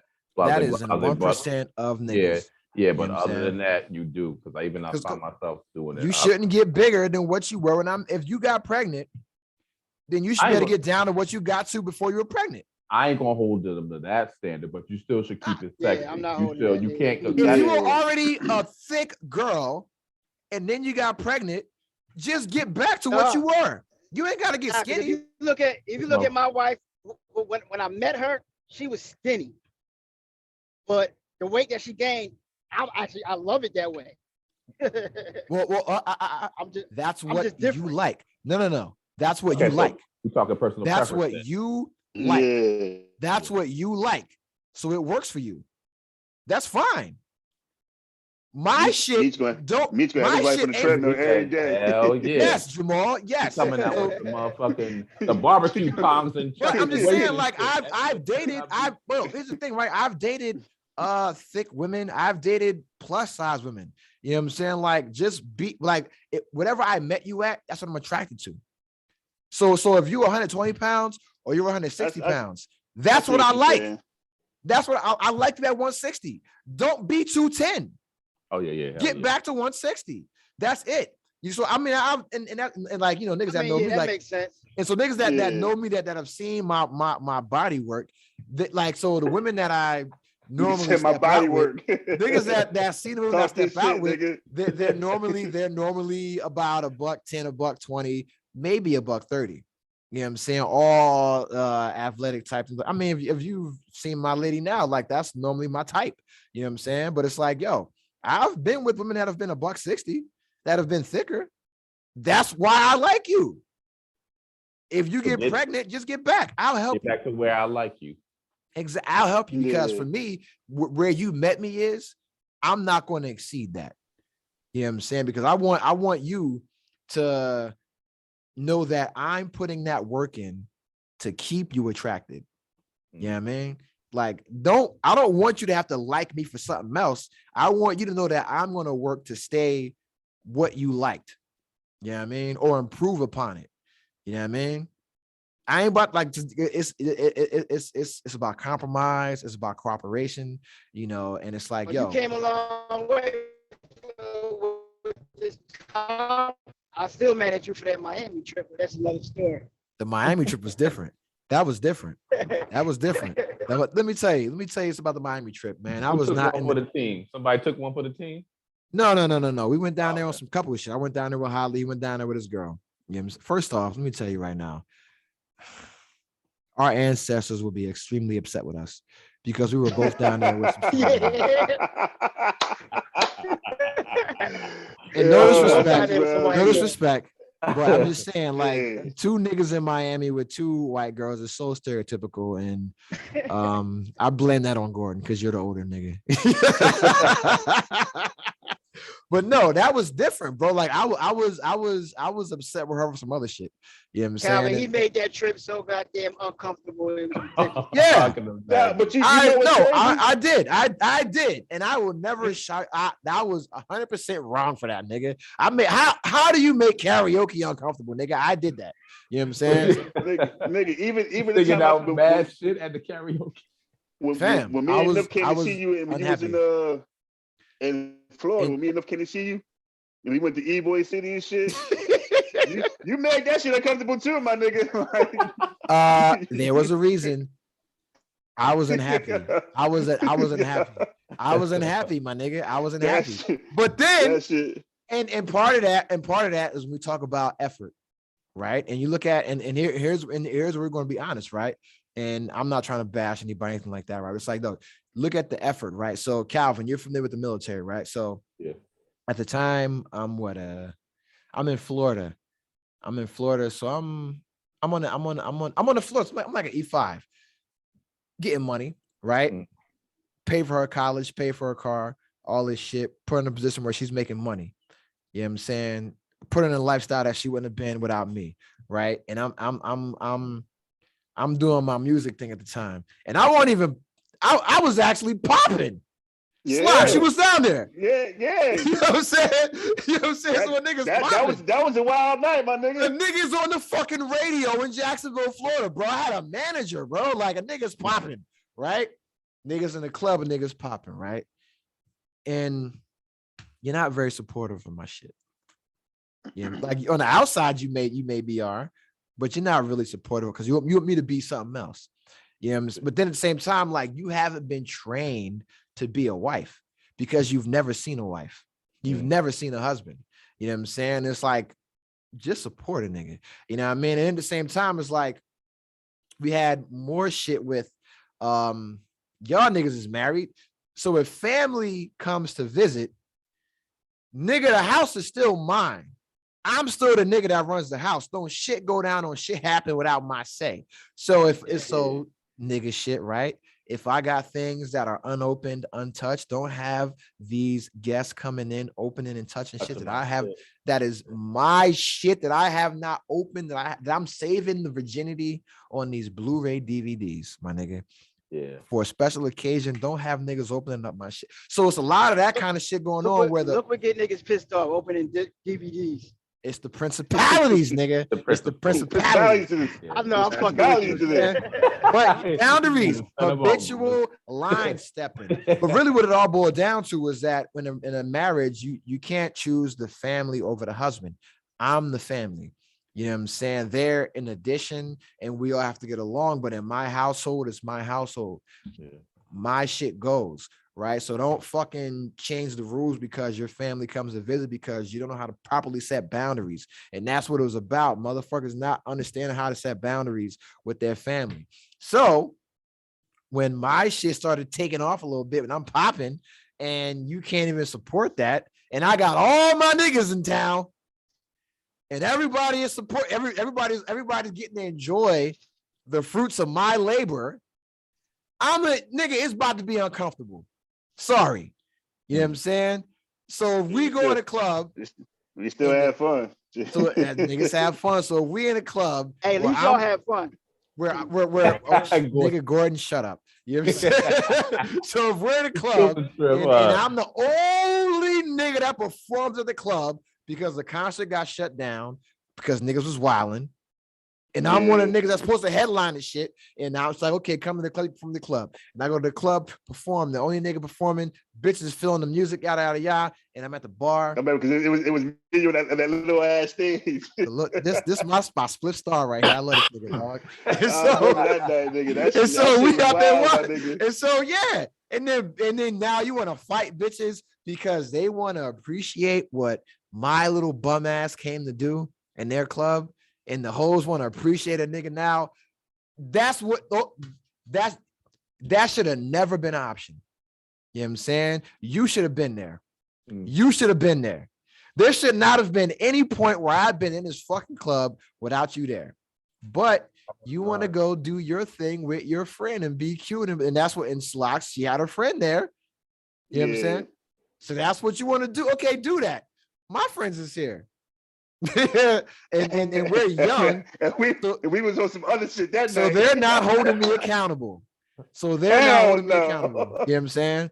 But no, in your case, Gordon, I think that might have been after. That was after.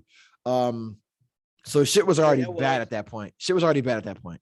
And we went to Miami, and I was just already tired. I was already tired. Day weekend. Yeah, and I was already tired, and I apologize. Now I'm forever apologetic for ruining your vacation. You know what I'm saying? But yeah, I was already tired at that point, man. But it had to do with the effort.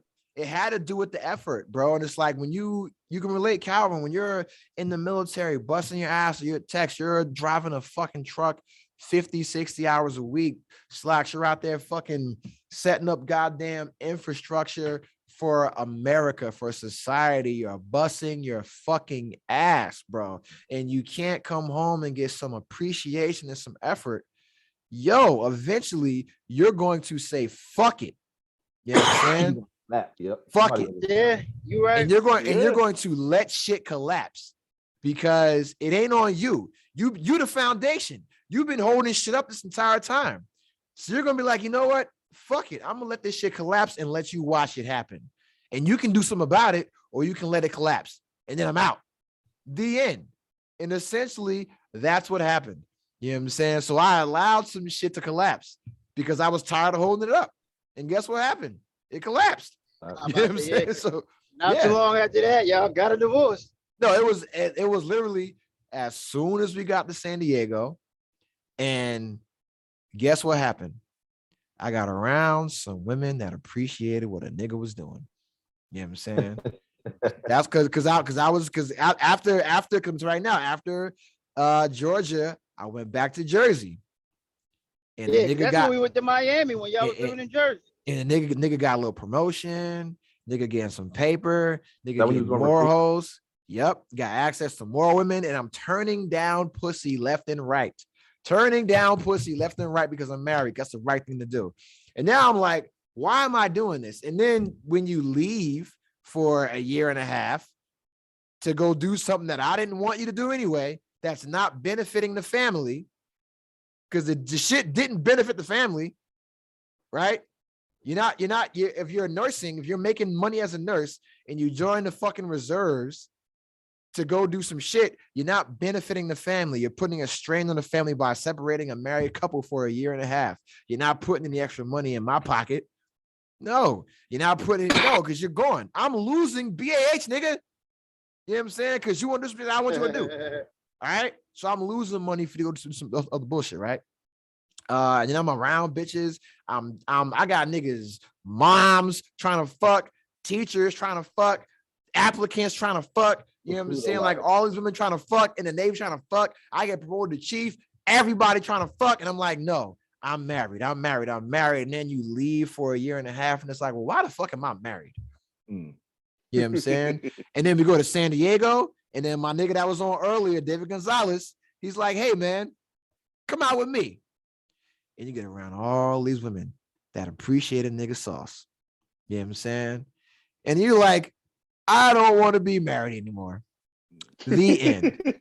And that's what happened, because we were in a therapy session, a counseling session, and I told the therapist, because she was complaining about me eating dinner in my man cave, and I said, hey, why don't you just come in here and eat dinner with me? And the therapist said, yo, why not just do that? And she didn't have an answer. It was because what she wanted was me to be out in the living room instead of just coming where I was comfortable at after 12 hours of work. You know what I'm saying? It's just, yo, come where I'm comfortable at to have dinner. You know what I'm saying? And she couldn't answer the therapist. I said, yo, I want a divorce. And that's what happened. You know what I'm saying? So the effort, if you don't put that effort in, you know what I'm saying? I'm that's when I check out emotionally. That's when I'm done. You know what I mean? And that's why for me, sex ain't overrated. You know what I'm saying? But I got a question, Gordon, because listen, shout out to my man Jay Hood. What do you do when your friends ghost you? Yeah, this is the first time it happened, so I didn't know what to do. It's all new to me. So low backstory for Calvin. Jay Hood we have a friend.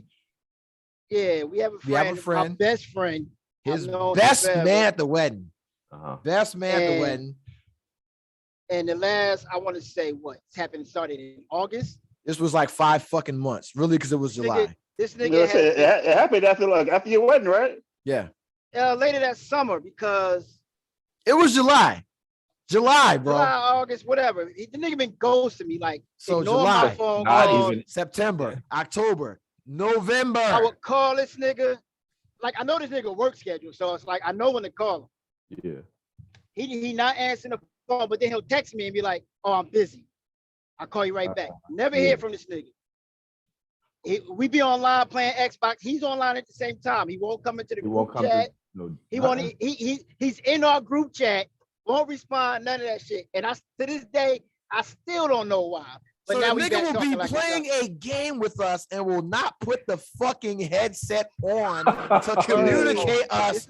That's so we can get the tactical advantage over these niggas. He won't even. This nigga's on rogue ops. Bro. This nigga on some Cartman shit. He on some Cartman shit. Whatever. I do what I want. That's this nigga. Like, you know me and this nigga, he started calling me back maybe 2 weeks ago when I was down in Jersey, Thanksgiving weekend. That's when he started hitting me up and answering his phone calls when I was in Jersey.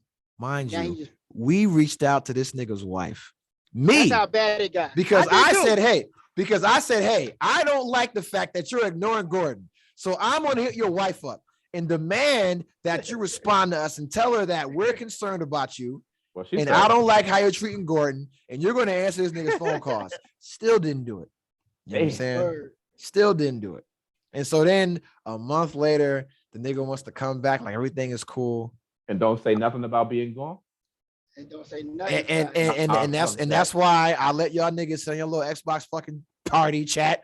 And that's why I said I'm gonna play Dead Space I'm gonna play an old ass video game. Yeah, because I said that. I'm like, look. I'm gonna play an old ass one-player video game from 2008, my nigga. Like that. Xbox 360 video game. When you put the picture up in a text message group, in a group message, go on the text message, and Yeti reply like, he liked the picture. I'm like, oh shit, where did this thing come from? But and no, me like, and Jay.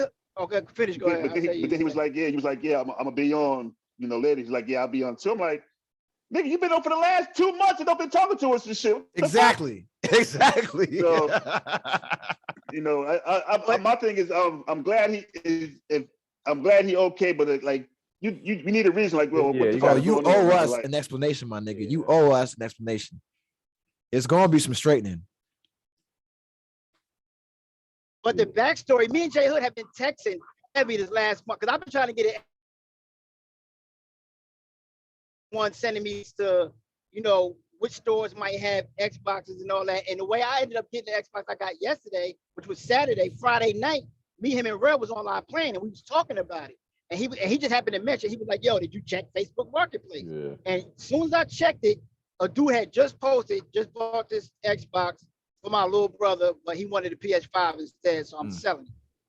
And I reached out to the dude, and that's how I got it. Jay Hood is the reason I got the Xbox. And it was to the point he was gonna buy one for me. Cause I'll be having the time. I'll be out on the road. So it ain't like I can stop what I'm doing and go get the fucking Xbox when they got a sale somewhere. So he was like, look, nigga trying to buy your love, nigga. Fuck out of here. He's like, I'll go buy one for you. But I ended up getting one. But that's what I'm saying. We've been communicating, but this is the most we've been communicating in the last.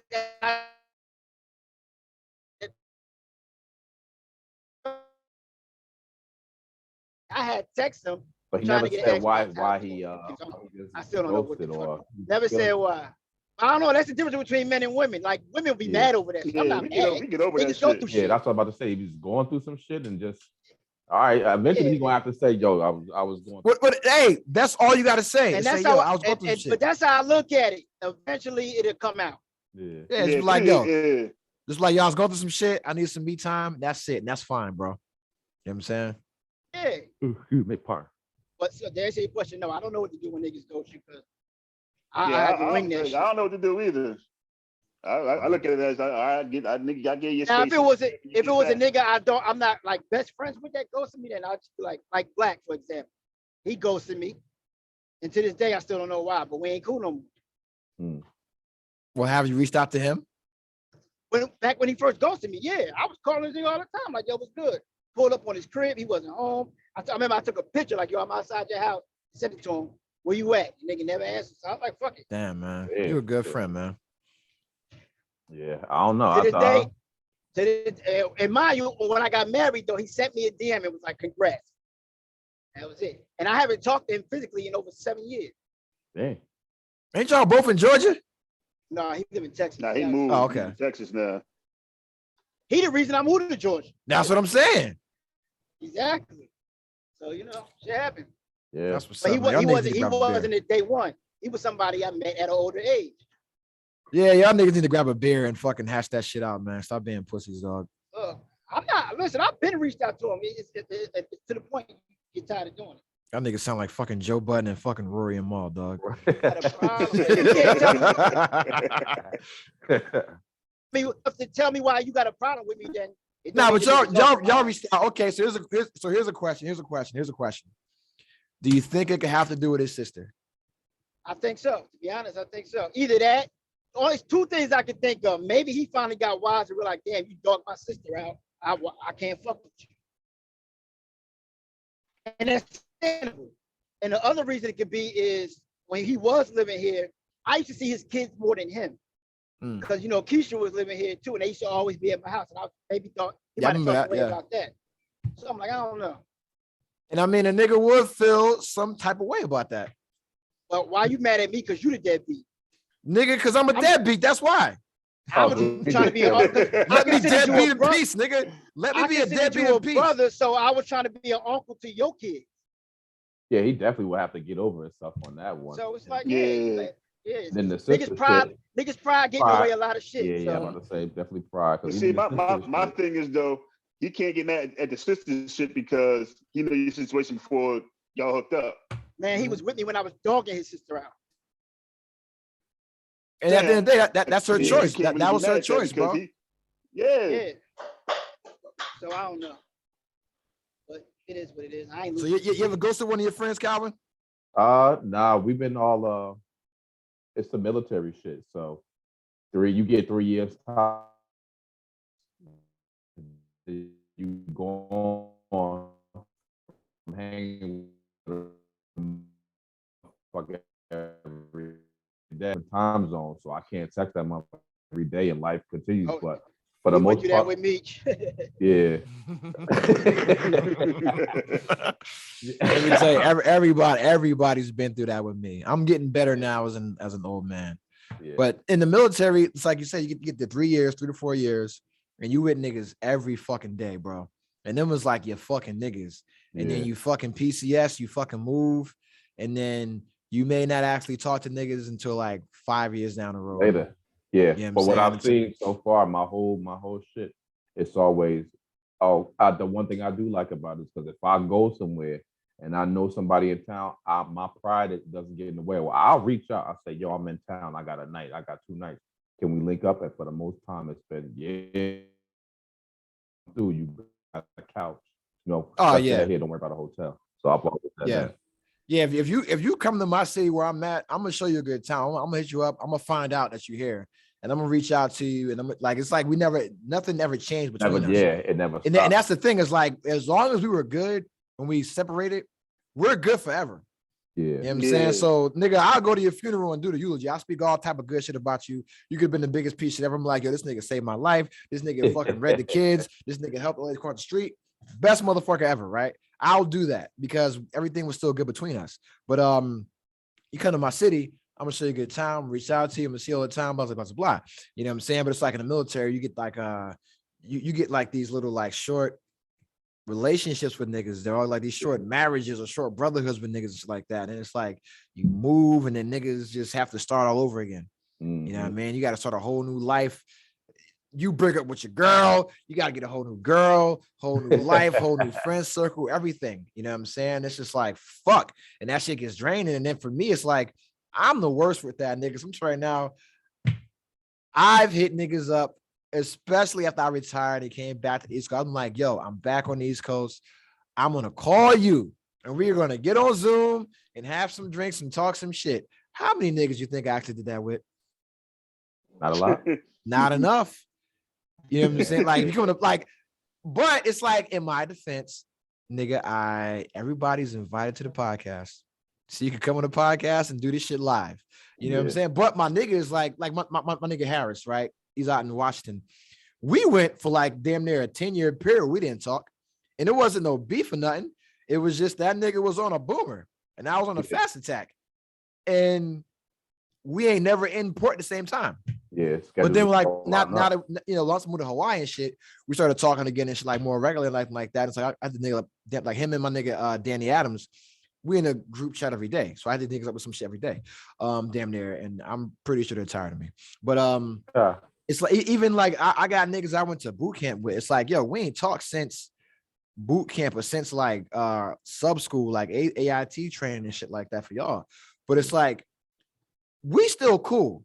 And I don't care what happened in your military career. Like one of my dudes, Brandon Barnard, right? White dude from West Virginia, from Manassas, West Virginia, right? It was like my bunkmate in boot camp. And we went to sub school together in Connecticut. And after that, he went to his boat. I went to my boat. Careers went totally separate ways. And I friended this nigga on Facebook like 2021, 2020, something like that. And it's like, yo, I don't care what happened with whatever the fuck you had going on. You still my man. Because in boot camp, you kept me sane from telling me stories about growing up in West Virginia. You know, like when we was in Connecticut, in Groton, Connecticut, it was him, my nigga Danny Rosales, my nigga fucking Henson. You know what I'm saying? Like 2 white dudes and the Mexican dude. Like y'all would take me out to Pizza Hut in fucking Mystic fucking Connecticut to go eat pizza and sing on karaoke and shit, the Beach Boys and shit. And that's what kept me from going crazy in sub school. You know what I'm saying? So it was like, so I owe y'all niggas a debt. So it was like, yo, no matter what happened, whether you did 20 years, whether you did 2 years, whether you flamed out, you got kicked off for drugs. It's like, yo, I got mad people I'm still cool with that I'll always be cool with. Cause it's like, yo, like that shit ain't got nothing to do with me. We all make choices. We all wild out at some point. And I'm pretty sure I wilded out a million times. As long as you ain't break up on I say that shit crazy. You said fucking relationships, and I said breakup. As long as y'all ain't separate on no shitty ass. It is a breakup though. It is a breakup because I'm telling you right now, like all y'all niggas have had bad breakups with friends. True or not true? Mm-hmm. Yeah. Yeah, and it's like I can't fuck with this nigga no more. Hold on, I think my fucking doorbell is right. Entertain yourself. Calvin, you was in the Navy or Army. My God. 18 months. Oh yeah. It'll be 26 Yeah, total by the time I finish. Hey, look, you get all that benefits like free life insurance for like or health insurance for like your whole family, right? You still got to pay for that shit. Like right now they cover it, and then when I retire, it's a different form of the military insurance, but I still got to pay for that shit. It's cheaper than what it would be if I was a civilian. I'll say if I was a civilian, had to pay for a regular job. It's a little bit cheaper, but I still got to pay. Hey, sign me up as your brother, man. No, so yo, bro, let me tell you, because I pay for that insurance right now. Yeah, I'm about to say discount, bro. It is $75 a quarter. Yeah. $75 a quarter. Let me tell you. I need one of you to put me on your tax return or something. I need that. Hold on. Let me, because I got a bill I got right here. I got a bill from some shit right here. Hold on. And my social is on it, so I'm not gonna show y'all niggas this shit. But oh God. This is why I love having insurance, bro. Like so I had to pay $37 for like $1,200 worth of testing. You know what I'm saying? Dang. That's it. You know what I mean? Yeah. And I could have went to the Navy hospital and got it done. But I went to the hospital out here, $37 for like $1,200 in testing. You know what I'm saying? You're right back. It's free. Yeah. And it's because, I like to go, make sure my dick is clean before I engage in sexual intercourse with somebody. Right. So, That's why. And that shit costs like $1,200, bro. Because I ain't going to Planned Parenthood. You know what I'm saying? They charge you when you got insurance. But yeah, it was with this nigga Gordon, man. That was my doorbell. My lady came back. How was your stretching appointment? Did he stretch you out more than I stretched you out this morning? Yeah,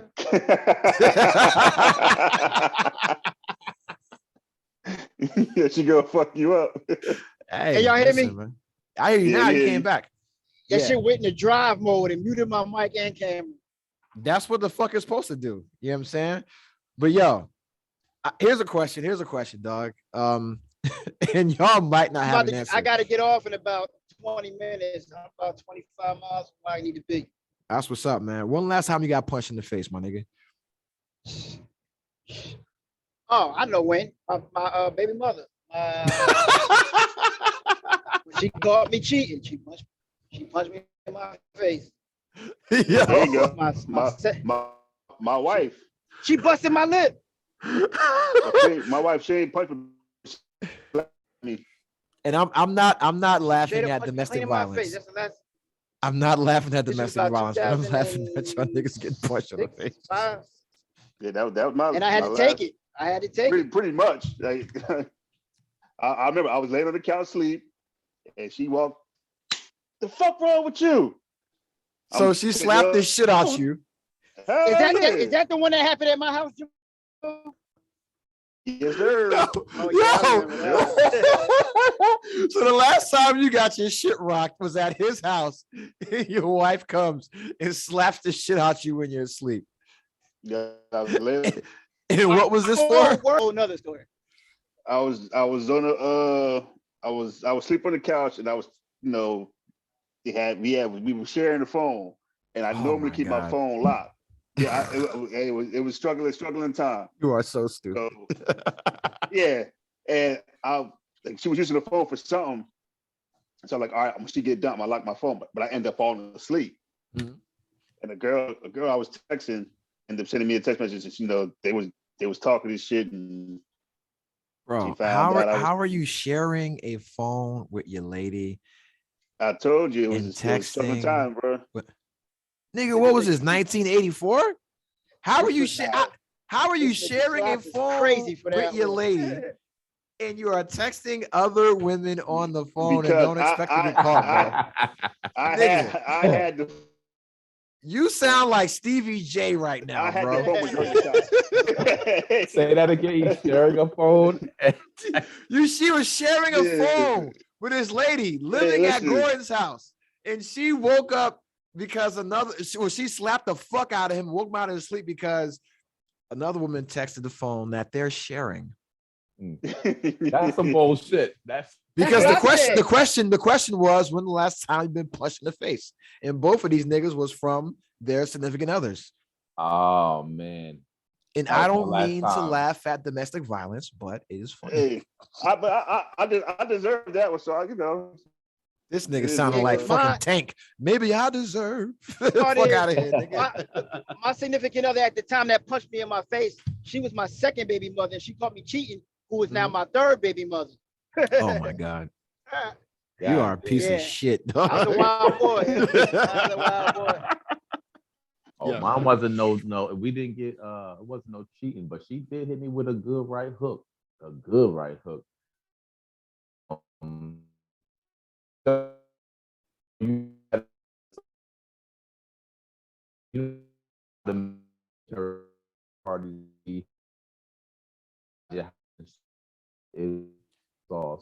cross, a little. Hold up, because I didn't hear none of that shit. Like, all y'all heard that last shit he said? Yeah. I heard okay, good. That means the audience here, because like my internet connection is wilding right now, man. Because I have my work computer logged on and shit. That shit taking mad bandwidth, man. Fuck them niggas, man. Yeah. But so all of y'all were victims of domestic violence. That was the last time. That was the last time you were punched in the face. And this is a safe space here at the Cognac Stories podcast. But here's the question, man. Like, the reason why I asked that is because I've asked that to a lot of men. And that is the same response that I get. Is the last time they were punched in the face was not by a nigga like me. It was by the woman that they were dating. You know what I'm saying? Because You can't do shit about it. You gotta think about it. I would say for us right here, we don't do shit to where we out in the streets where a random nigga like we gonna get into a fight. But you can't say that because Kareem got punched in the face randomly. that was younger. I'm talking about that was niggas doing nigga shit. And they still do that shit today. I see niggas that get punched randomly for no reason. Yeah, but 9 times out of 10, we not in the spot to where we gonna get a punch some niggas or some nigga shit. See, that's we in different surroundings. That's why I feel like the biggest. I think so because for the most part, we either at work or at home. Now that's why I feel like a piece of shit. Because like, yo, I got punched in the face in like 2013. I don't know. Have any of y'all talked enough about there's something that funny that happened to him a couple weeks ago? No. Yes, we did, Mitch. But the nigga uppercutted him or some shit. Okay, I didn't talk to him about that. You was on the phone with us. It was me, you, and was it me and you, or was it Boom? No, it wasn't me. Yeah, was on. It wasn't me. I didn't hear that. Word is bomb, it was you. We was on. We had just got doing the pod. And we was on Instagram talking about this shit. And he said he let the nigga live. Yes. Yeah. Okay. Oh my God. He called me the night it happened. I was cracking up. Shout out to my nigga Nub, somebody man, uppercutted him. Bro. He said the nigga was randomly out of the blue. My man uppercut. He said, my man uppercut. He said, nah, why? Yes, I remember that. He ate this shit and he was just like, but Jamal, that's what I'm talking about. Random shit like that. Oh, just motherfuckers being stupid, like random ass young dudes just being dumb shit. I got punched in the face by a Nigerian dog in Japan because a nigga didn't want to pay their bill. Because if you go overseas, a lot of Nigerians run the strip clubs and shit like that. And we in Tokyo, Japan, and the nigga didn't want to pay their bill because he ran up a crazy bill, like a couple $1,000s. God bless him. You know what I'm saying? That's why you can't just take everybody out with you because they get in a strip club, lose their fucking mind. He ran up a couple $1,000s. Put his little debit card in. They were like, no, nigga, you can't take this money out because you're in a foreign country. And they came at me because it came with me. And I'm trying to diffuse the situation. And I was cool with it's 6 Nigerians. I'm cool with 5 of these niggas. And one of these Nigerians was just like, You know what I'm saying? He was like, somebody got to pay. And it's going to be you. You know what I'm saying? And this nigga hit me. And I'm going to tell you right now. Obviously, this nigga been chasing goats and fighting elephants and lions and shit. Because this nigga hit me. This nigga hit me. And like, I wasn't conscious for a little bit. You know what I'm saying? Wow. Like he hit me and I had flashbacks to being like in 4th grade. You know what I'm saying? like with Miss Jackson and shit. It's like me and Karim at the book fair. And I'm like, yo, what I'm doing here, bro? It's like the butterfly effect. And I came to him like, this nigga hit me. What the fuck? You know what I'm saying? And then my boys got on him. You know what I'm saying? I'm like, yo, like, I got punched in the face for some shit I ain't do. You know what I'm saying? But I've been assaulted in a relationship before. And I'm pussy, so I called the cops. You know what I'm saying? Yeah, that shit was wild. Is that the one you was dating, that military police chick or whatever she was? Yeah, she was a federal agent. And when she hit me, I called her supervisor. Yeah. Because I said, hey, you better come get this bitch. You know what I'm saying? It's like, yo, you better come get her. You know what I'm saying? And he came to get her. Because I had to jump out the fucking bathroom window and he came and escorted her out. You know what I mean? But no, I don't play that. Fuck around and hit me. I'm gonna call the police. They're gonna be on your ass. You know what I'm saying? They're gonna be on your ass. Fuck that. I'm like the baby. You fuck around. You know what I'm saying? Fuck around. What? Call the police and have your ass on fucking have you on IG live. You know what I'm saying? Live for my protection. So here's a real question, right? Because all you niggas dress whack as fuck, right? And I say that because I love you all. You know what I'm saying? We all can't be fashion icons like myself. You know what I'm saying? Rest in peace to Virgil Abloh, you know what I'm saying? Off-White, creative director of Louis Vuitton. Rest in peace to the guy, rest in peace to Young Dolph. We all can't be fashion forward people like myself, like I have been my entire life. I used to steal this nigga clothes, Calvin, and rock him flyer than he did. You know what I'm saying? So I'll give you that. That's he wasn't rocking it right. Yeah, exactly, man. So hey, hold on, real quick. Are you older, Calvin, or the younger brother? I'm the older. I'm the oldest. I'm the youngest, bro. Yeah. Okay, because I had the same scenario but reversed. What Yeah, I your used to older take your mom's brother? shit. My older brother would take my shit. Yo, Gordon, Yeah, you was taking his mountain gears, nigga. Hey, What's wrong with if you? you ever listen, any picture you see me with, it's Jamal. Pete Gay. This when my face was hot, right? Yeah. I'll go see my girl Kendra for the weekend, right? I'll go on my face on her computer, some shit. Yeah. I'll see this nigga put a picture up with my hat on. Wow. I'll go You right in violating. his room and take that shit. Cause y'all ain't got the same size Nigga. head, bro. But unfitted was his style then. Yo, that's crazy. So the question, because you niggas don't got no style anymore because y'all all old men and married, and y'all gave up on life. Y'all gave up on fucking life. When do you reinvent yourself as a man? Or do you feel that it's time to reinvent yourself or update your style as a man? And I asked that question because, Gordon, you've updated and elevated your life financially and in a family sense, and you're traveling the fucking world now. Passport Poppy, you know what I'm saying? There you go. Passport fucking Poppy right there. All right, got my man Slocks. He about to cop the fucking 3,000 square foot house and shit. Business owner, upgrading yourself in various instances, right? In various categories, in all types of facets of your life. Calvin, this nigga backyard got a backyard. You know what I'm saying? Like, what the fuck, nigga? Hammock got a hammock. You know what I'm saying? Got the fire pits popping and shit. You know what I mean? All type of shit. Everybody's upgrading their shit, right? So when do you upgrade your style as a man? When is it time to upgrade the dress code? That is my upgrade. It ain't my dress code. It's how I'm living. Oh no, because the way you present yourself is the first impression that people get. So yeah, you're making six figures, but you can't still dress like Freaky Zeke, nigga. What the fuck? I dress like a dad, man. No, you don't. You dress like J.R. Ryder, nigga. Who? Dress like who? What he say? You dress like Ryder. Nigga. You dress like J.R. Ryder. He got dragged out the fucking Chinese buffet, nigga. What the fuck? You got the jacket with all the NBA teams on it. All the NBA teams on the jacket and the jeans, nigga. That's what the nigga. You wear the same size jeans that I wore in 2003, my nigga. Exactly. 38 I'm not trying to dress, belt, my nigga. I'm not trying to you dress. You 5'4". Exactly. I don't be caring, dog. I don't be caring what people. Bro, you can't go. I know what I am, and I know what I'm capable of, and I know what I bring to. You can't go to the PTA meeting. You can't go to the PTA meeting. Yes, I looking can. like I was at you. Looking like you just stepped out of Wu-Tang and American Crime Story. You should see how I went to my daughter's. You should see how I went to my daughter's 8th grade basketball game. Oh yeah, I'm doing that shit now. Oh my god! I got sweatpants, some baggy ass sweat. There you go. And a little ass t-shirt with my stomach all poked out. Because I'm a fucking dad. Why you coming in looking like Tracy Morgan from The Last OG, bro? Come on. Exactly, because I'm a fucking dad. Because it ain't about what they see. It's about what my kids see.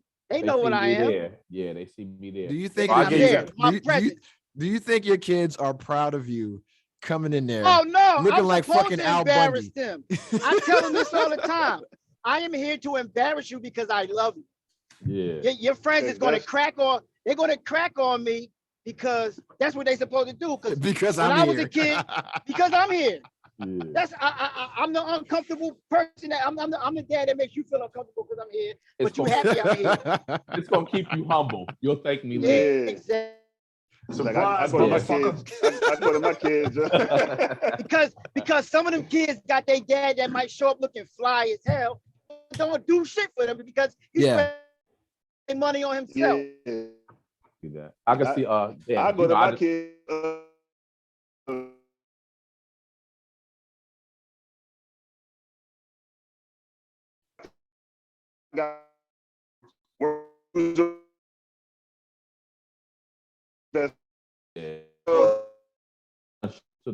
And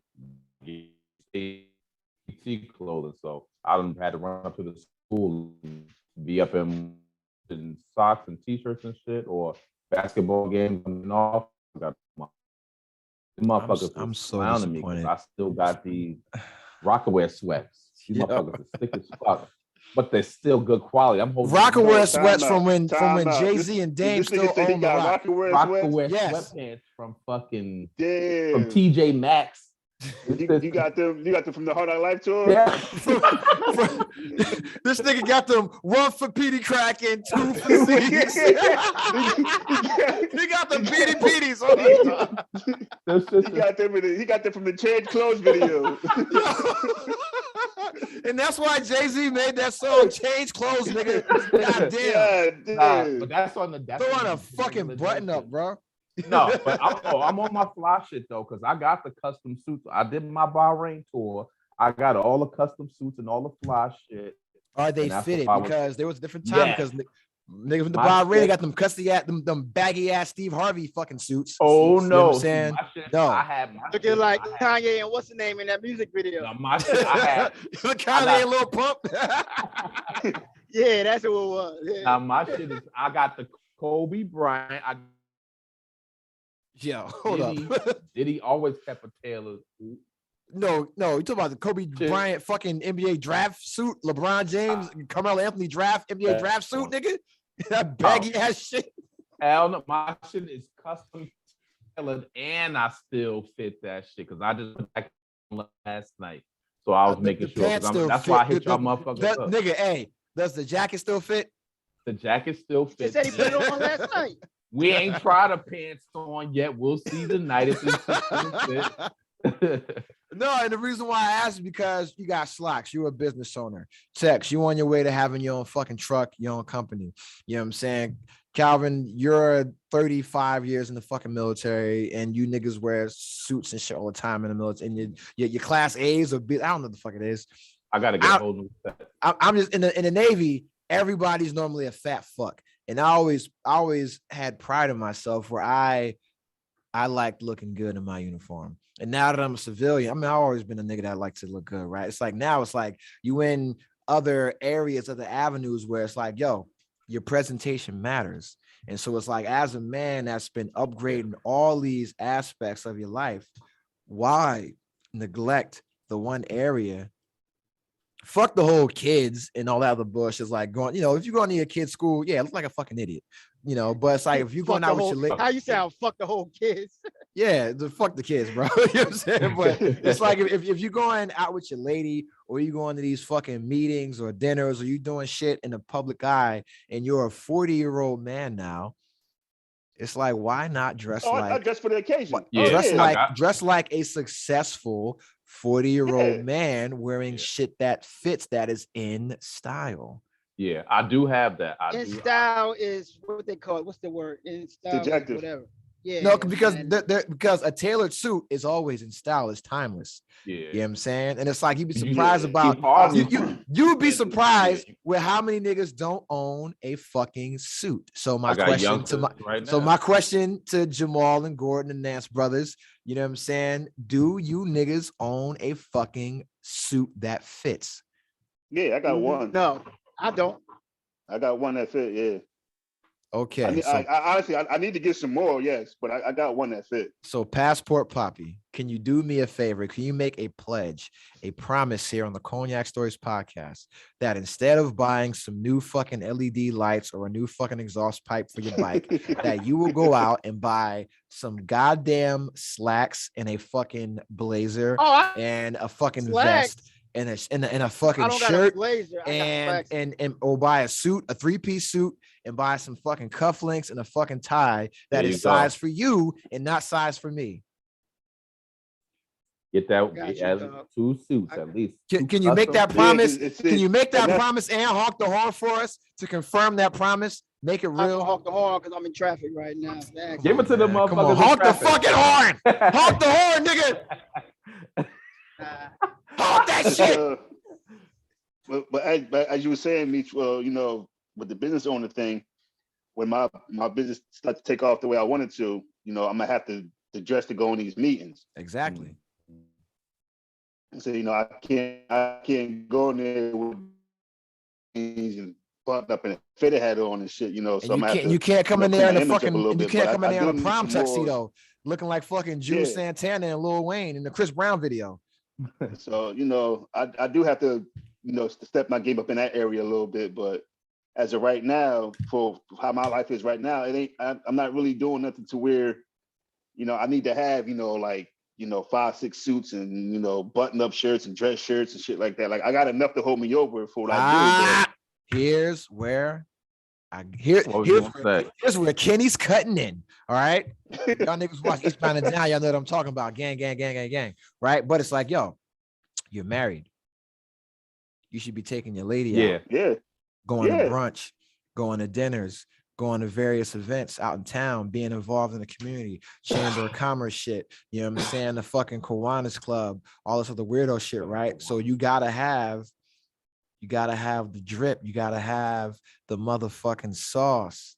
You know what I mean? Yeah, that's what I got nice and clothes. All of you niggas are in a position in life where you could be doing this. Especially you, Gordon, Mr. Passport Poppy. Especially me. Nigga, cuz nigga, you make more than me now. Because you make more than me now, nigga. That's why. You make more than me now, so I'm holding you to task, nigga. Friends holding friends accountable. We in different tax brackets, my nigga. I get taxed 12%. You like 22%, my nigga. You all right? Relax. You know what I'm saying? Republican text, man. Republican. Exactly. This nigga GOP Gordon over here and shit. You know what I'm saying? He's like, I can't stand Biden. You know what I'm saying? Let's go, Brandon. Listen, bro, you in a new tax bracket, bro. So it's like, yo, especially being a truck driver, you want to break that stereotype, break the mold, and hit these niggas. And that's why I appreciate my nigga TQ, my nigga Taekwon Austin, dog. I love that nigga, man. Because that nigga drive a truck just like you.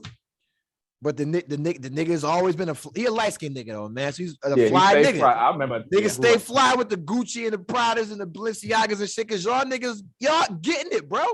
And you got the family looking nice. You got the family going on trips. But it's like, yo, listen, man. Listen. You can't be wearing them Paco jeans, bro. Not the Paco joint. If you got a pair of Paco jeans and you ain't Mexican, something wrong, Shout out to my Mexicans, man. You know what I'm saying? We too old to be wearing the Jabot jeans, bro. You know what I'm saying? But nah, that's one to fuck with y'all for a little bit, man. Cause that's a real question though. It's like, cause I already upgraded y'all lives. And I've told all y'all this shit. I'm proud of y'all niggas and shit, especially Gordon. I be dick riding you crazy, bro. And Jamal, you know what I'm saying, sauce boss. You know what I mean? It's like, yo, y'all upgraded y'all lives in so many aspects, man. It's like the one area where we always wait to the last minute is the style. Oh, yeah. It's like normally our wives have to tell us, yo, you need some new shit because you're embarrassing me. That's usually when I buy something when she says it. Yeah, I've been decent on my shit because I hit that Bahrain trip. I upgraded my shit: vests, custom shirts, and linen joints, fucking all. And even when you back in the States, it's not expensive, bro. Nah. I just went up in the fucking Men's Warehouse, man. I was fucking around with the Project X shit and laughing at JB and shit. But I went in the Men's Warehouse and I wanted a fly jacket, and that shit was $179. But then we did hit Amazon, and then the fly floral print red jacket was like $75. So. Yeah, you just gotta get size. Like I'm right now, I would say go to Amazon or go to Express or H&M. Buy it I'm gonna look there next, and then take it to a tailor, get it sized. Because with Men's Warehouse, they charge you more because they size it in house. So you're paying for the same shit you would pay for anybody else, but they give you free tailoring. Yeah, but now you can buy it for half the price from anybody else, and the tailoring is only $15. You know what I'm saying? So all right, to cut y'all off, I'm pulling up to the yard and get these cars on my truck. All right, do your thing. Would you like some Teslas or something? All right, man, this nigga fake ass Fast and the Furious, him and Dom Toretto stealing fucking cars, nigga. I see you. All right, bro. All right. But yo, I should have asked him this shit before he left. But yo, what's your favorite white people shit to do that everybody don't know about? My shit is I watch the X Games. I watched the X Games too. Real shit. I watched the X Games. Shaun White and the snowboarding shit. Word is bond. Shaun White, all of the skateboarding shit. The skateboard one, the fucking bike shit. I watch all that. All shit, that even the dirt bike shit, yo. I'm with you. I fuck with the X Games, yo. The Red Bull, the mountain biking shit down there. My shit be the big jump where they come down that big ass hill and jump and do the little tricks and shit. Yeah, nigga. But shit, you know me. I used to play the Dave Mirra game, so you know that was my you shit. know that Dave Mirra shit, nigga. Dave Mirra and Tony Hawk, nigga. That was my game. But yeah, I fuck with the S game shit heavy.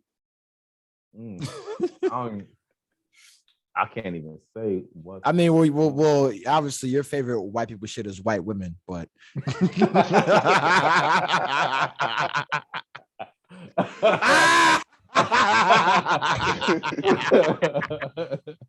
oh shit. Cognac Stories podcast brought to you by Moonshine and Timberlands. I don't know. I can't say it's only white people shit, but the camping shit. I like that shit. I can't hear you. I still can't hear you. No, he talking to his girl. Oh, okay, my bad. Shut up, Jamal. Shut up. She came back. Poke your head. She came back. I was asking her if she was hungry because, originally, here's where I'm going to be too honest for the podcast, and she's about to get mad at me. I don't give a fuck, though. You stuck here now. We had plans for brunch, and y'all niggas know how I feel about brunch. That bad boy and brunch. Always going to brunch, right? And this has been like my second time going to brunch, and I wanted to, take her out to brunch and make it special. And she set a stretching appointment, an appointment with another nigga, another man, to stretch her out in ways that I am unable to on a fucking Sunday morning on a Lord's Day. You know what I'm saying? Got her fucking spread eagle. From doing the east all to the these west. East to west, north to south. You know what I'm saying? Looking like the Anaconda video with Nicki Minaj and all of them. Stretched out in ways that I cannot stretch her out, making me feel inadequate. You know what I'm saying? But I had brunch plans and shit, and she had to go to her thing. So I had to cancel the brunch plans. And so I wanted to know if she was hungry because I get dressed for the pod. Where do y'all This is the fucking show.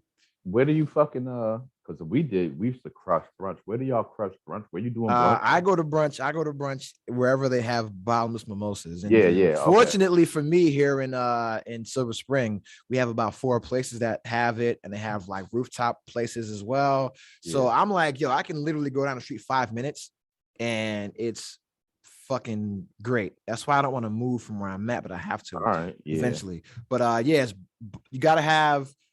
have to know the chef, right? So I'm the type of motherfucker, when I go there, I'm gonna ask the chef to speak to him, to come out. I'm like, yo, listen, let me talk to you for a minute. Because if we get cool, I get to get shit off the menu. You know what I mean? Mm. And back when I was in Hawaii, I would take the chefs out. Like we would go out, it's like, yo, it's like y'all niggas work in the morning. It's like, yo, I'm gonna be out at this spot. And I know that everybody in the industry knows each other. So if I'm my man David Gonzalez introducing me to all the industry niggas, it's like, yo, if I meet all these motherfuckers, I know their hours. So I know when they off work. So I can hang out with you at this time. So now when I come in, when you're working, I'm not a customer. You know what I'm saying? I'm a fucking friend. And so that's how I was in Hawaii and San Diego. It's like, yo, like y'all serve me. It's like everybody says, thank you for your service. Thank you for your service.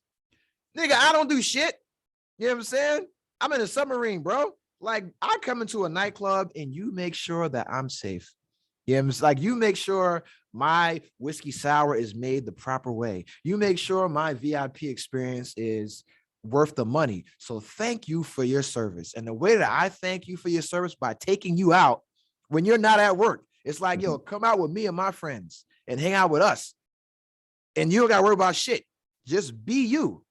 You know what I'm saying? Because you take care of me when I come to your place of business. My place of business is the battlefront, is China's backyard, it's Afghanistan, it's all this other bullshit, right? But it's like, yo, y'all take care of me when I'm back home. So let me thank you for your service, man. Okay. Yeah. And that's why I do that, because it's like, yo,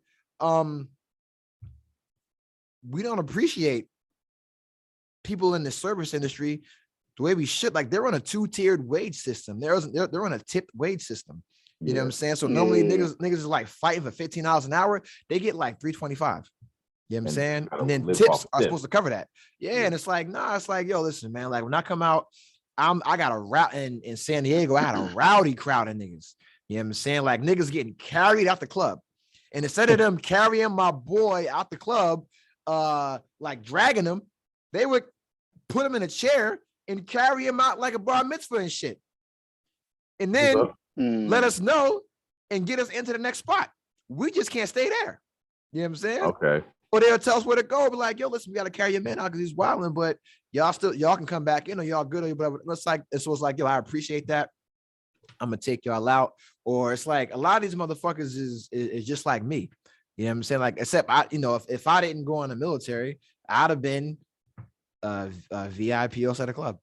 You know what I'm saying? I'd have been like Sam Rothstein. You know what I'm saying? Okay. That'd have been my environment. You know what I mean? It's like, yo, I can't do what y'all do because I'm doing this shit, but I appreciate what y'all do. So I want to show y'all, man, like I appreciate that shit, because that's what keeps me from going fucking crazy, is being able to come out here and be taken care of and be safe, be protected.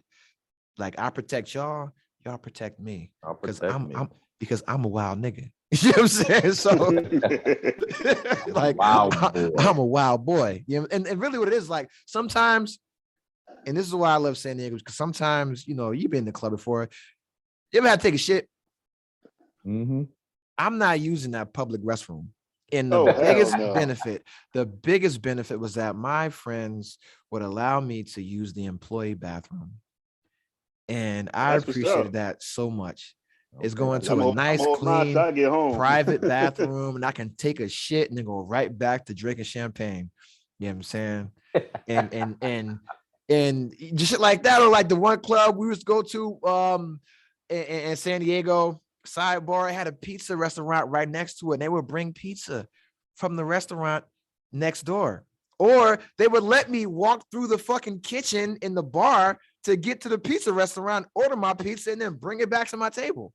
And you can't pay for that kind of service. That's love. You know what I mean? And that's why it's like when I'm back, and I call San Diego home and I'm back home, I would take them out to brunch. I would take them out to watch football games. And I would have UFC parties and shit. I would go to Hooters, rent out 10 tables. I'm like, yo, bring the whole crew, because I'm going to buy all the wings and all the beer, because I want y'all to understand how much I appreciate y'all, because I love you. You know, like I feel I can be vulnerable around you. You know what I'm saying?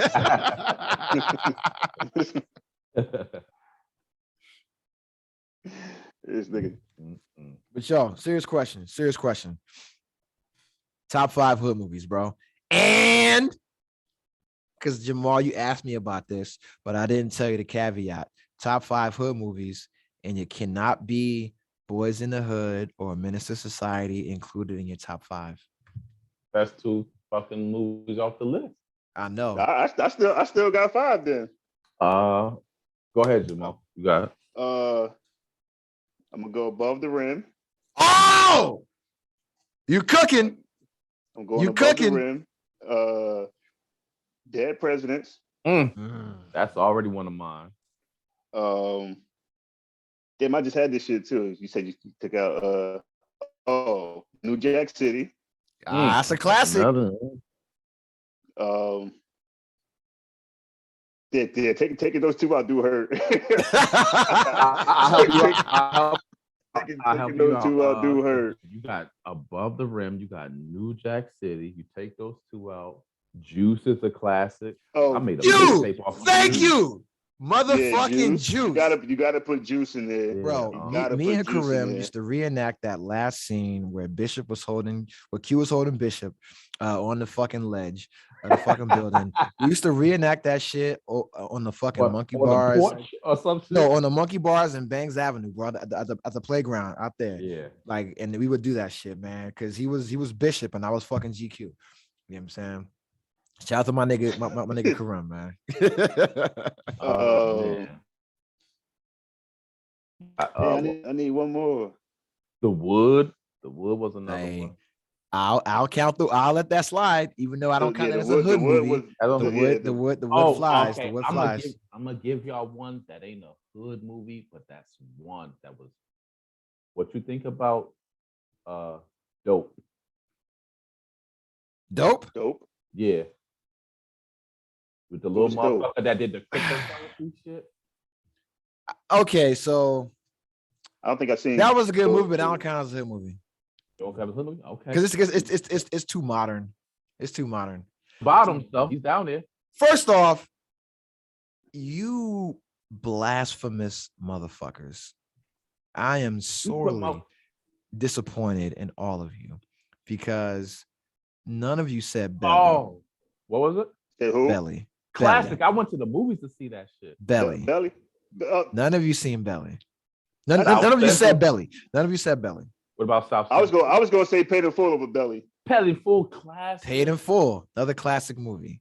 Yeah. And I purposely took out Boys in the Hood and fucking Menace because everybody says that. It's like, yo, there's other movies that could be in that category, but they're it's like top 5, and you got Jay-Z, Biggie, and Nas. No, nigga, fuck them. We already know they're in the top 5. Top 8. Take them out of it. You know what I'm saying? And so now go. But see, like my thing with Boys in the Hood and Missing Society is like they kind of was like sort of the same. Boys in the Hood was more like with a message. Like Missing Society was just on some reckless shit. I mean, like, essentially what it was is that Boys in the Hood was for niggas that listen to Drake, and Menace to Society was for niggas that listen to J. Cole. There you go. Hey, check this shit out because that's perfect example. That's perfect right there. Yeah. Look at this shit. And not to deviate because we still on our fucking. We was Christmas shit.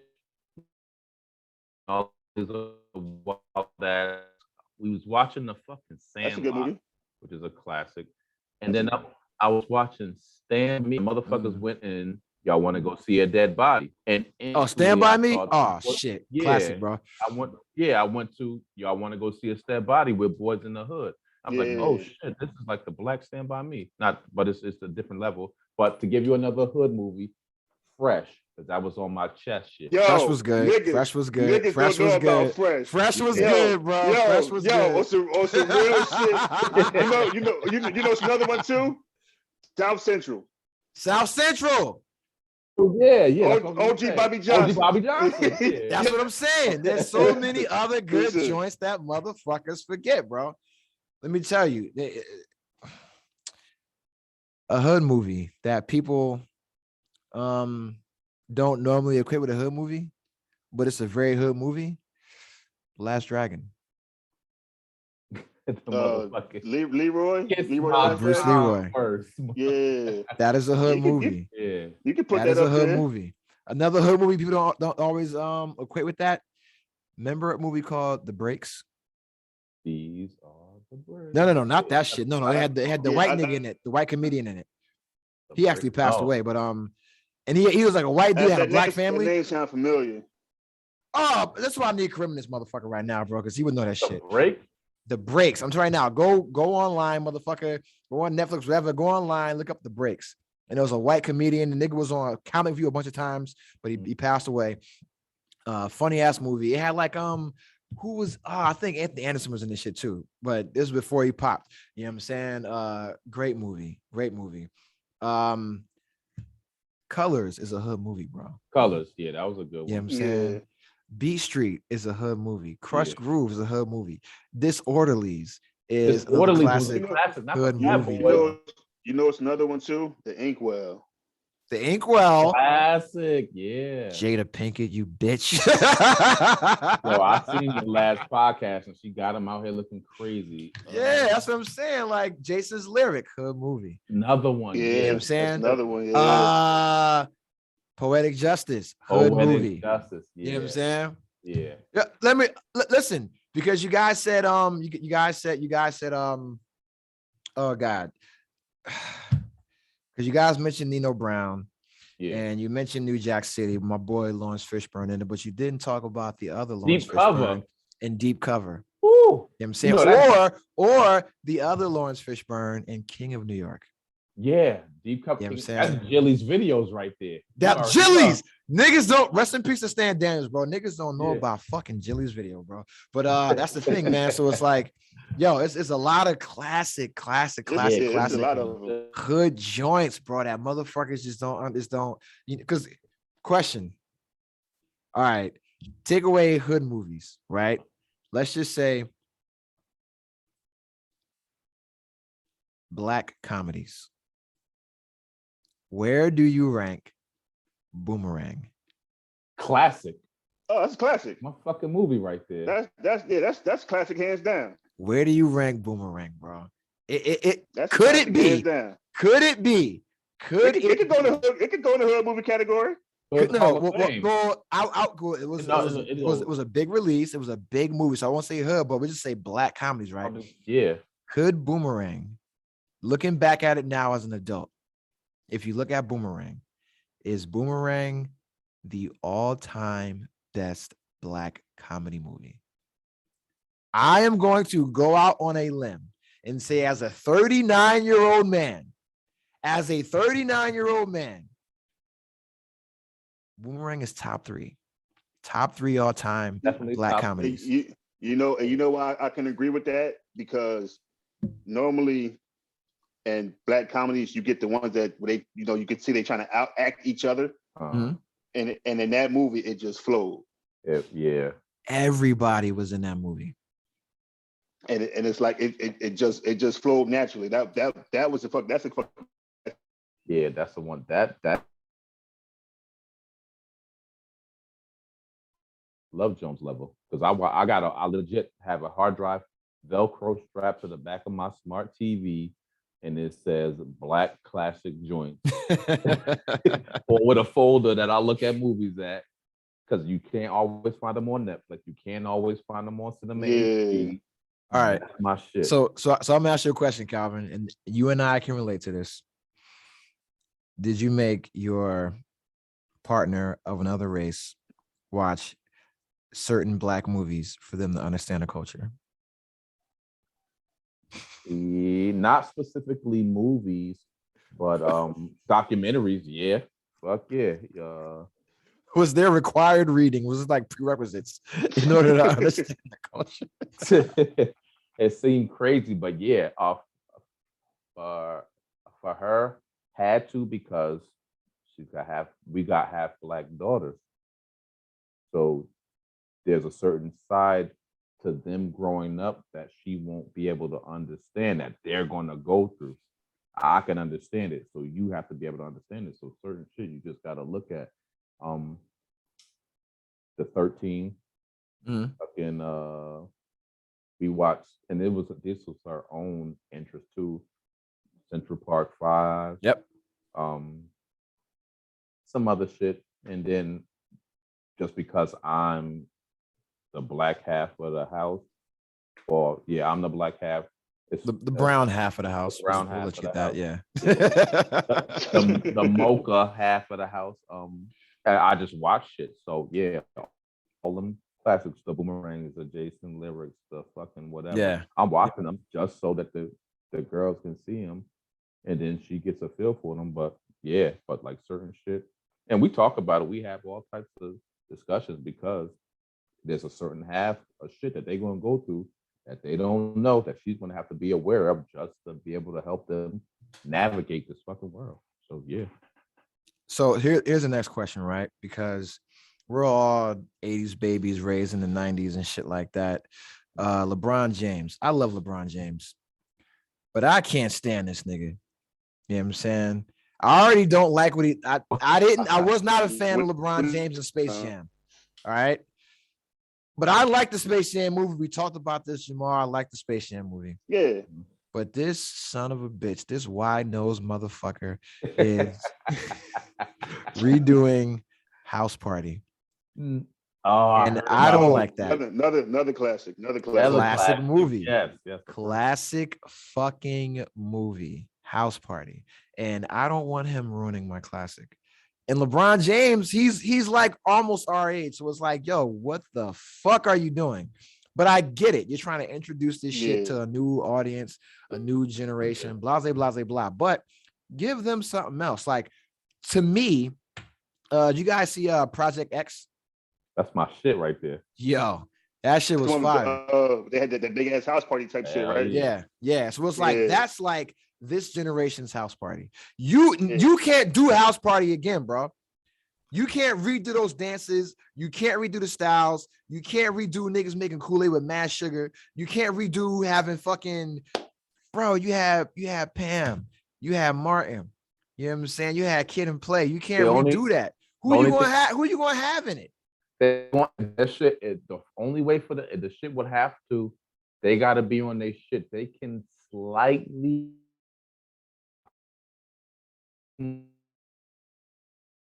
Because check with my man, and they didn't make it yet. But remember when that kid did the remake of Fresh Prince? It was a little bit more dramatic. That's gonna be ass. Because I already seen because that shit gonna be ass, bro. Because they're trying to make it like a drama and shit like that. Yeah, it's a little bit more. Nah, man. Nah, fuck that. Stop redoing the same intellectual properties. Make something fucking new, bro. I do agree with for that. this generation. That's all they do is reinvent and reuse the same shit. But that trailer was dope. They doing this. That's the same. I said the same shit to motherfuckers. I said the same shit to Nate about fucking Batman.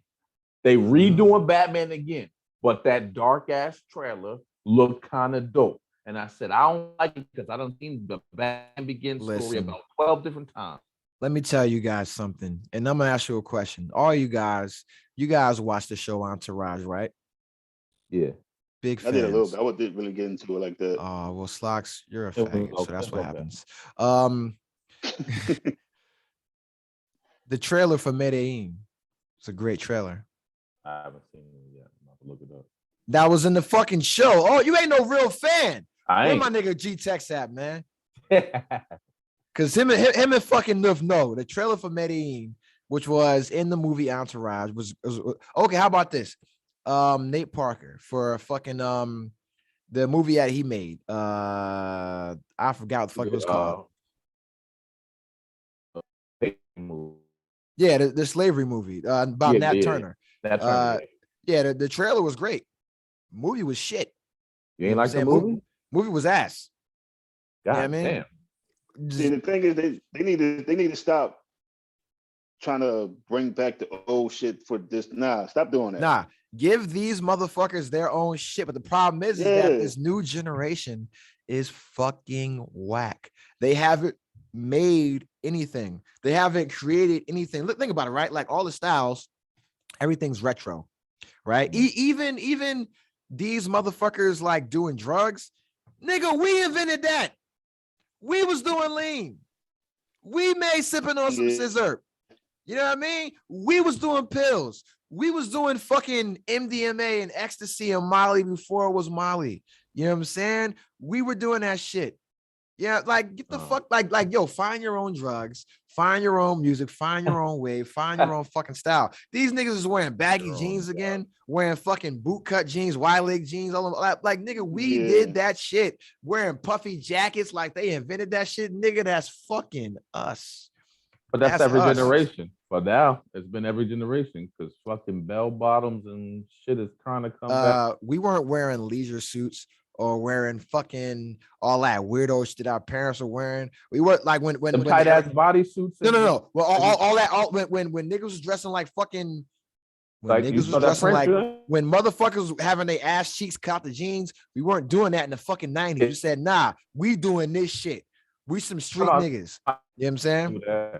Ain't nobody like we created a whole style. You know, we wearing Timbs. They ain't wearing Timbs before that. They wasn't wearing. They didn't have street fashion. We made that whole shit. You know what I mean? And now it's like all this new generation is just rehashing everything that we already did. You know, like yo, make your own shit, make your own music, make your own fucking style, make your own movies. Soulja Boy, y'all niggas stole my whole shit bar for bar. That's the thing. They really can't because they don't do shit. Like if you think about it, the today's generation, all they do is sit at home in front of a fucking phone and videotape from fucking phone or some bullshit. They taking Like, that. They taking all that they- TikTok. All they do is fucking make TikToks and cry about being depressed. Fuck you, young niggas. You know what I'm saying? Like they don't actually go out and experience they don't actually go out and experience some shit. Exactly. Yeah, Like, I if will you say think about that. it, but if you We think had about to it, go back out then, and experience. you had to bro. go outside to Yeah. experience some shit. Yeah, It's like, and that takes us back, right, to effort, right? And the effort that we have to put in the shit as men. You had to go out, crash and burn. Slocks, we had a bis.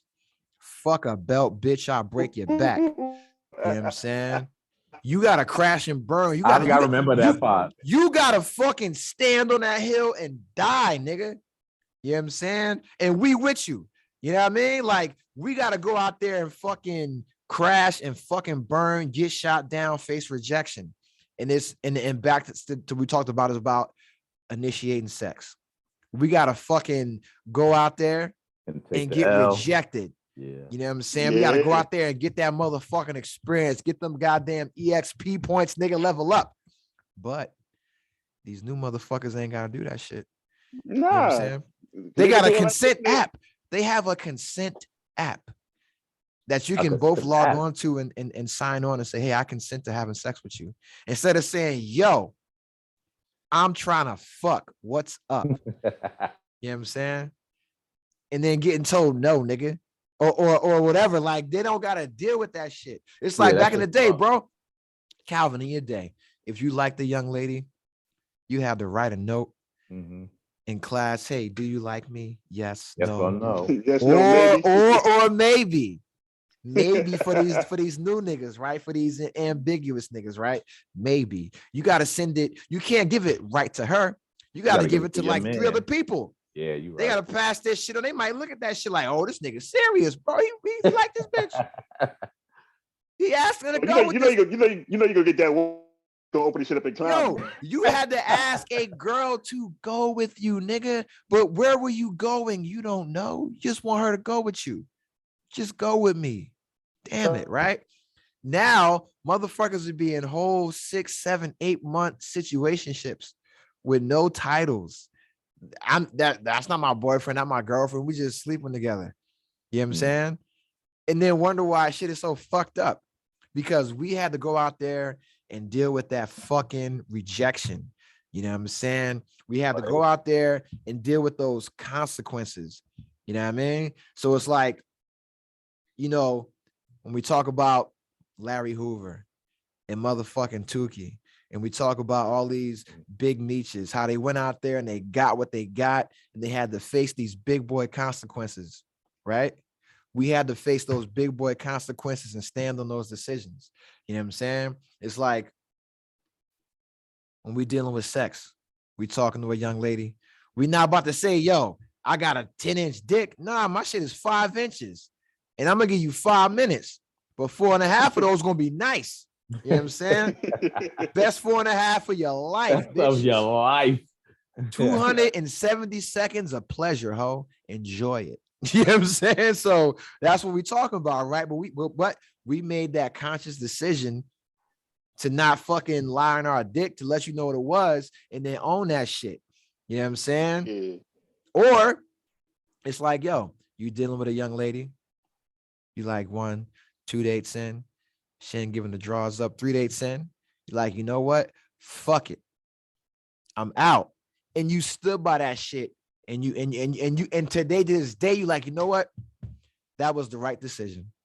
Because fuck it. She wasn't about shit anyway. You know what I'm saying? Because if we're keeping it a buck, right? Are you really about shit if you waiting a nigga wait for the pussy? Yes. I always say, guys, we go into a girl want. Is it about that's what everything we do is what we want. We know what we want, right? And we're willing to stand on that shit because we know we want the pussy.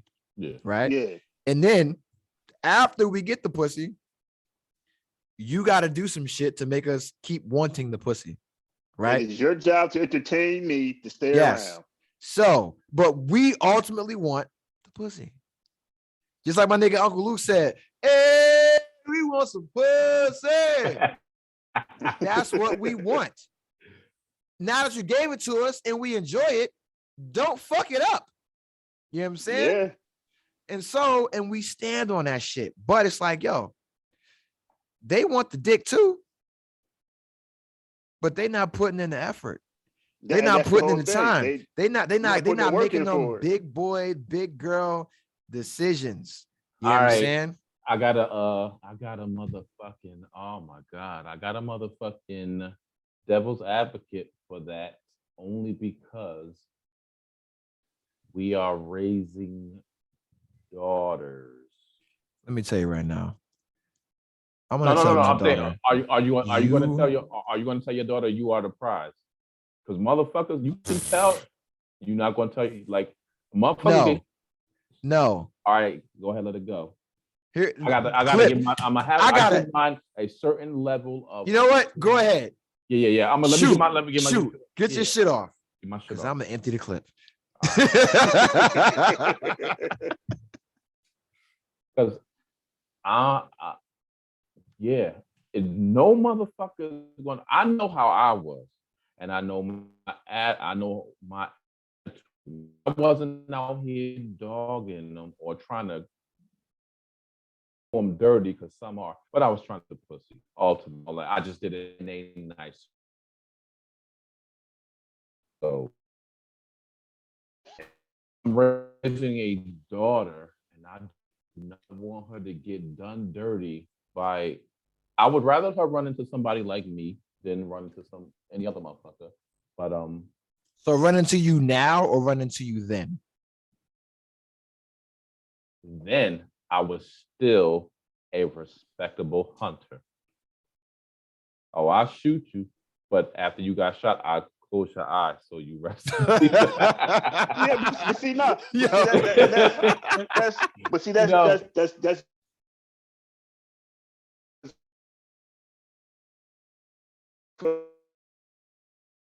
that will dog your shit.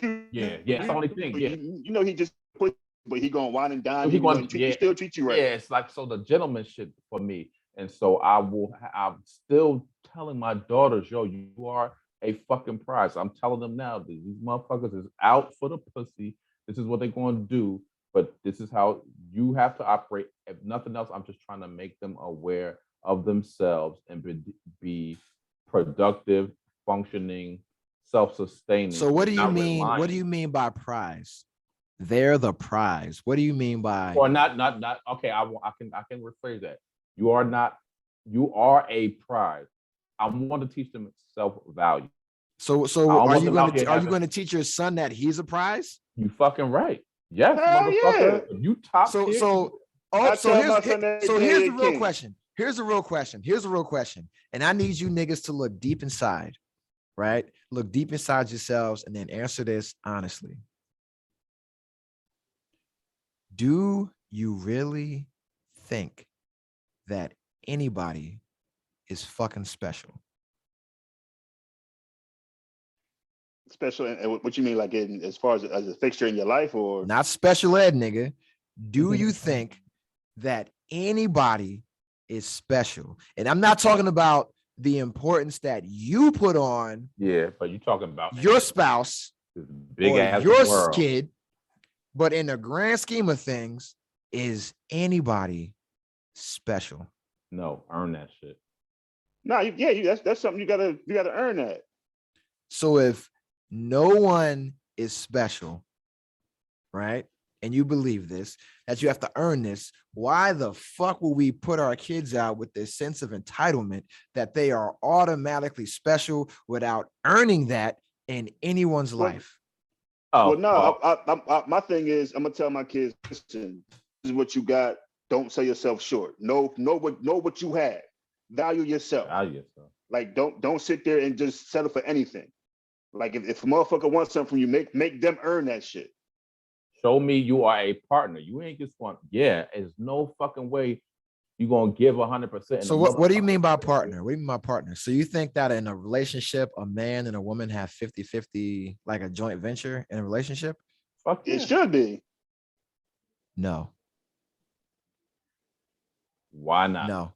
Because Say why not? if you hear a bump in the night, who the fuck is getting up? Yeah, I get up for that. But when the kids Okay. come home from homework, she's taking care of that. So I'll tell you what I expect, because I did this shit when I first moved in this house. Remember you called this shit The Conjuring? This nigga house look haunted. Yeah. That's a good ass movie. So the fucking I stayed in Italy with the girls to close out all the bullshit in Italy. Monica came here, closed on the house. She lived in this house for at least a month before we ain't shit here, because I got all the furniture in Italy. I get here and this might be night 1 or 2. We finally sleep upstairs and I can see the fucking garage light flickering. It's a faulty ass light, but it's my first night back in North Carolina. I think it's some fucking teenager out there flicking my garage light off and on.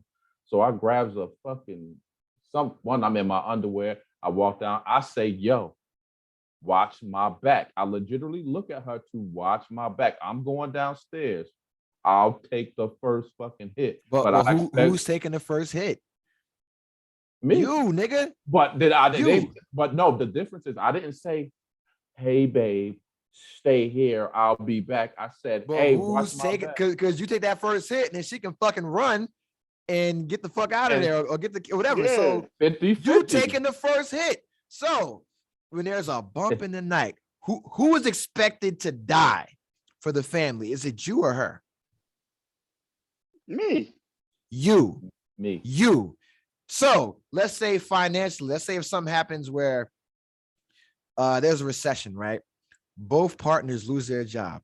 Who's expected to go out and make this shit happen financially for the family? Society, it's me. You. Yeah. You know what I'm saying? If there's like an issue with a fucking neighbor, the nigga's tree, the leaves are falling in your yard. Who's expected to go and handle that shit? Yeah. You. You know what I'm saying? If there's a bully at school, who's expected to go handle that shit and go talk to that parent or go do whatever? One would say me, because I did. You. I did it. So if you have to do all the hard shit, you know what I'm saying? Who's expected to pay for a fucking wedding when your daughter decides to marry some motherfucker that you don't like? They expect dad to do that shit. You. Yeah. So why on God's green earth would you think that it's 50-50 when it's not? It's clearly not 50-50. Who the fuck has to go out and save 2 months of their goddamn salary to get on a fucking knee and propose to a goddamn woman? Who has to do that? The man. You. Yeah. Who has to then go out and buy a fucking wedding band and pay for this wedding because her dad didn't do it? Who has to do it? The man. You. So why the fuck would you think it's 50-50? When it clearly has never been. When you go on a date, the first date, who's paying? You. Second date, who's paying? You. Third date, who's paying? You. Every other date with every other woman, who's paying? You, nigga. Okay. Legit. So why the fuck would you think it's 50-50 when it has never been 50-50? You know why? You know why? And this is why we go back to telling your daughter she's the prize. You ain't no prize. You a liability. You a fucking bill? You a fucking liability. You a bill. You know what I'm saying? Because unless we're telling, and that's why we go back to giving it up on the first, second, third date. You know what I'm saying? It's like, yo, what do you bring to this whole relationship besides the box? How are you going to keep me interested, right? It's like, yo, if I'm telling my daughter that she's the prize, she's going to think that she's entitled to a man's money, a man's energy, a man's effort, a man's resources. I have to provide nothing. I have to provide shit except for her pussy. It's like, no. It's like, no. If we want to talk about equality, erase sex from the entire conversation. And now, how do you satisfy me in a non-sexual way? How do you enhance me? How do you make my life better? How do you challenge me? How do you elevate me? If you can't, then get the fuck out of here. That's it. But see, but like that's the thing though. Situations like that, as I always say, that's where the communication comes in. To everything you said, like sell yourself short. Yeah. Stand on what you got, and make sure what the person you do can they match your energy. have when you are going to tell your son that he has to do all this shit? Your son has to have a car to take the girl out. Your son has to have a job. You don't have to. take her to the movies. I didn't have a car when I met my wife. Listen, we're just talking about the general shit, bro. Your son has to have money to take her to the movies, or he has to get the money from you, right? Your son has to have his household in order to bring this woman into the house. He has to have a good job. He has to have stability. That's what he has to have stability. He has to have all this shit, right? If a bump in the night happens, he has to go and risk his fucking life. I guess with this, that's the generation that we. But at the same time, we got standards. Yeah. So if you don't meet my standards, I'm not going to meet yours. You see what I'm saying? At the end of the day, I'm doing all this shit. Yeah, but I have a standard that for what I want in my wife. So why is it 50-50 if your standard that you have to maintain as a man is way higher than what they have to do? Ain't nobody expecting them to die. Ain't nobody expecting them to die. Ain't nobody expecting. So if there's a recession, we're not expecting her to go out and fucking work 10 jobs to make this shit happen. It's you. That burden falls on you. You know what I'm saying? That's what the fuck happens. That's the societal. So that's a made up word. And that's what I'm saying. So if you know as a man, you have to shoulder. Pressure is made for shoulders, not for hips. So if you know as a man, you have to shoulder the majority of the Kevin Sanders, man. If you know you have to shoulder the burden of the relationship and the responsibilities, why would you ever say it should be 50-50? Or I'm going to tell my daughter she's a prize? Because I am going to still will tell them that they're a prize, but then at the same time, if I'm going to raise fucking daughters to be fucking decent, respectful citizens, I'm going to teach them about certain shit that I want them to know. You have to fucking be fine.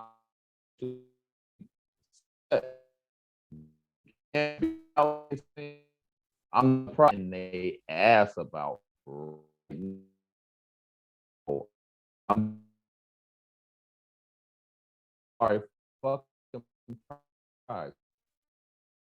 Go out here, job, find a fucking passion, be financially fucking these motherfuckers over fucking make me credit. But out here depending on nobody for shit. She will be a prize, and if you come to this relationship, you have to meet the standard that I set. So here's the thing, right? That's what the last generation did. And right now, according to the U.S. Census and the Bureau of Labor and Statistics and the CDC, the amount of married households headed by married parents with children is only 17.8%, and that's down from 40% in 1970. So guess what?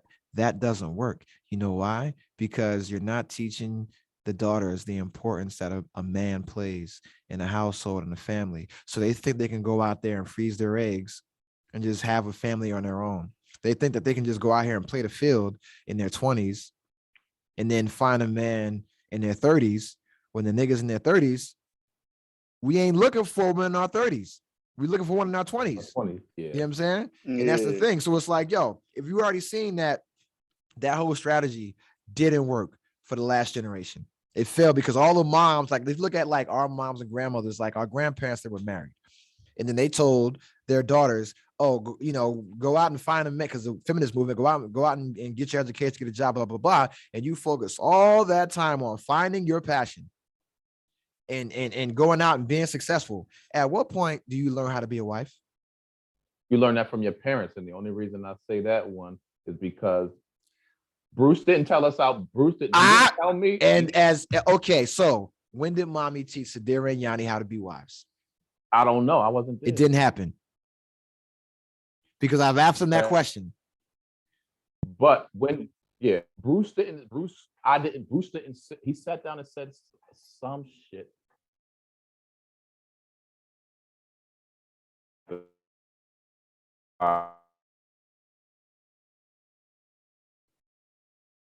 Going on in other homes, and then I saw what was going on in mine. And then I saw, because I had an issue with this shit, and I saw how mommy stepped back and she let him raise us. And he raised us his way. He was talking, but he wasn't getting okay. And now here's the other thing, right? That's my father. I love Bruce, right? But were you successful in your first marriage? Fuck no. I wasn't either. You know why? I didn't know how to be a husband. Because we weren't taught how to be husbands. And we were, and the wives weren't taught how to be wives. Yeah. You know what I'm saying? So, and that's any other job you would do. You get trained on how to do it. You can't just go randomly jump out of a fucking plane. Hell no. You know what I'm saying? Jamal, in your job, I just brought some nigga off the street and say, yo, do what you do. How long would they last? Shit. They probably get killed in the first 2 weeks. You know what I'm saying? Shit, that first 2 days. Imagine some random nigga going out and having to drive a truck full of Teslas. You know what I'm saying? Yo, they not gonna make it, right? And that's what we do with marriage. We're like, yo, okay, we haven't taught you shit or trained you on how to do anything, male or female, but yo, go figure it out. Go do it. True. You know what I'm saying? Because somebody set an example. They showed you how to do it, but they didn't sit there and tell you how to. Like, you can watch a fucking doctor do surgery all day. You can watch ER for 10 seasons. Does that make you a doctor? But like in situations like that, that's when picking the right partner is key. Yeah. Because you know what I'm saying, it's like me, prime example. I didn't have a father figure like every time. You're the exception. You know what I'm saying? So when I started, when I had kids, no, I'm saying, but like, no, I'm just saying, but like, even so, when I had kids, you know, my wife understood that, so it was something that we had to learn, and she was willing to do, because, like, you know, with her, you know, her cousins and stuff had kids, so she was around kids all day, worked at daycare and all that, so she knew all the shit about kids, whatever. Whereas I ain't know shit about fucking kids. But she understood that and was willing to teach me and help learn as we went on. And part of that was because partner, what kind of household did she grow up in? She had a single mom. She was a single mom. Okay, and what role did the other women besides her mom play in her life? They were all single too. I think one of her, yeah, she only had one. Well, it wasn't her uncle had a girlfriend, but they weren't married or nothing like that, though. I don't think. Okay, but, and so now the next question that you may not know the answer to, you may know, is you may not know, I don't know, we're gonna find out, is how did they speak about men? I honestly don't know that, but I know her mom didn't hold the fact that her dad wasn't around to influence her opinion about me. Okay. You know that's important. It's very important. Like her mom didn't, because like I said, because her dad wasn't in her life or whatever. Like I didn't meet her dad until we started dating.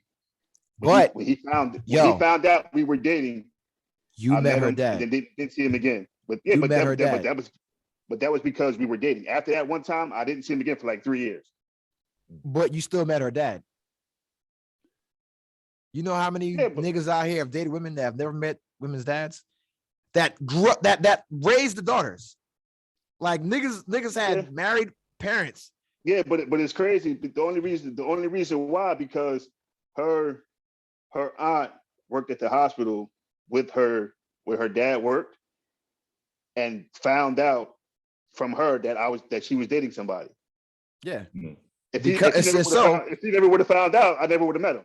Well, here's the thing, right? And so from that information, do you think that the women in her life thought that the role of a man was important? If they felt that it was important enough to tell her father that their niece, their daughter is dating you? Yeah, I think so, because they wanted to see what type of person I was. Like they wanted to make, they wanted to make sure. Well, I guess he wanted to see what type of person I was. So he vetted you. So he checked you out. He vetted you. I hear you. So he checked you out. He vetted you. He said, "Yo, you're worthy of dating my daughter." And not like that, but well, it don't matter. He met you, nigga. If he ain't like you, he'd punch you in the face. It kind of, well, he, it ain't matter to me any fucking way. Like I said, I met him that one time and I didn't see him again. Be an easy win. Yeah. But it's. I would think that I would say that him wanting to meet me, he was trying to do the fatherly thing, whatever. But like I said, at that, like I already had the issues with with not seeing my dad, so I didn't give a fuck. Yeah, like, but I'm gonna meet you, but I'm gonna still fuck your daughter. So it ain't gonna matter. I'm not. I mean, that's funny, and I appreciate that. But the women involved him. They said, "Hey, your daughter is dating this kid." They could have like the aunt could have not done that at all, and said, "Fuck you," right? But no, they still involved him because they understood that the role, the importance that a man plays. You know what I'm saying? And that's the thing. And all her aunts and everybody when they met me, they had a conception about me from the way I dressed to how I actually am. Because you was out there dressing like fucking Jew Santana with the fit hats. Yeah. So, but like when they actually got to met, So why you need to upgrade your style, nigga? I told you I do, nigga. But but I got one suit. Yeah, you can tell. Thank you, Calvin. God damn. Credit, nigga, damn. But when they got to meet me and see that I can provide for her. I can give her that stability, that sense of security, and all that. They was like, all right, she cool. Because even her cousin that came to our wedding, she said that when she gave her little speech, she was like, with meeting him, I don't got to worry about you. Yeah. You know what I'm saying? You in a good spot. Like he gonna make sure everything's straight. So you good. Yes. So hearing that from her, made me feel some type of way about. So, but it's just. When you meeting somebody, y'all have to understand that it's a journey, and y'all got to be able to to work with each other, because it's gonna be some shit you don't know. It's gonna be some shit she don't know. So y'all have it might not be 50-50 every time, but y'all have to work together. Mm-hmm. That's the main thing. Y'all have to work together, because if one person going this way and one going that way, it ain't gonna work. And so my question to you is, do you think that she was taught that by the women in her life? I'm gonna say yeah, because I would agree. Just based on the fact that they would involve the dad when they could have just said "fuck this nigga," they involved him. And I'm like, okay, they approach you with a level of respect. You know what I'm saying? Yeah, but but her. All her older siblings are, very old school and traditional. Yeah, and that's and that's very important. That is very important. So that was key. Like having that team around you to help them understand, or to help females understand. Like, look, this is what you got to do. This is how the importance of a man in your life is key. I do not agree with you disagree with you on that at any point. Like that is key. Women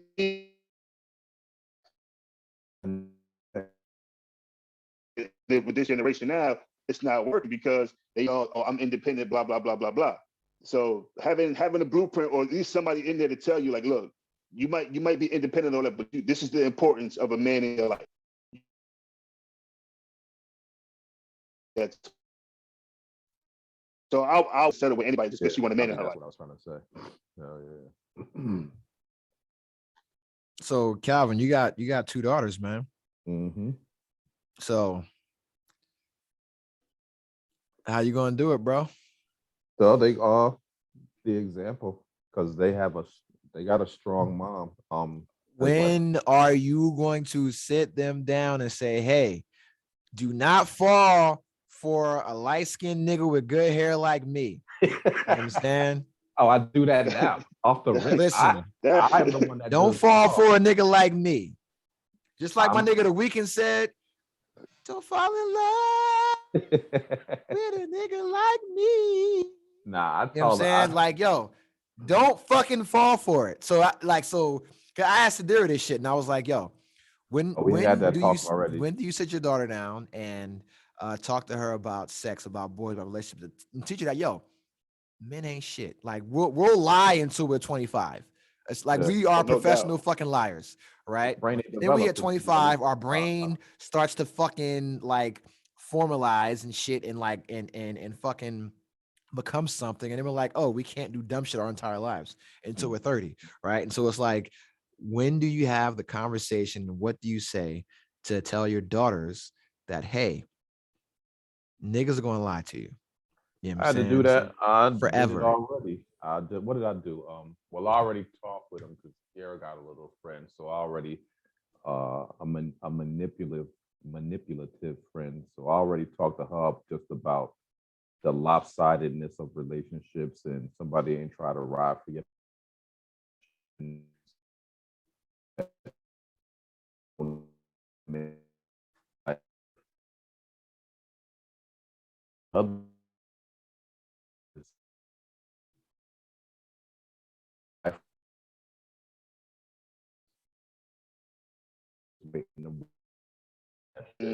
So, and then then you just the shit that they see me do around here. I'm a flower bringing motherfucker. She say I bring flowers so much sometimes she think I like them more than she do, but she knows she like them. And so the little shit that you see what a guy is supposed to do, you do it. But yeah, I'm the one that do the talking. I have no problem with that because I already know I done did enough shit for everybody. And like, and that's key too. That's why it's important for a guy to be around, even especially with daughters, because as men, we already know the game. Yeah. You know what I'm saying? We already know that out of 100 niggas you meet, 99% of the niggas ain't about shit. Nothing. Yeah. They just trying to fuck. You know, that one. Still got shit to learn. Yeah, they still got to learn, but they gonna treat you. But it's still gonna be a learning process. Whereas they just trying to fuck. They just trying to fuck. And I think the only thing I think that is my challenge, or will be my challenge once these motherfuckers were 15 and 16 and they just getting into. Okay, hey, good. Yeah, I don't know what the fuck happened, dog. This shit just like stopped, but whatever. We still going. Keep going. Yeah, nah, you good. To the audience, I don't know what the fuck has happened. I was not on camera. That wasn't me.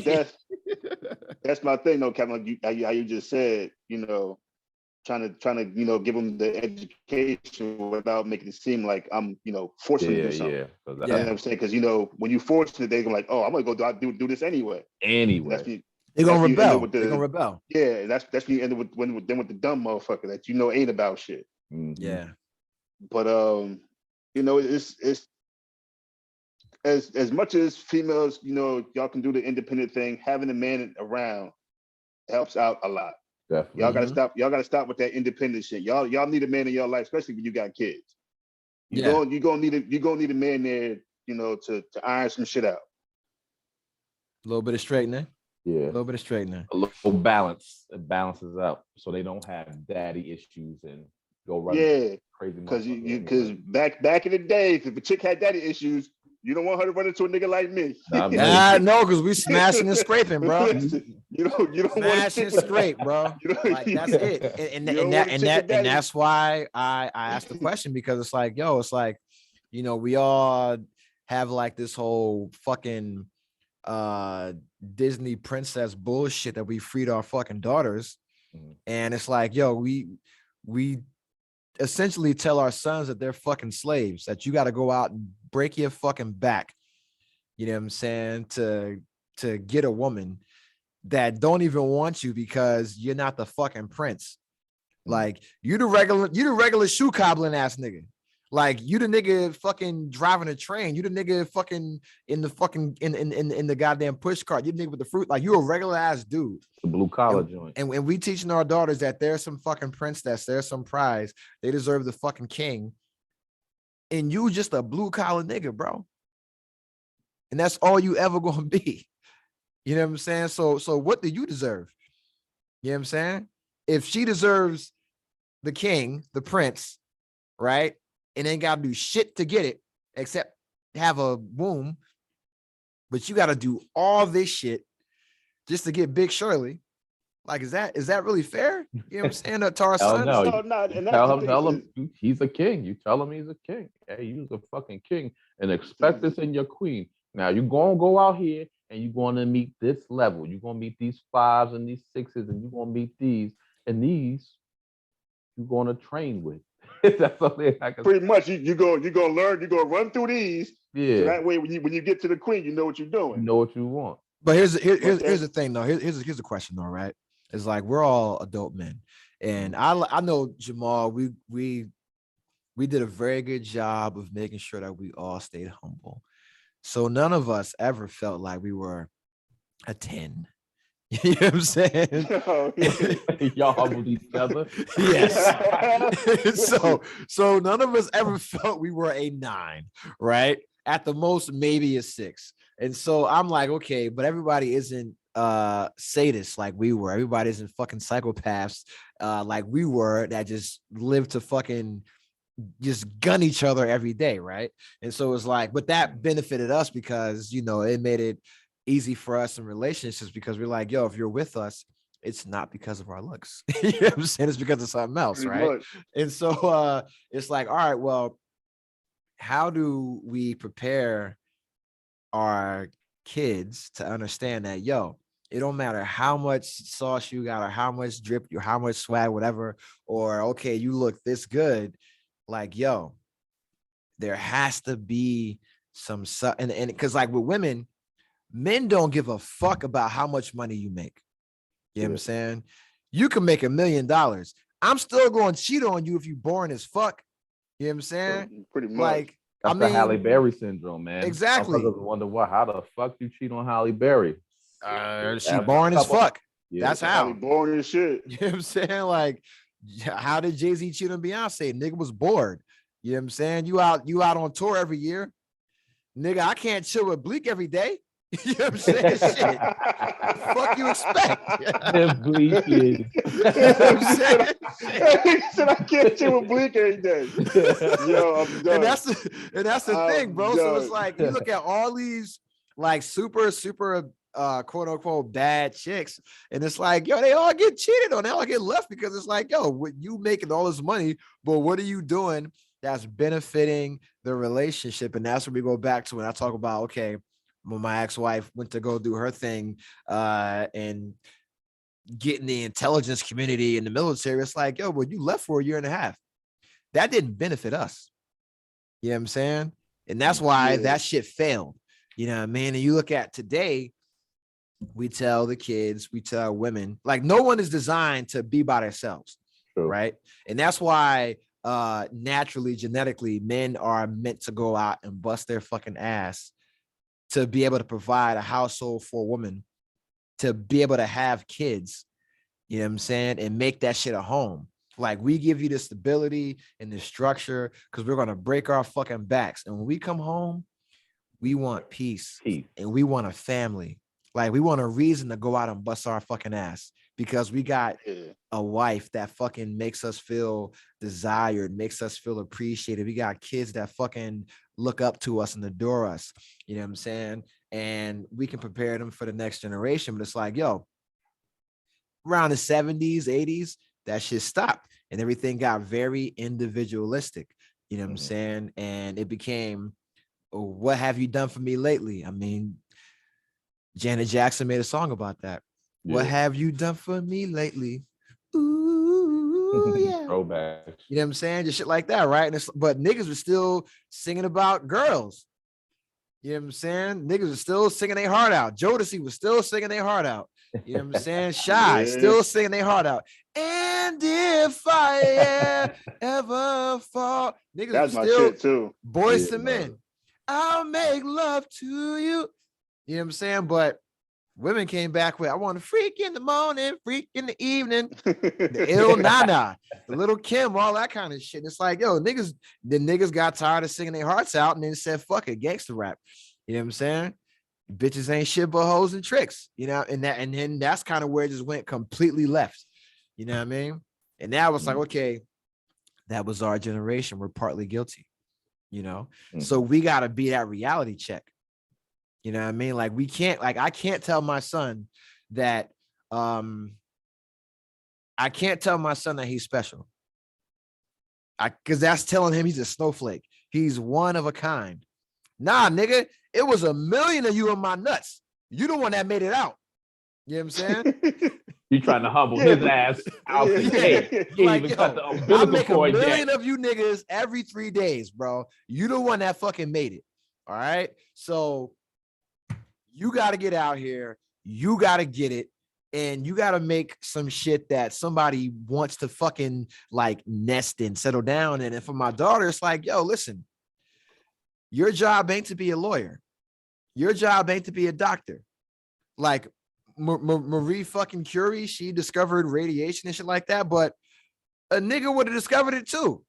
Your job is to fucking make babies and carry on the fucking legacy. Your job is to raise the next generation and pass on the culture because that's what women do. Women pass on the culture because we're at work, nigga. We're fighting wars.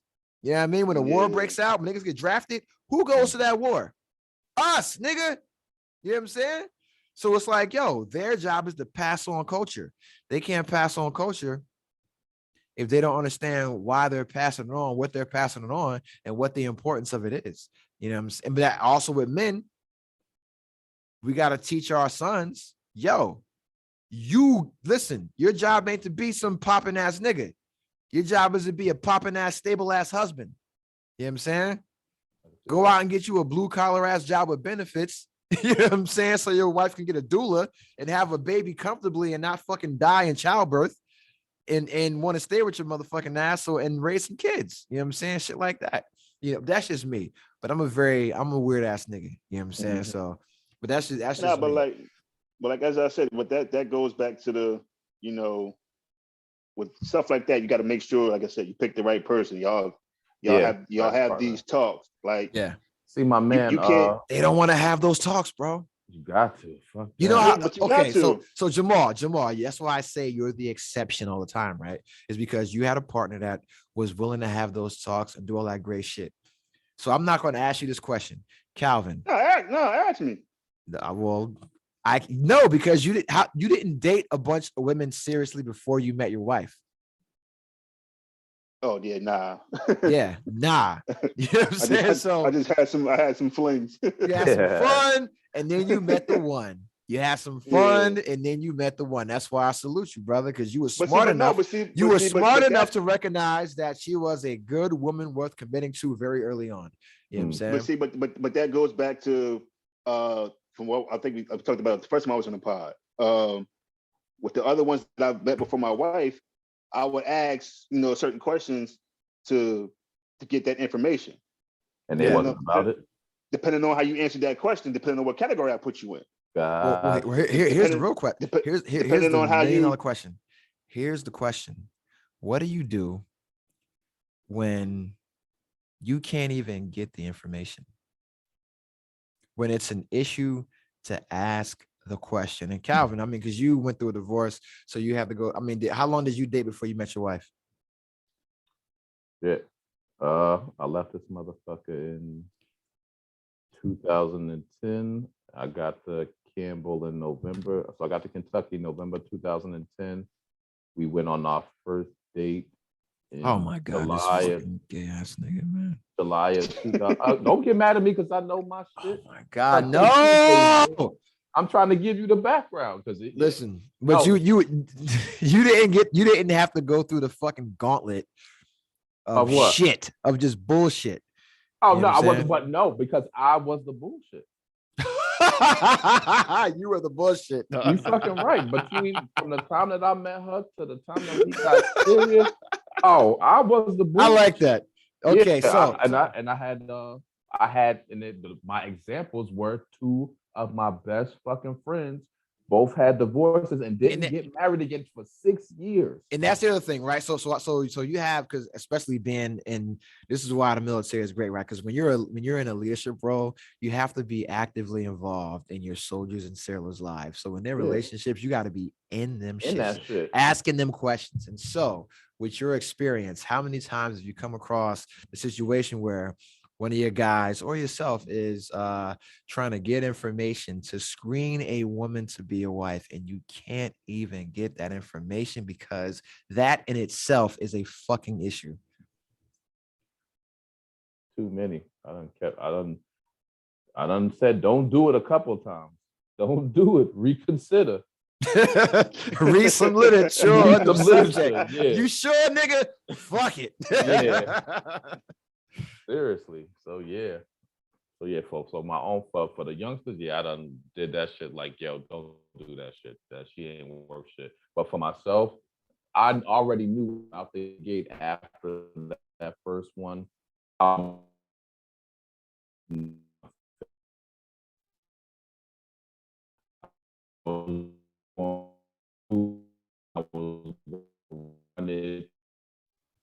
it was a different. Obviously, she had kids, so I saw how she moved with the children, how they were a priority, and this, that, and the other. I had to meet the family off the rip. All right, blase.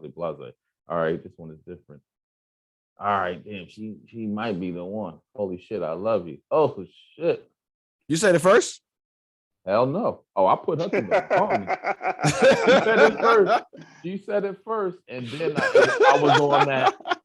All right, I like you too. Yo, this nigga wild. For a while, and then that shit came. So why did you take so long to say it back? Because I knew the importance of it. After the first one, I knew if you say that shit, you better fucking mean it. So is there a difference when a man says I love you compared to a woman? No, it's just he who says I love you first, fucking, you kind of gave up tactical advantage, but that's you lose a little bit of your power a little bit. Yeah, but you think you lose power? I think no, dog. Not power, but you lose like a little. You make yourself vulnerable. Yes, you make yourself vulnerable. So you have to lower your defenses. Yes. Yeah. If you're not ready to, which at the time I was not ready to lower my fences or my. So you weren't ready to love. No. So it's taking some time to get.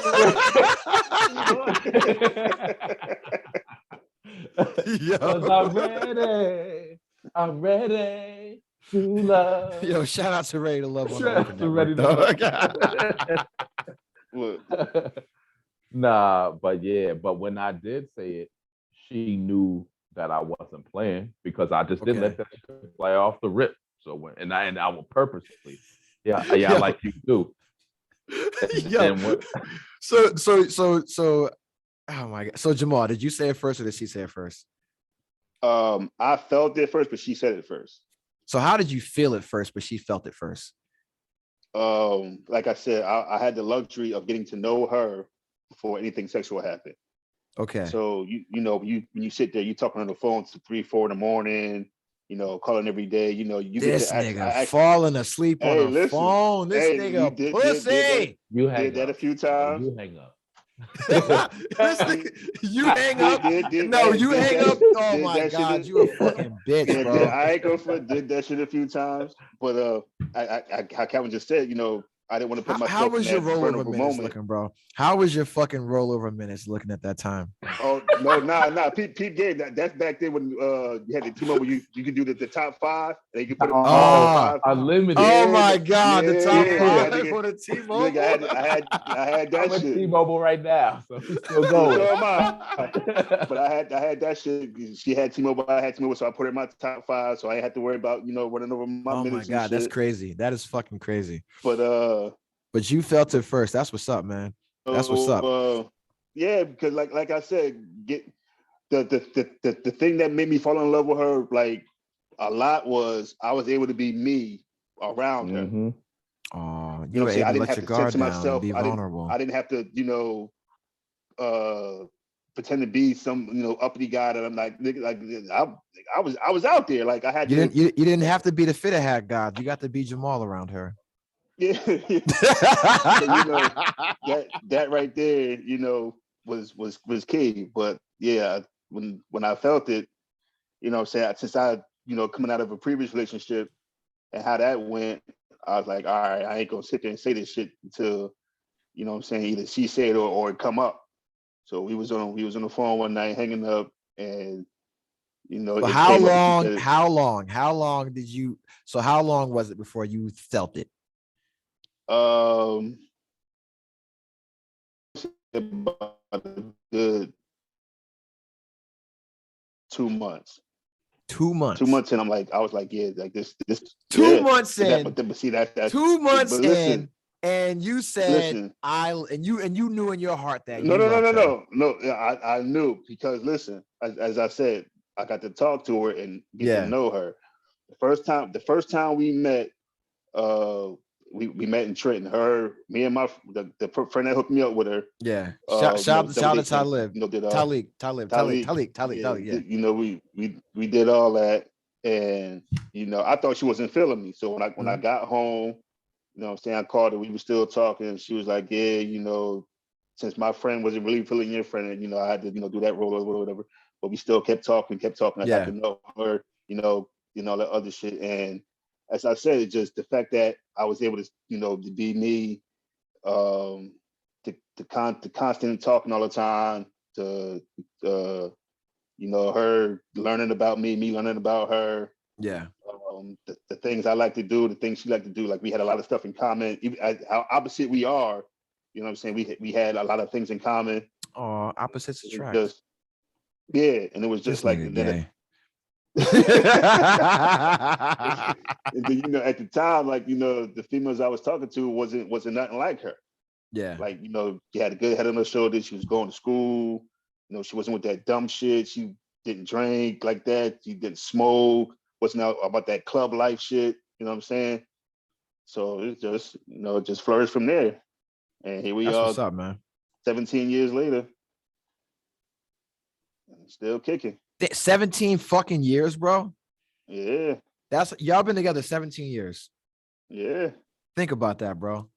Yeah. Think about that. 17 fucking years. And now when you think about that, right, with yourself, compared to, and I hate comparing shit to shit, like comparing myself to other people, but a lot of times that's all we can do, right? So you think about yourself and you're only 38, right? Yeah. 38 and 17 years of your life, damn near half has been with the woman you're married to. That's a great accomplishment.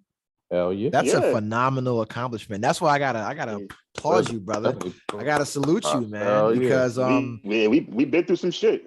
Because that's fucking hard. Because I think about my own parents and I'm like, yo, Bruce was like 22 years old, met my mom's. This nigga's like 80 now, bro. You know what I'm saying? Like, yeah, but that goes back to, I tell people all the time, like we talked about it on the last pod with the couples therapy. That shit works. Couples therapy works. Oh my God. What people don't realize is a relationship is it's like a job. Yeah. You got to put the work in. Like you can't just sit there because you mad and she mad. Oh fuck you, I'm out. Nah, like. And sometimes you need an annual performance review, like you get at a job. Yeah. Okay. But I'm a fucking weirdo for thinking that. But you said this. You said the perfect thing on the last part. You was like, when shit going good, you might think it's going good. So why not? Nah, you need to go talk to somebody to figure out why this shit is going so y'all can keep it up. Yeah. Okay. Before you have to talk about it, why it's going so bad. Mm-hmm. Yeah, you know what I'm saying? And that's the thing. When it comes to a relationship, it is work. You have to put the work in because it's where I stand hours days when she can't stand. We gotta, as I said, we got to make sure this train is going in the same direction. Mm-hmm. And she does a good job of me like that. And as long as I'm staying focused and doing what I'm doing, she do what we do. Everything going good. The little arguments we have or whatever. Okay, good. Say your shit, get it out. I'm gonna say my shit, get it out. All right, let's either go upstairs and make up, or let's get back on track. I feel you. I have noticed that that's been a good thing to where you have to the point where you do have your little disagreements, but the shits are like little bumps, and then you keep moving, and then y'all back. That's I give props to that because you have to move forward. You have to be able to because I believe. And this is why I'm so fucking smart, right? But I'm also terrible in relationships because I believe that, there's conflict, and then there's collaboration, and then there's compromise, and then there's cooperation. So there's 4 C's in keeping a relationship healthy, because you'll always have conflict. And conflict doesn't mean I'm mad at you, you're mad at me. It's like, yo, I want Chinese food, you want Italian food. You know what I'm saying? Or I think the kid should go to this daycare. I want the kid in this daycare. I want the kid in private school. I want the kid in public school. I want to do this. I want to do that. So there's always going to be conflict. But then it's like together, you should collaborate on a plan, right, that benefits both of you. And that's the agreed upon compromise. And then it's not just about having that collaboration and compromise, because we've all made plans or made agreements with people where they've agreed to this shit but didn't actually really follow through with it, and they gave you a hard fucking time when they're doing it. And that's the cooperation, the willing cooperation, the enthusiastic cooperation, because we've all said, hell, this is what we're going to do, and people are just doing it to go through the motions. Like, I don't want to do this shit. Calvin at work, you guys have a fucking plan. Like, this is the fucking mission. They're like, oh, well, fuck, man, shit, man, fuck, like, goddamn, nigga, I'm paying you, bitch. Yeah, you know do what I said, because I know it's going to work, and we'll get Shut the fuck up. And so you gotta in the relationship, you have to be able to identify those conflicts, collaborate together.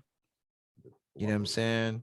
And then fucking come up with a compromise that benefits both of you, and then willingly cooperate to execute that shared vision. But at the end of the day, the person that directs that vision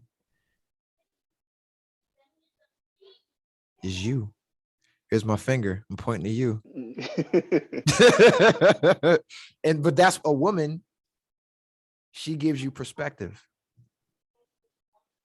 She's a navigator. You're looking at the road in front of you, not the roads around you, not the alternate paths. You know what I'm saying? They're a navigator. They're like a conscience.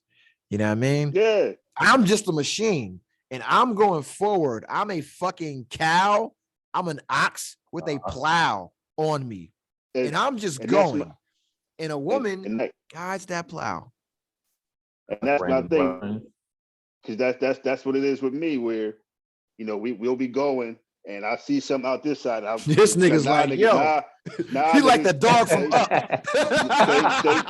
Stay this way, like you gotta stay. Nah, like I'm gonna keep it all the way 100. Like, it's been times, like I said, something going on, and like ooh, shiny. Hey, for real, we'll come up like, ooh, I could go through this. Nah, nigga, get your ass back in this track. Yank you back on, get back on. Yeah. We ain't going that way now. We going this way right now. After we get to this spot, then we can try to venture off somewhere else. But right now we going this way. And she do a great job of keeping me in that focus.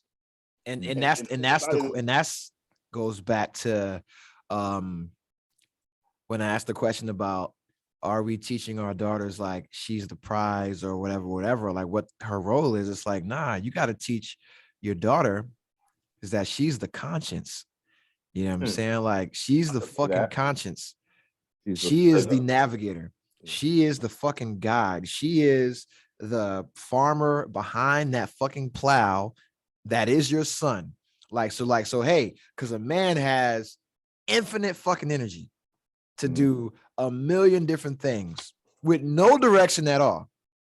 But then when you get a good woman, it's like, oh, I need to do this right here and focus on this. Yeah, I mean, and that's it. And I mean, speaking of both of you, with you guys meeting your significant others, that's kind of how it was, right? Yeah, I'll give it to her. Yep. Is that they were that navigator, they were that farmer behind that fucking plow. You know what I'm saying? Just keep your monkey ass straight. You know what I'm saying? And we'll be all right. Stay on course. Yeah. Right.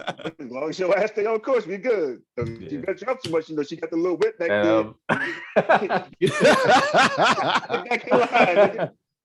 But yo, here's a real question, man.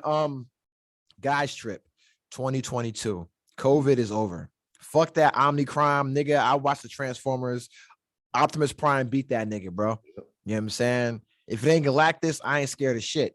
Until they say they got COVID Galactus, that's when I'm scared. I got a vaccine, nigga. I get another one. I don't give a fuck. Guys trip 2022.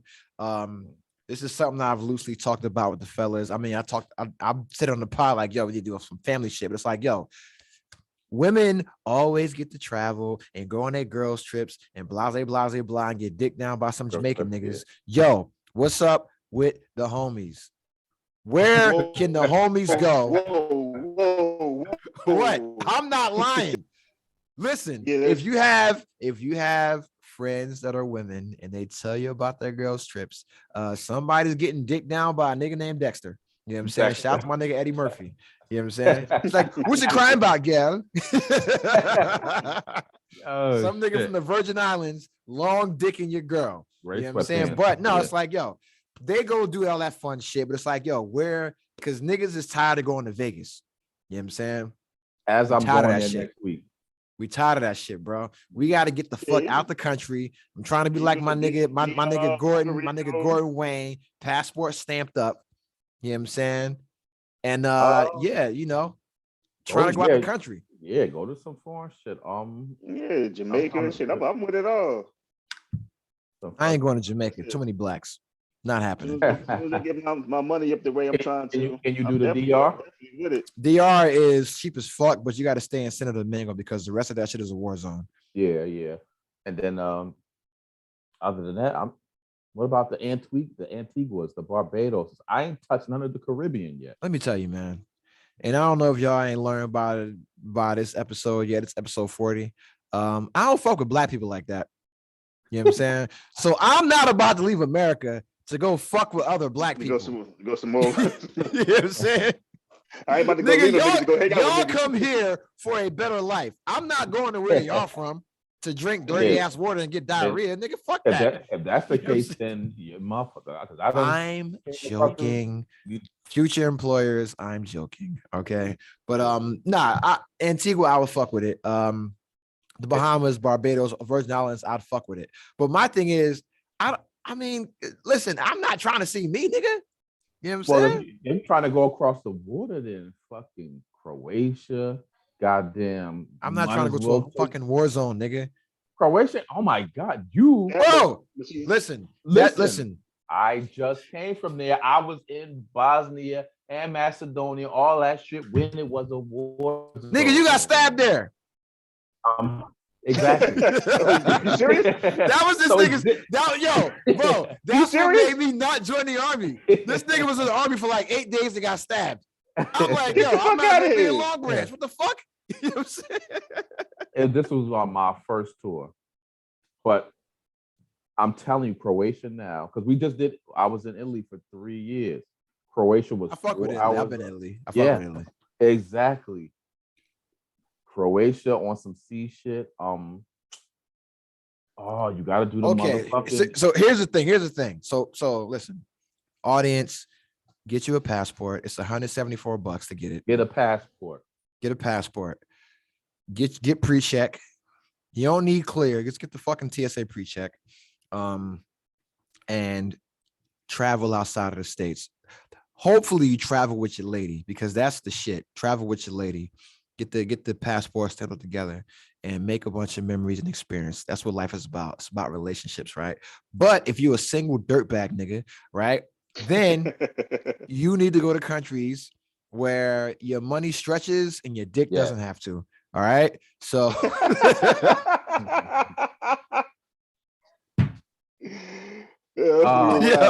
Romania. Go to Romania. I tell you that. Hey, keep it the buck. I want to go to Amsterdam, yo. Go to Amsterdam. That shit was wild. We crushed all that shit over there. And I did it with my wife. We crushed all them shit. This don't try to clean it up now. Don't try to clean it up now.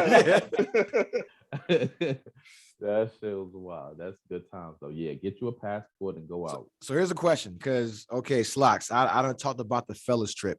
Where are the homies going? Where's the homie trip? Where are we going?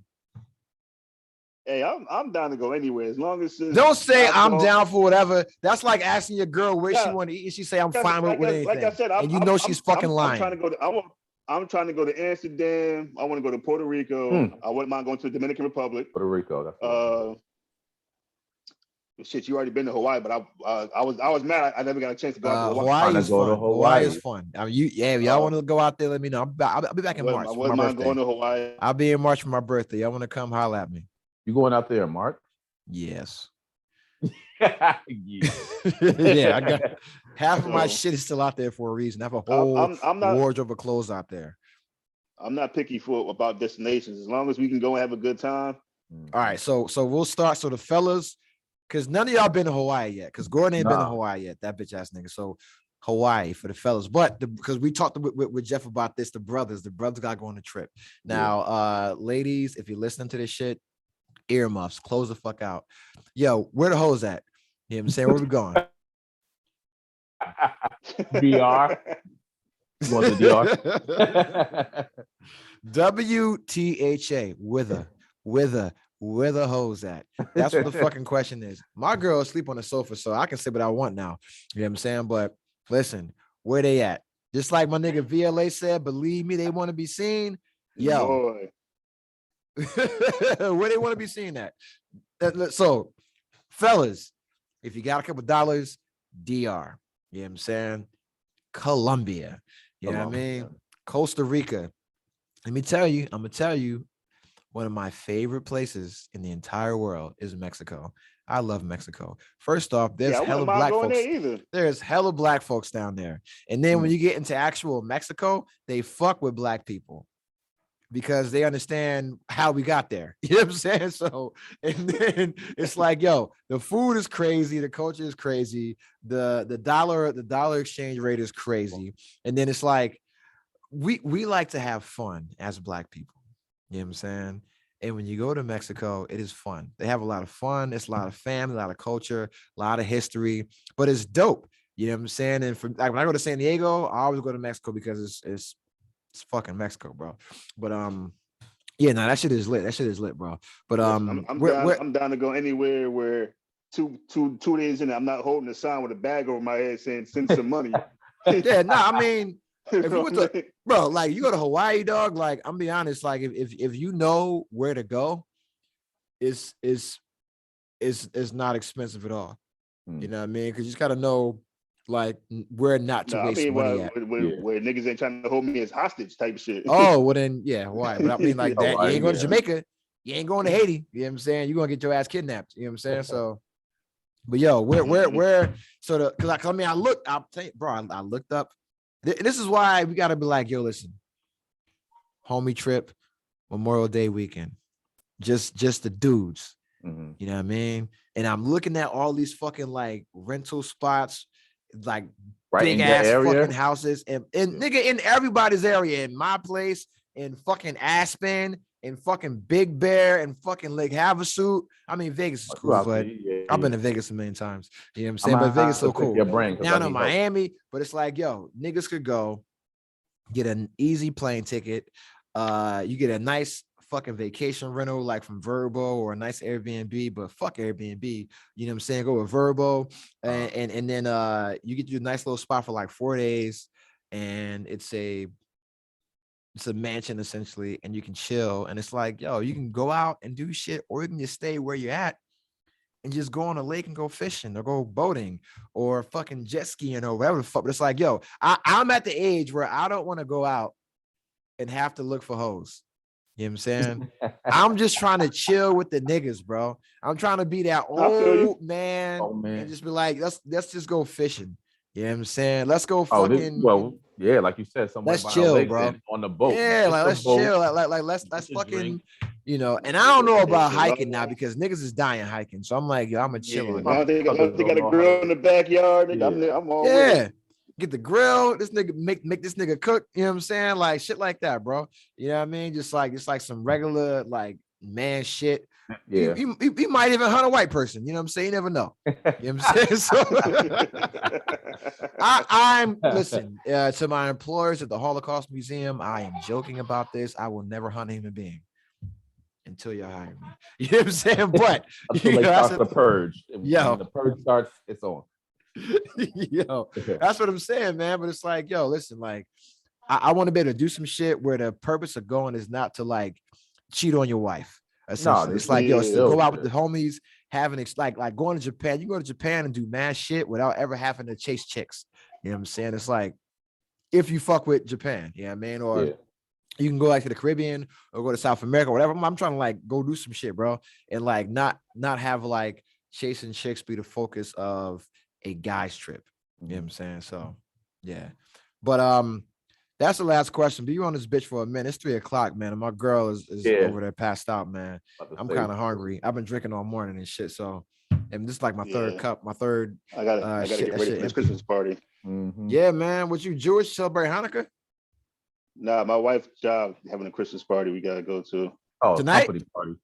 Yeah, 5:00, 5 to 7. Man. Listen, let me tell you. And it's first off, when you go in there, when you go in there, is a bar free? Oh, I don't know. I got to work tomorrow, so if it is, I ain't gonna be drinking too much. You can do one shot. You gotta do a shot with the wife. Tag the Cognac Stories podcast in it. Listen, holiday parties, Christmas parties. Listen, you know what I'm saying? Don't put your ass on a copy machine. Don't do that. If there's one thing, if there is one thing that I have learned from the teachings of our Lord and Savior, Jesus Christ, the nigga turned water into wine. So all you motherfuckers out there at the holiday Christmas party, do goddamn shots for our Lord and fucking Savior. If not, you're a fucking heathen. All right. So when you're at the holiday party, shots for the Savior, tag the Cognac Stories podcast in that bitch. And I will personally send you some fucking merch. Cognac Stories merch available 2021. Everybody that does shots for the Savior, you will get your Cognac Stories podcast merch before New Year's. All right. That is a promise from the guy, the psychopath himself, because, you know, Mazel Tov Meacham, you know what I'm saying? Because I might fuck around, be working for the Holocaust Museum, and yeah, I'm gonna get a do-rag yarmulke and keep it moving, bro. You know what I'm saying? So that's the thing, man. So before we get out of here, Calvin, you're the new guest to the podcast. Slox is like the unofficial co-host, basically the new co-host. Hey, listen. You know, basically, I mean, okay. Get my shit, nigga. Get my shit, nigga. No. Listen, Jamal. I'm looking to the camera now. Jamal Anthony Nance, I appreciate the time that you have spent with me, and I know it's not easy, but will you do the honor? Will you do the honor of going with me and being my official podcast co-host for the Cognac Stories podcast? Hey, I've been told you I'm with it. As long as you can pick a time while I'm free, I'm with it, my nigga. I love doing this shit. Yo, you gay. A nigga just asked to go with you when you say yeah. Hey, look. Yes. Yeah, fuck that no or maybe, nigga. Yes. Yeah, yes. All right, so you heard it here, man. The fucking new official, the co-host of the Cognac Stories podcast. So I got to send you some merch now. God damn it, I'm poor. All right, but yo, I got it. So Calvin, first time on the show, I've been fucking accusing you of ducking the smoke. Mm-hmm. You can't. How was it, man? It's been like 5 hours. Good. It's good. Yeah, it was 8:30. 8:30. It's like 3 o'clock, nigga. Yeah, word up. I'm not doing the show next week. You're gonna have to break this bitch up into 2 parts or something. Yeah, hell yeah. Nah, I was straight, man. Had a good ass time. I probably needed this shit just to get that. I'm surrounded by women, so you need that guy time. So yeah, legit. I enjoyed everybody. Jamal, good shit. Yeah, it's nice meeting you for the first time, Cal. Yeah, I know. For the first time, that's good shit. I enjoyed it. And you know I'm gonna be on again. I can't wait. That's what's up, man. Slocks, man. See the new co-host, man. What you got to say to the people, man? Talk your shit, dog. Talk your shit, daddy. Talk your shit, daddy. You ain't got this one. The new co-host. Is that leather and suede? Is that leather and suede as well? Nah. That's just a new, little pattern that don't come out with no more. But okay, that's what's up, new man. era. They need to cut me a check, new era. Cut the check. New era. Cut him a check. New Jersey barbecue coming soon, so be on the lookout. Yes. Jamal, you went down to ATL? Yes, sir. Okay, all right. I gotta slide through. I'll make sure when I come through, I'm looking you up. Yeah, man. You down at Fort Gordon, man. Come through, get you a fucking plate, nigga. You down at Gordon? You in Augusta? No, I said when you're at Fort Gordon. Okay, yeah. Okay, yeah. When I come through, I gotta come through. That's about what, an hour away, maybe? Yeah, like an hour. Yeah. That's easy money, though. Yeah, I know. Listen, when you come down, let me know. I got some hoes. I got some hoes in the 404, man. You know what I'm saying? I'll cook you on your. I mean, not anymore. Some real bar. I'm like Michael Scott. I only got one hoe. That's it. Sleep right now. Oh, when you wake up. Yo, fuck me up, bro. I saw a picture of her back. I was like, yo, if she wanted to, she could hurt me for real. That's why I can't stand chicks that work out. They too strong, dog. Oh man. But yeah, I don't know if you got Instagram or not, Calvin. I already followed you. I'm already on. Yeah, from okay, that's what's up. That shit a couple weeks ago. I'm already following. So I see it come through. Whenever you out here, let me know. I got you. Oh, you know it. That's some good shit. All right, man. So all I want to say, man, shout out to my boy David Gonzalez. Thank you for introducing me to tight ass jeans and fucking hard bottom shoes to get into the Mexican clubs. Yeah, that's my man, bro. Forever grateful. Shout out to my man Jonathan Bagley. He's in Georgia as well. He's in Atlanta, man. Hit that nigga up, man. My man Jonathan Bagley, bro. His work hours was crazy, but this nigga used to do like one-legged squats in the club, getting hoes off that shit, bro. That shit used to always work. You know what I'm saying? Like, God damn. This nigga doing human flag in positions and shit. You know, that's my man, bro. He taught me him and my man Joey Hill taught me about working out. So before I get the fuck out of here, I'm on day 4 of a 100-day rebuild. You know what I'm saying? And that's why I think every man needs to go through this at some point with a kind of just retool, reinvent, rebuild. It's like, build and destroy and rebuild. You kind of got to destroy your old bad habits and the man that you were to build yourself into the new version of who you are, who you want to be, and that's what I'm doing right now. So I started December 1st because it is exactly 100 days until March 1st. I turn 40 March 14th. But yo, I need a good 14 days to get this calendar ready. You know what I'm saying? Because when March hits, I'm gonna do this motherfucking calendar and be out with baby oil, all of my fucking abs and shit, nipples on hard. You know what I'm saying? Nipples on hard, all type of shit, bro. Because niggas that know they know I work out, bro. It's like, yo, I haven't worked out since June because I ain't gonna lie, my back hurts. I'm an old man. My back is fucked up, and my knees are fucked up. And when I get hurt training, that shit lasts for a long time. You know what I mean? So I had to get clearance from a doctor to work out again. And so now I'm good. So now it's like, yo, I'm back on my shit. I know what I can and can't do. And I'm doing 100 days of fitness, 100 days of health, which is, I'm not going to be doing a lot of weights, but it's gonna be a lot of calisthenics, some kettlebells, a lot of yoga, a lot of meditation, a lot of reading, a lot of spiritual growth and healing and introspection and analysis and a lot of journaling, a lot of I'm a writing ass nigga. So you're gonna see some poetry, all right, niggas. You're gonna see some posts about weird shit. I'm not going through a midlife crisis, nigga. I'm 40. I'm not living to 80, nigga. You know what I'm saying? You gonna buy a Corvette? Nah, I don't have a car, bro. I don't have a car. Let me tell you, I had a car. That nigga just got a new cell phone shit. Before they got a flip phone. Yeah, the listen, bro. So this is my actual real phone. My daughter on it. Shout out to my daughter. This is my new burner. I'm a Barksdale, bro. All burners, all fucking burners, bro. So really, you don't know about the wire. You don't get that. Yeah, you don't get that. It's so when you hoes call me or show up to my house unexpectedly, I change my number and I fucking move. All right, that's what it is. All right, so and that's some real shit. I legit. Your girl gonna fuck you up. She sleep.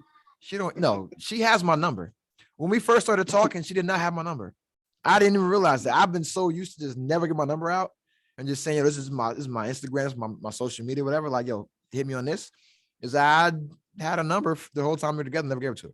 You know what I'm saying? But shit. That just show you how good my dick game is.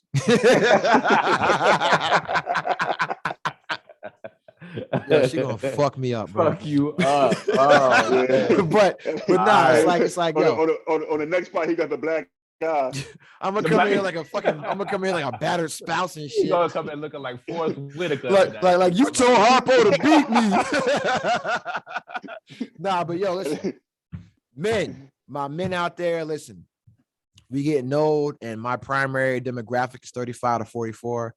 So if you're not doing it right now, I want you guys to join me on this 100 days of health. And you ain't got to work out every day. Just do something healthy, whether it's take a walk, drink a fucking shake, eat some vegetables. Shout out to my nigga Bone. He started eating vegetables in 2021. I appreciate you. That's what's up.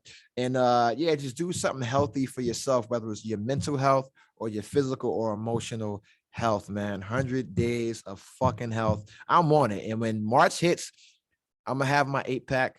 I'm gonna be covered in fucking baby oil. And I'm gonna tell you right now, man, listen, man. A lot of babies being born in March. I'm gonna just say it like that. They not gonna be mine. I'm just saying, you know how back in the day when Denzel be in a movie, take girl to the movies, and now she wanna fuck with no condom? That's the same thing that's gonna happen, bro. You know what I'm saying? She's gonna be like, you know what? Let's just take out this IUD and pop it out with a hanger. I don't know, bro. That shit might happen. But you know, I'm out of here, man. But other than that, listen, 100 days of health. Fuck being woke. Should never been sleep. Never been.